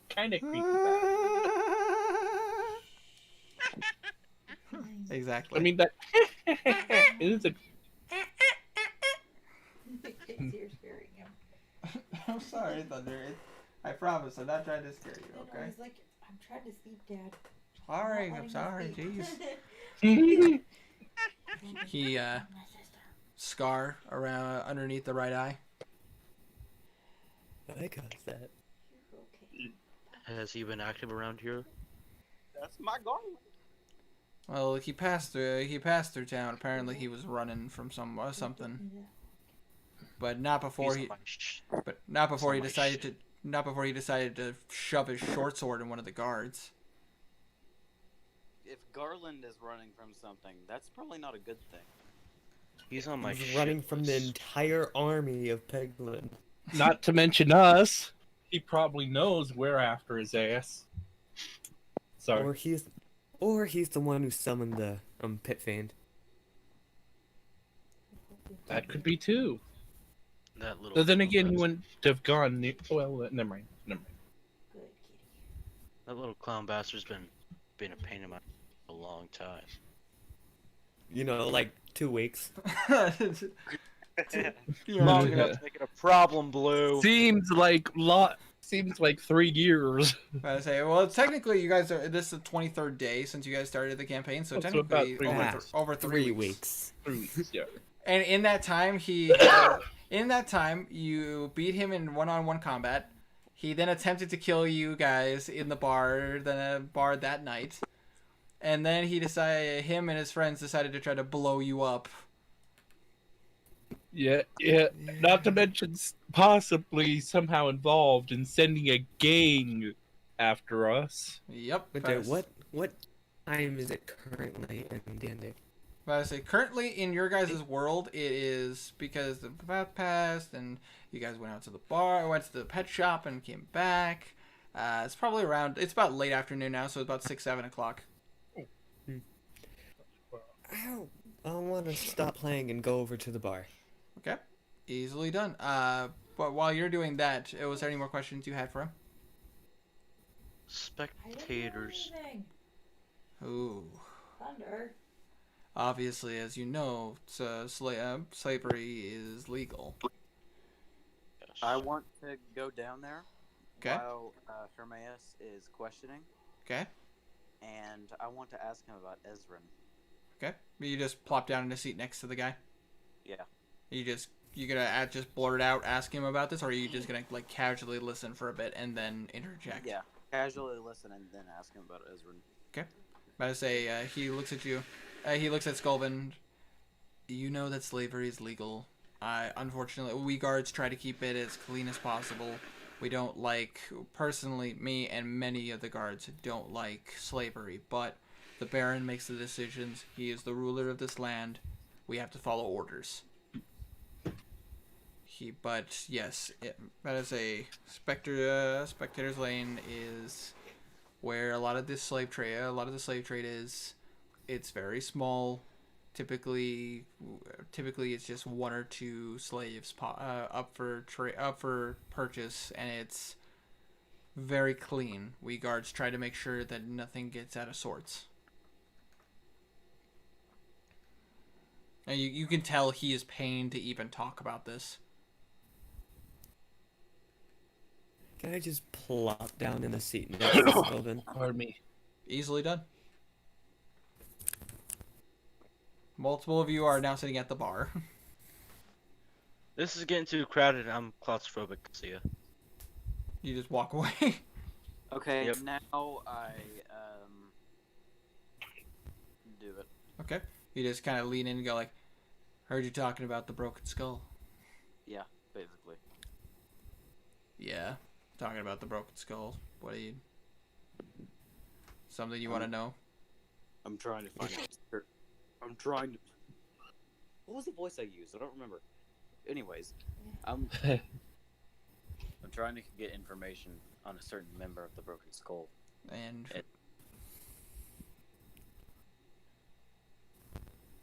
Who are you looking for? Ezrin.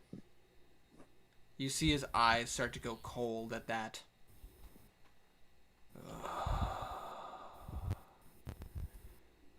That fucking freak. He downs his drink. You're talking about Ezrin the Monger? Is that what my brother goes by now? Well, he pretty much leaves a wake of destruction everywhere he goes. He's not even gonna recoil at the fact I said my brother. You can tell in his eyes he just has this dead stare at you.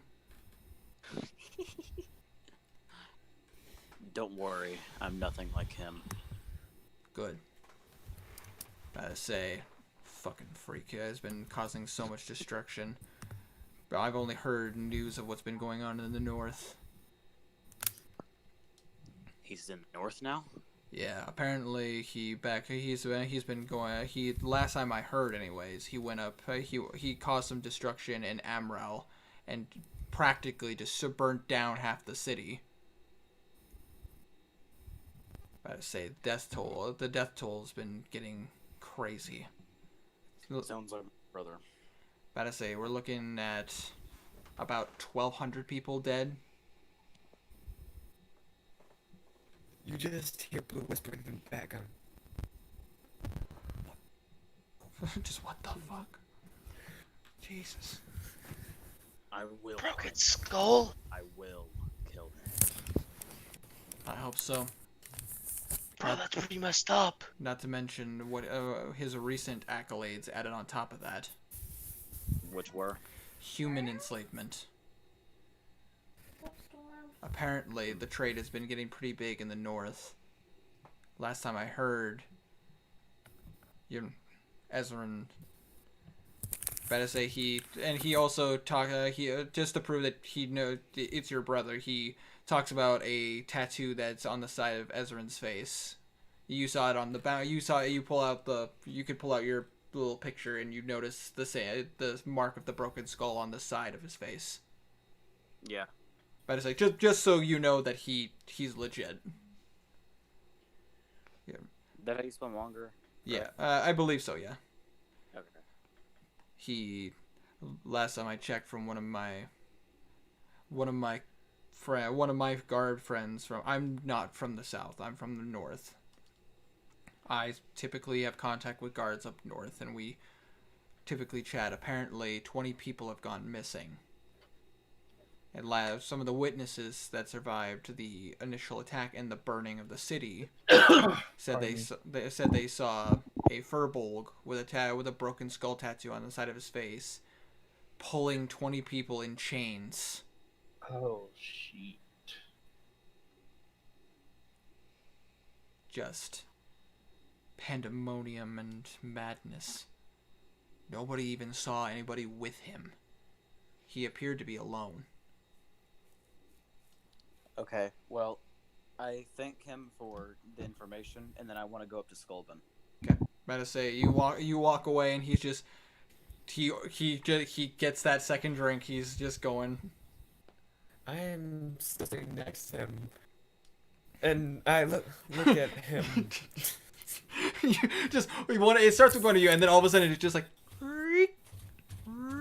and then all of a sudden, boop, boop, two of leave, and now I'm just imagining Blue just like the conversation. He's just like, and then Blue's just like hopping from seat to seat, just until he's right next to him. So, come here often.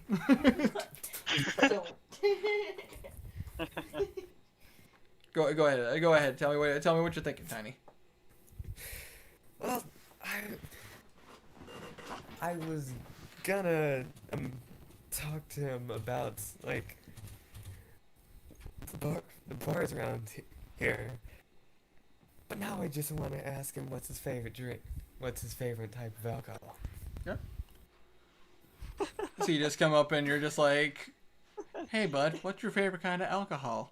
Just talking about probably his worst enemy and one of the worst people in the world, and hey, Credit, Blue, as far as I understand, Blue probably didn't hear any of it.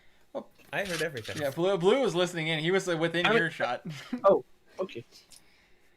Nobody said that they were just whispering or casual. They were just casually having a conversation. That's a good point.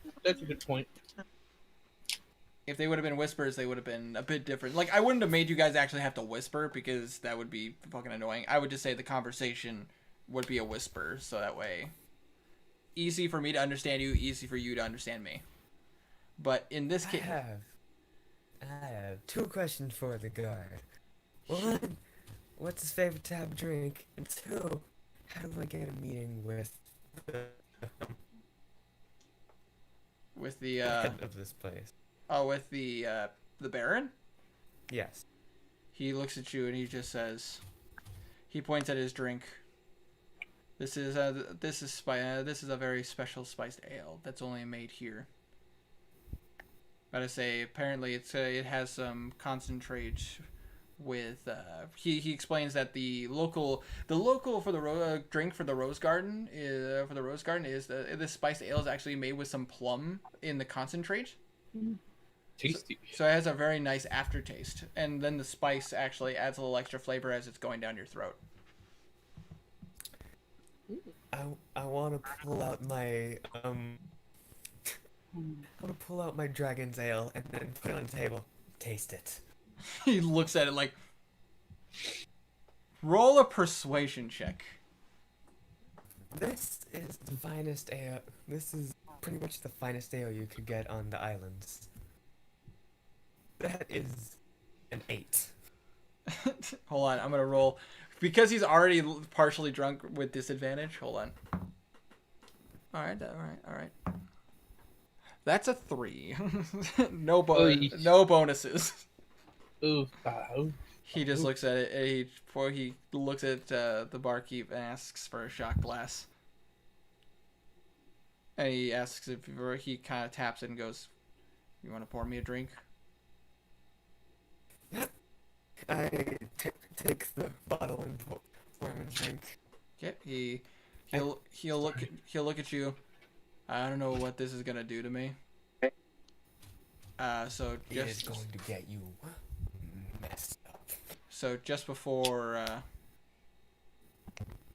just before I drink this, the only way to get an appointment with the Baron is to talk to the steward, or if you're an adventurer like everybody, like you claimed on the stage, you do some missions. If you do some work here for Melbourne, that's a fast way to get to be able to go see the Baron. Well then, Sure. I guess I'm gonna talk to the steward if that doesn't work. Okay. I'm going out on a mission. Sounds good. I asked the bartender for another shot glass. She brings you a shot glass and puts it right in front of you. I pour a shot and push it over to the bartender. It's the bartender.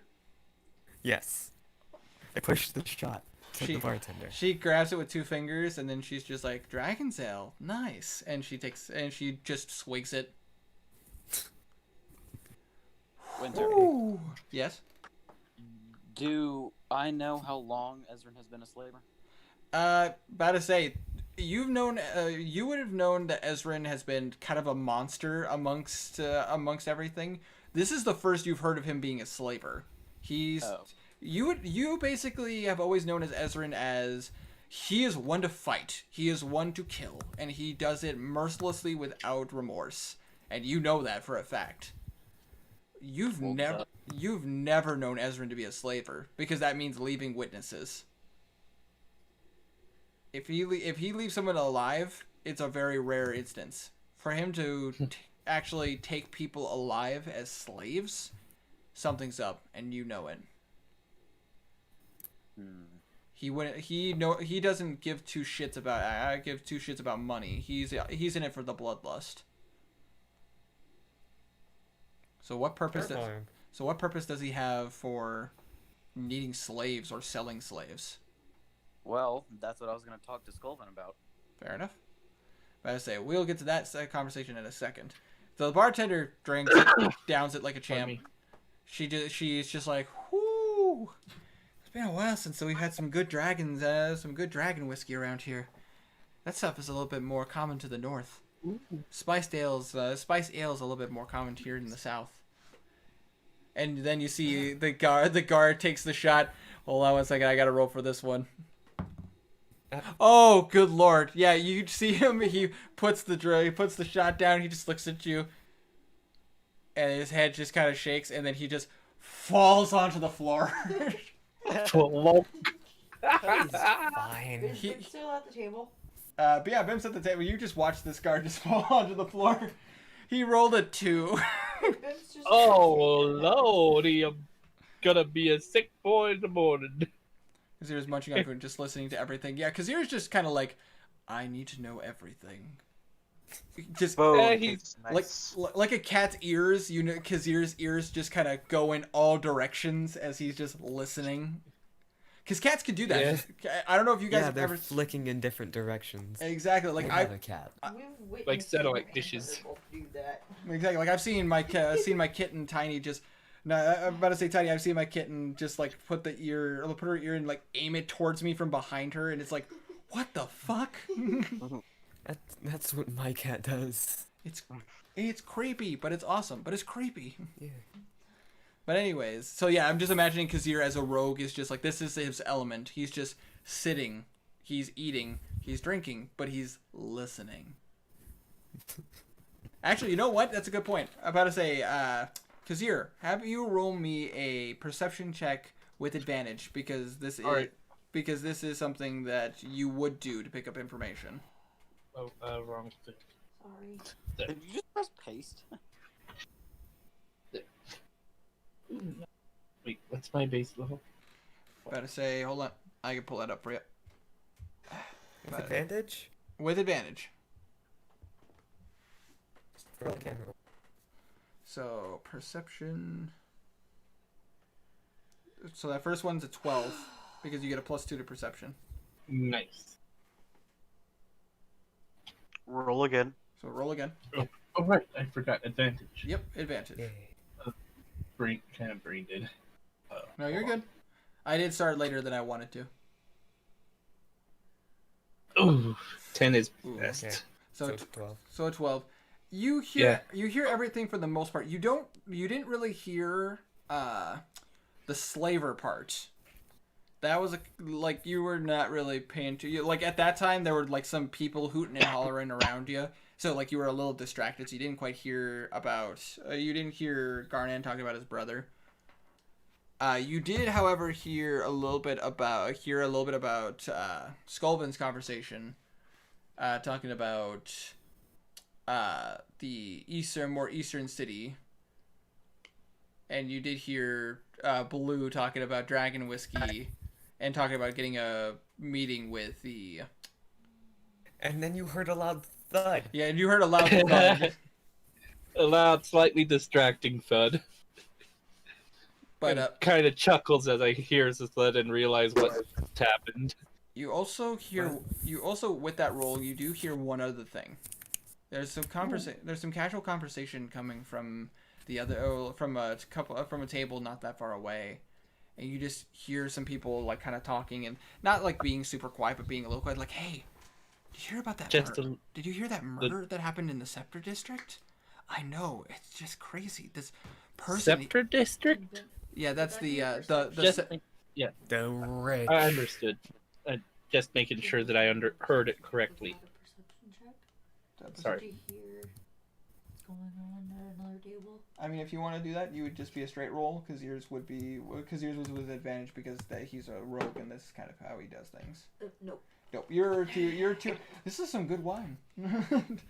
But anyways, you just hear these people conversing. It's just like, yeah, it was just this person. He only seemed to have one arm, and he had a massive sized sword.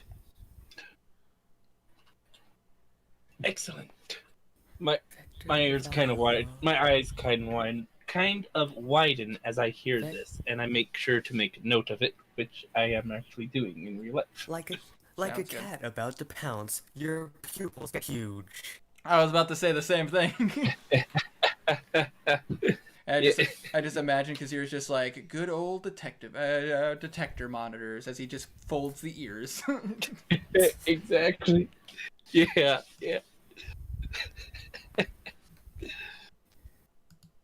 About to say. Get a discount. So that's that. So you are able to register that information. Bimp, you're having too much fun drinking. You're drinking your wine. Like you get to try a variety of wines. There's a lot more flavors here. There is at least 7 different kinds of wine put right in front of you. You're not over drinking, but you are taking light sips of each of them.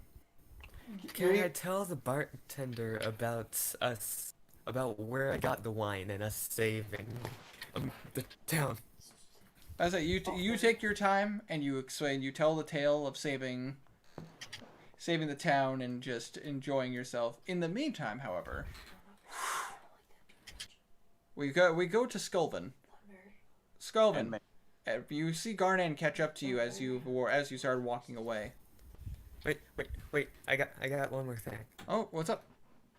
I want to take the guard's coin pouch, put 100 copper in it, and give it back to the guard. Okay. Duly noted. Make sure you mark off 100 copper. I'm just very confused. I was confusing the bartender. She thought I was gonna steal it. Nope. She just kind of gives you the sideways glance. Are you being stealthy about it, or are you just like doing it right in front of her? No, I just did it right in front of her. You just take out 100 copper pieces and just kind of put it in front of you. Grab the guard's pouch and then move it right in. Yes. Okay. Fair enough. You do notice some of the waiters are helping the guard up the stairs. Winter, Yes? I sent you a DM. Look at it real quick. Okay, will do. This is something that the party doesn't know and probably won't know for a while.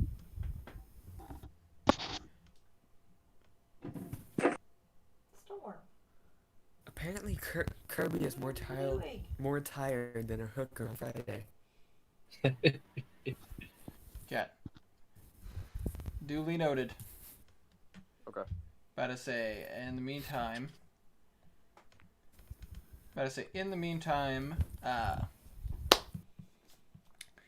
But yes, Skulven, you see Garnan catch up to you as you were walking away. What you need?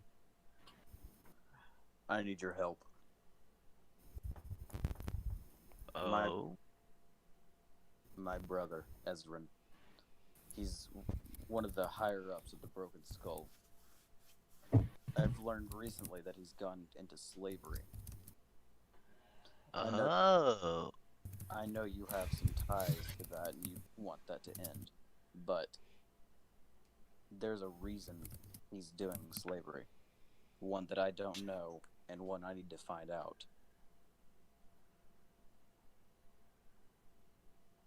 What kind of torture do you prefer?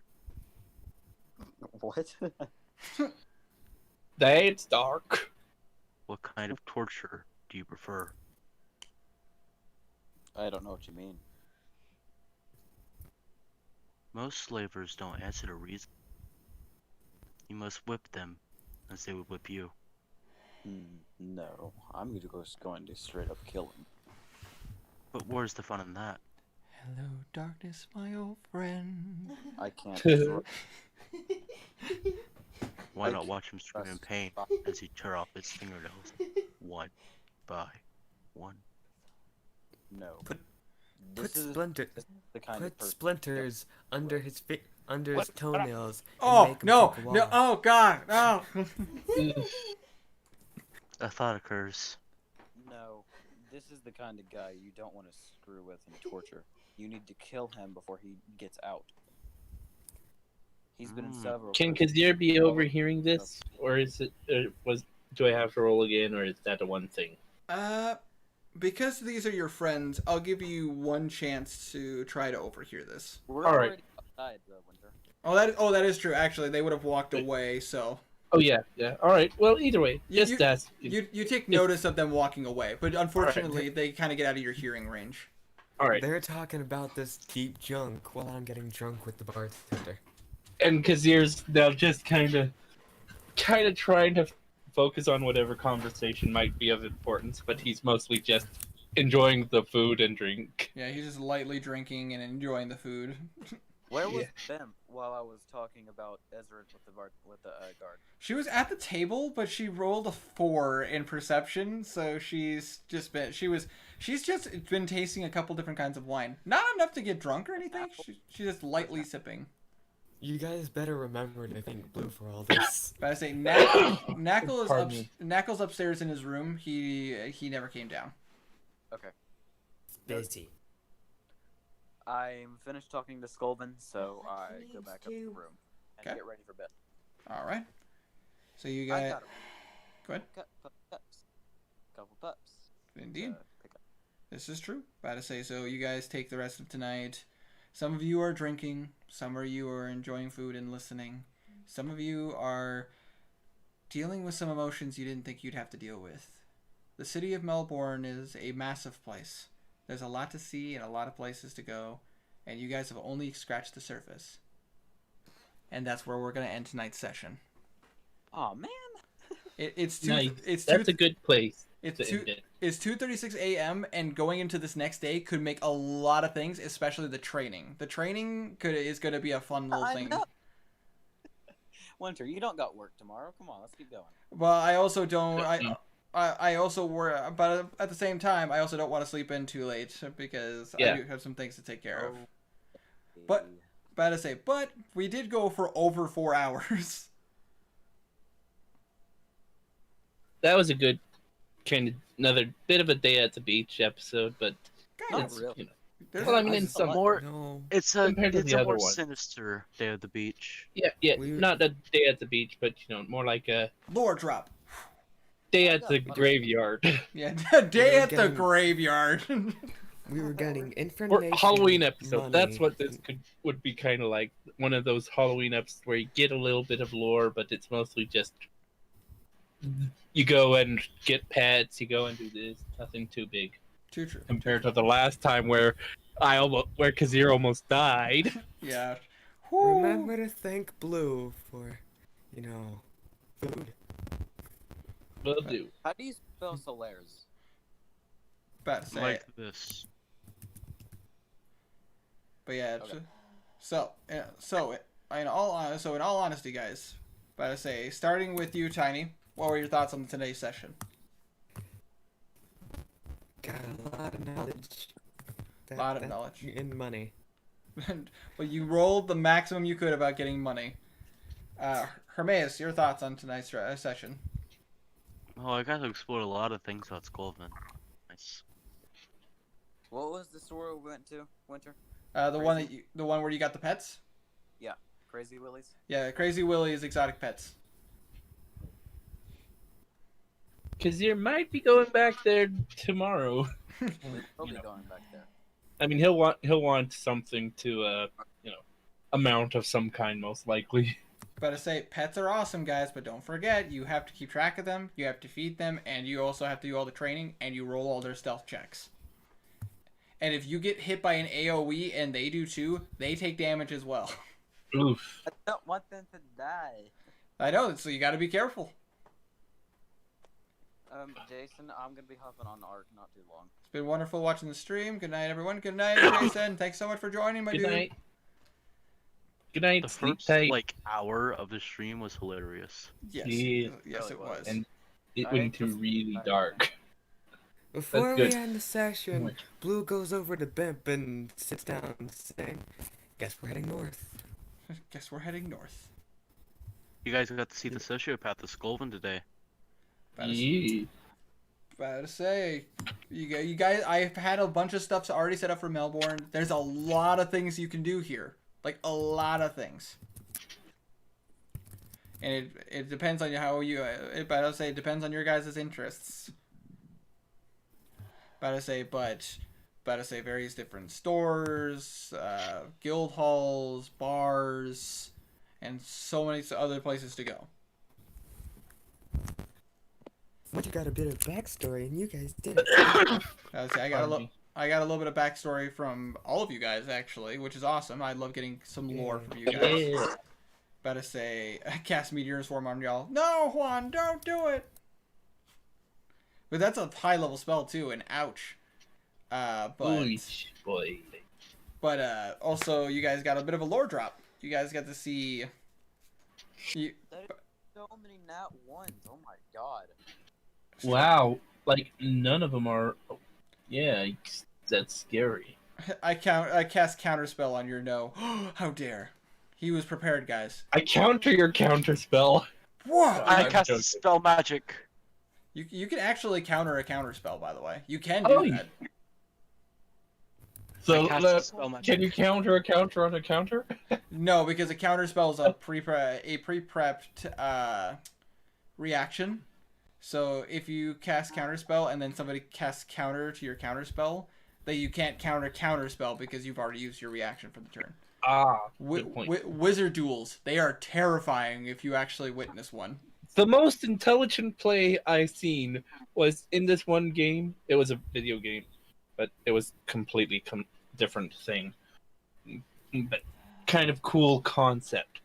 It had basically a reflect spell where if you attacked it, it would do the magic damage to yourself. You know. Yeah. And so what the creature did is put counter on the magic. On the magic users, which made it so they couldn't heal, which directed all the healing to the creature. Jesus. Yeah, it was really a hell of a move. Bold play. But yeah, no, it's just wizard duels. You don't want to you don't want to be the one sitting between a wizard and another wizard trying to fight. Yeah. It's one thing when it's two fighters going at it because that's a very awesome spectacle to watch, and then just wizard duels. It's like no, that's when you start seeing like AOE effects on a Kind massive of like a scale. kind of like a game of chess, but with explosives. With explosives, fire, elemental stuff, instant death. Because there's a spell for instant death. But yes, I had a great time being able to start dropping some of the lore on you guys. You guys are starting to learn more about the lay of the land and so how the government works, and even some of And I might have killed a guy. And also, you guys started to learn. And the lead on our original quest. It's true. Gotta say, you might have gotten a lead on Vector.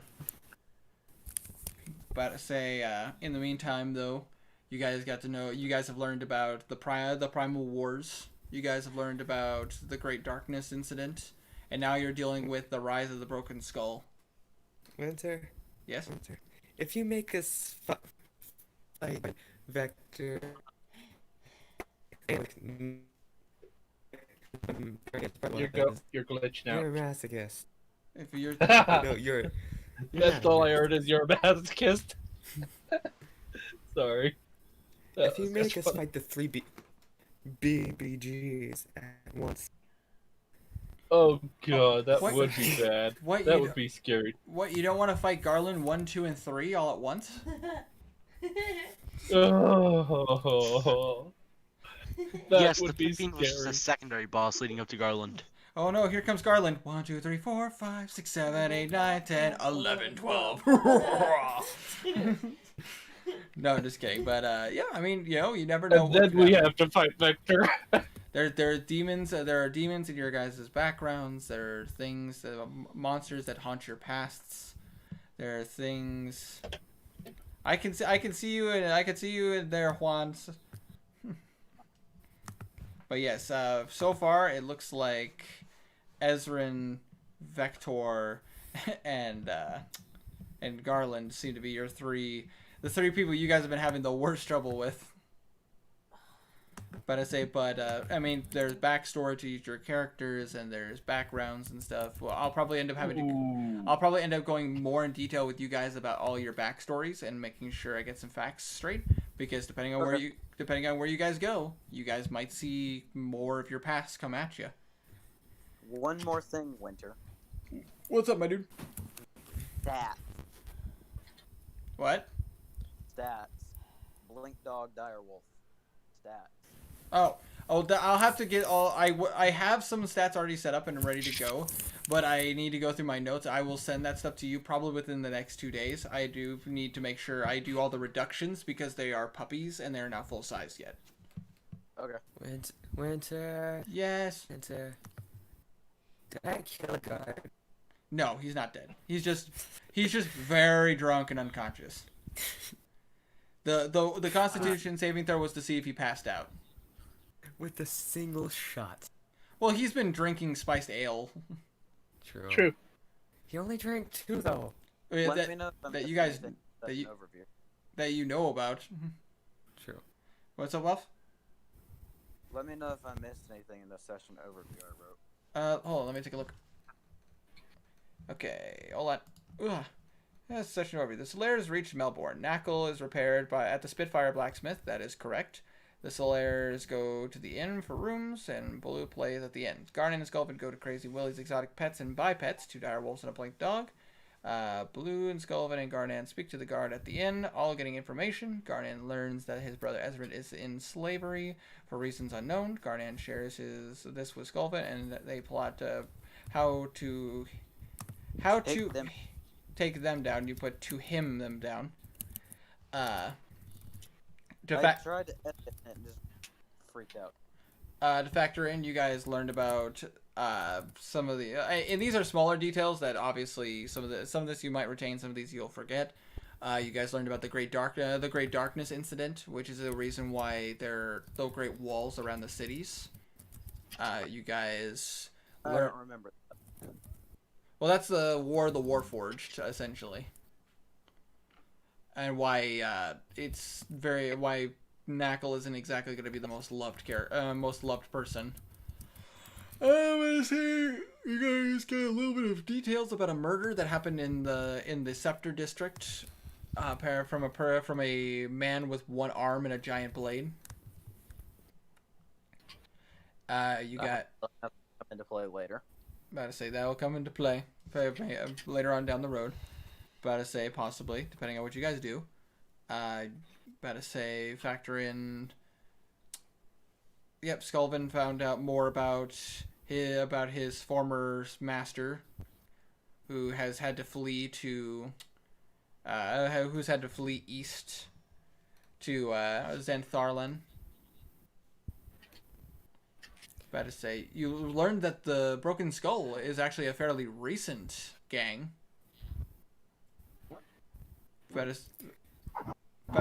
to say the Haman apparently have been the. They apparently have been the gang that's been affecting Atharia for a long time. And All I'm gonna tell you guys about Blue's backstory is once we head like pretty far north, Blue might get sad. Blue might get For a sad. Okay. All right. Anything else you guys want to go over before I end the stream? Nope, nothing I can think of. No, you're not, Kirby. Get wrecked. Mm. You can't join the D&D call, I don't think. He can listen, but he can't. But he can't talk. Nope. He Mm-hmm. can listen through the stream. But Yeah. anywhoozles. That's a kind of annoying delay to try and have a conversation. All right. Since no more questions or anything, obviously if you guys have more questions about lore or want to know more about some of the world and everything, obviously you guys can talk to me. And if it's not any spoilers, then I will gladly share. Otherwise, I will keep it to myself. Cool. Good idea. In the meantime, thank you guys so much for watching tonight's session. I'm about to say, this was very fun. You guys are actually getting into some more, like, you actually entered one of the biggest cities of Atharia. About to say Melbourne is one of the biggest. I think it's, if I remember correctly from my notes, it's one of the 4 big cities, like massive. Noted. About to say, and it is the one farthest to the southwest section of the southwest section of the continent. It really reminds me of Bossing Say, the way you described it. Yep, how I designed it is very similar to how Bossing Say works in the various central sections. Whoa! Whoa. Hell of a... I'm getting that. Backstory. Backstory. Look. About to say, you didn't have to... And this is stuff we would not know as our character. Just making sure, right? Yeah, here's the thing. No metagaming. Yeah, you guys can, if you want to metagame amongst each other, you certainly can. That's not an issue. It does not bother me. Yeah, I'd rather not. I mean, unless we agree that, like, during a time. Yeah, but as far as, like, if you guys prefer to keep your backgrounds a secret until, like, situationally they start coming up, you certainly can. That's what I'm doing. Doing, yeah. Same. Because it feels more natural and feels more real. Yeah. Blue has a massive personal vendetta against Jester. I was reading that. Oh, Wolf, don't worry. I copied it. Oh, I thought you said you didn't. No, wait. Well, I didn't if you read wanted it. to read that, I do have a copy. Oh, you're not. I see. You're not reading that now. But there you go. But for now, thank you all so much for watching. About to say, Welf, Stray Cat, Tiny Hermaeus, thank you guys so much for joining me for tonight's session. You're welcome. No problem, man. That was a fun stream. About to say, I hope you all have yourselves a wonderful night. I hope you all take care, stay healthy out there, and most importantly, stay frosty. And have a perfect evening. Oh, don't do that. That's a catastrophe.